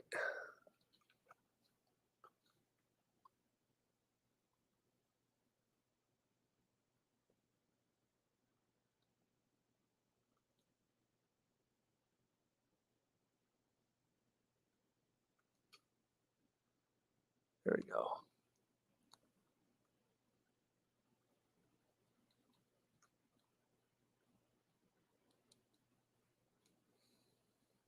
That's better.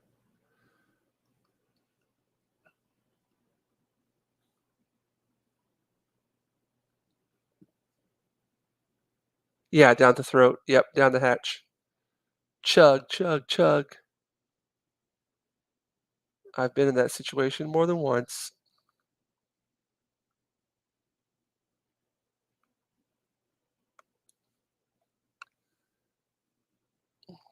James, stay true to the figure.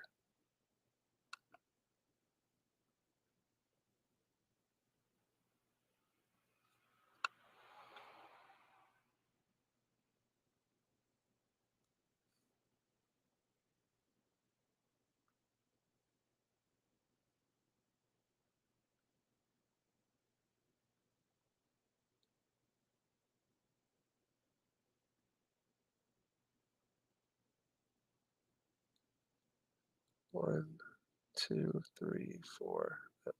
Coming down.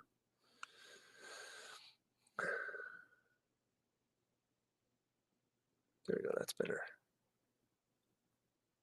I'm getting a little sloppy here at the end. I'm getting tired.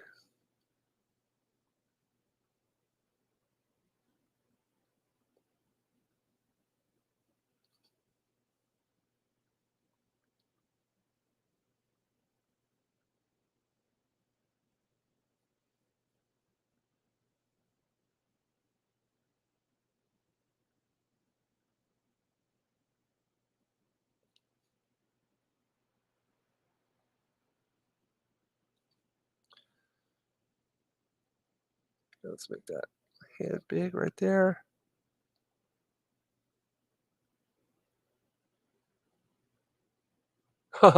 Yeah, I think we've been there, a couple of us. Yeah, that iki iki doesn't go well with a lot of Japanese people sometimes. Can't hold their liquor.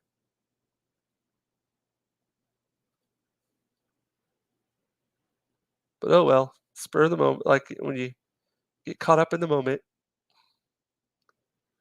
that iki iki will do a lot of people in.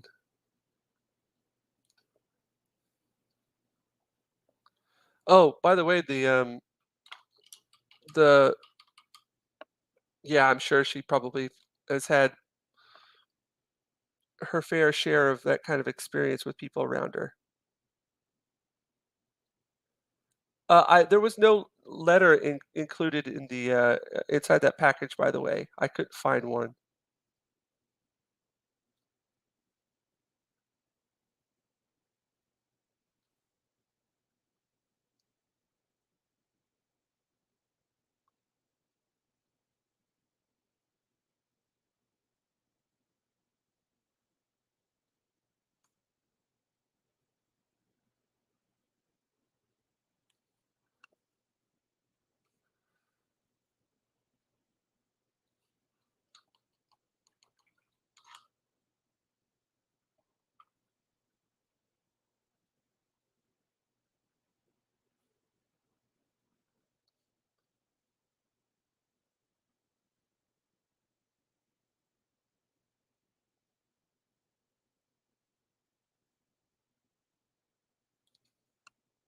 But if you do get a chance to tell her, please tell her I appreciate all those snacks and everything that she included. Those are great, especially the taco rice. I love me some taco rice.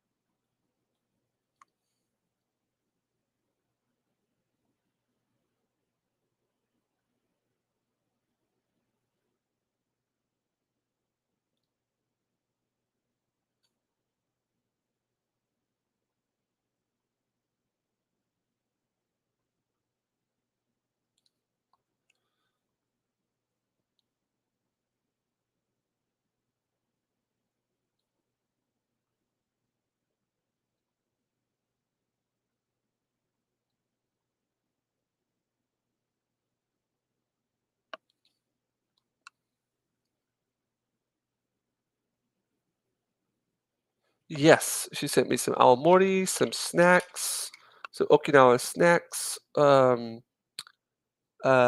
Yeah, just a bunch of little goodies in there. I was quite surprised. And I forgot that you were getting that sent to me, and so I found it in the mail. I was like, "Oh, what is this?" Whenever it got delivered, I was really whenever they delivered, I was quite surprised. And then things started, uh, yeah, coming into like I started remembering. Oh yeah, that's right. I'm getting a package. I completely forgot about it.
Yeah, no problem, no problem.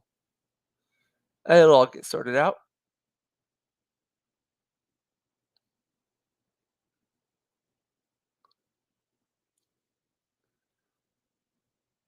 But I'm gonna be over there in less than in less than a month.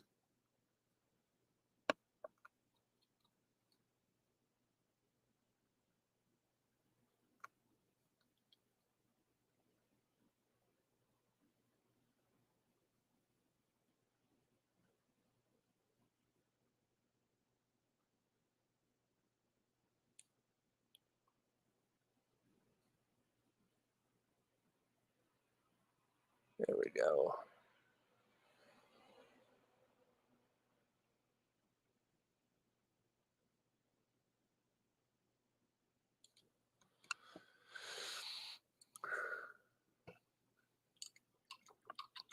Yeah, it's coming along quite nicely. Nicer than it was before, anyways.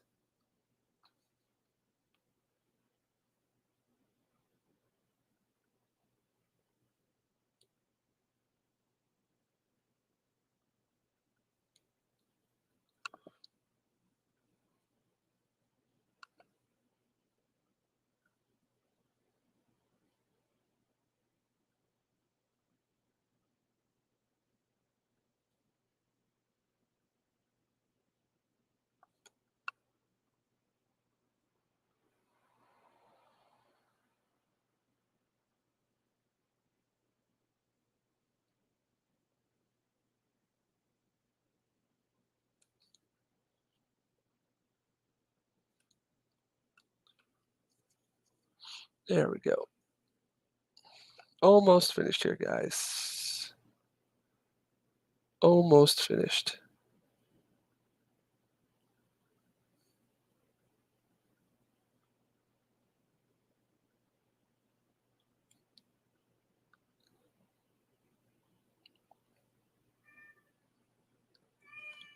Hello.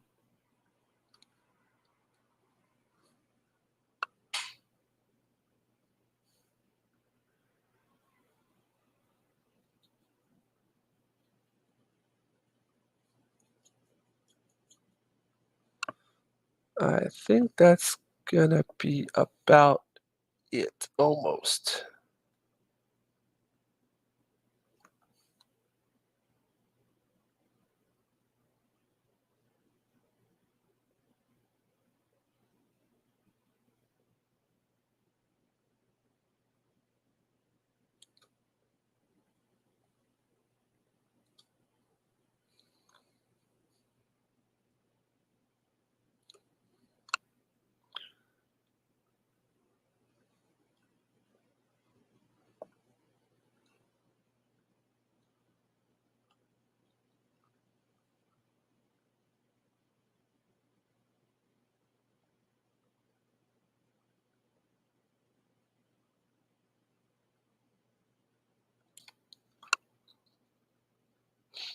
There we go.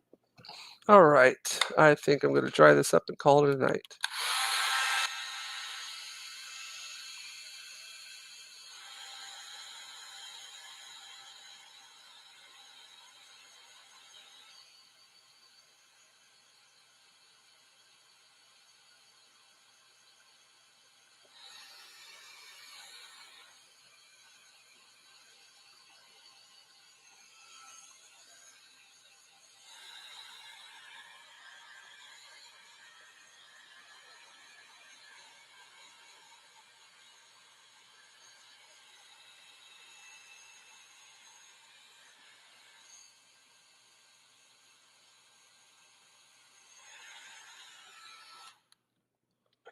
Just a little speck right here.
Yeah.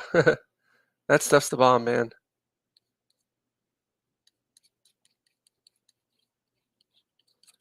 Can't wait to dig into that.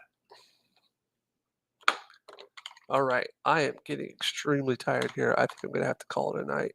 Let me finish up this arm real quick. I'm making changes to this as I go.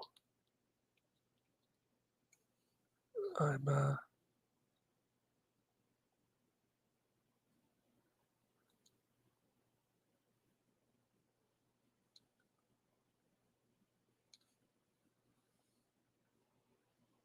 mind you, I like the changes. They're necessary.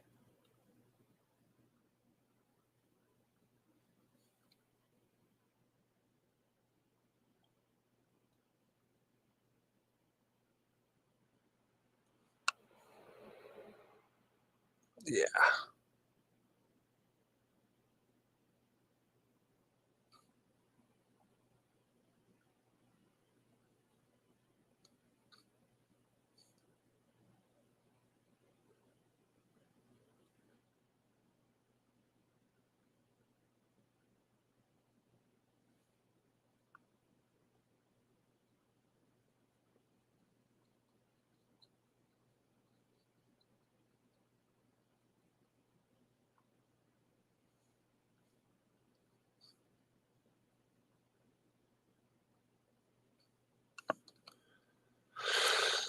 All right.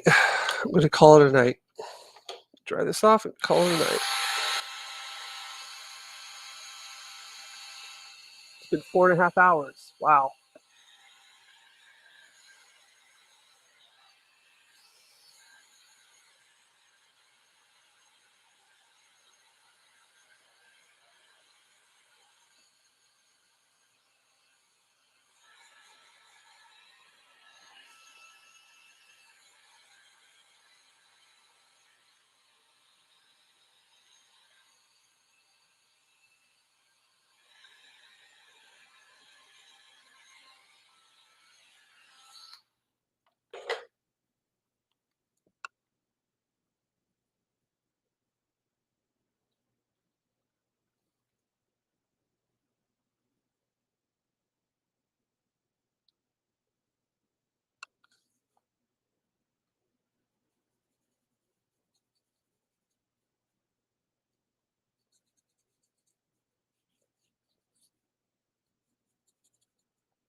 All right, done.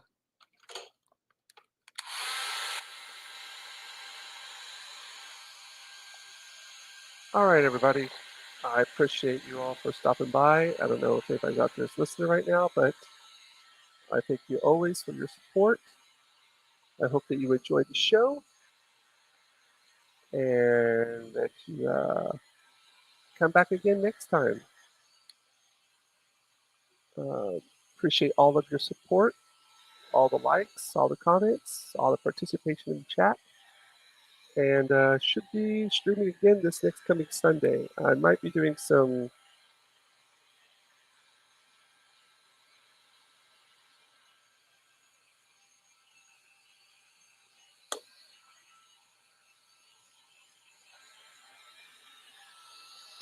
I might be doing some coloring streams for the comic book this coming week. I'm going to add one little highlight here, real quick, like because I still have paint and I've got a place I want to kind of brighten up here.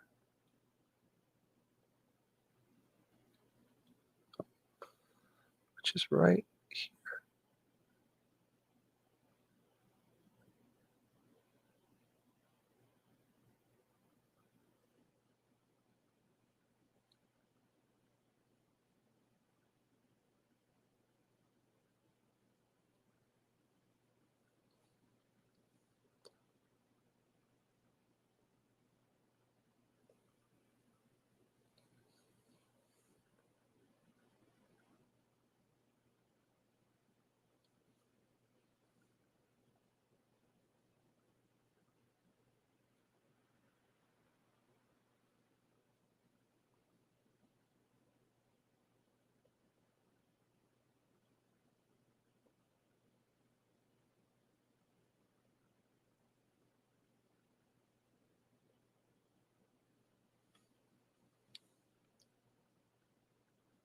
All right. Gonna call it a night, man. Yeah. Good night, Matane. And until next time, everybody have a great night. And see you next time. Thank you. Bye-bye.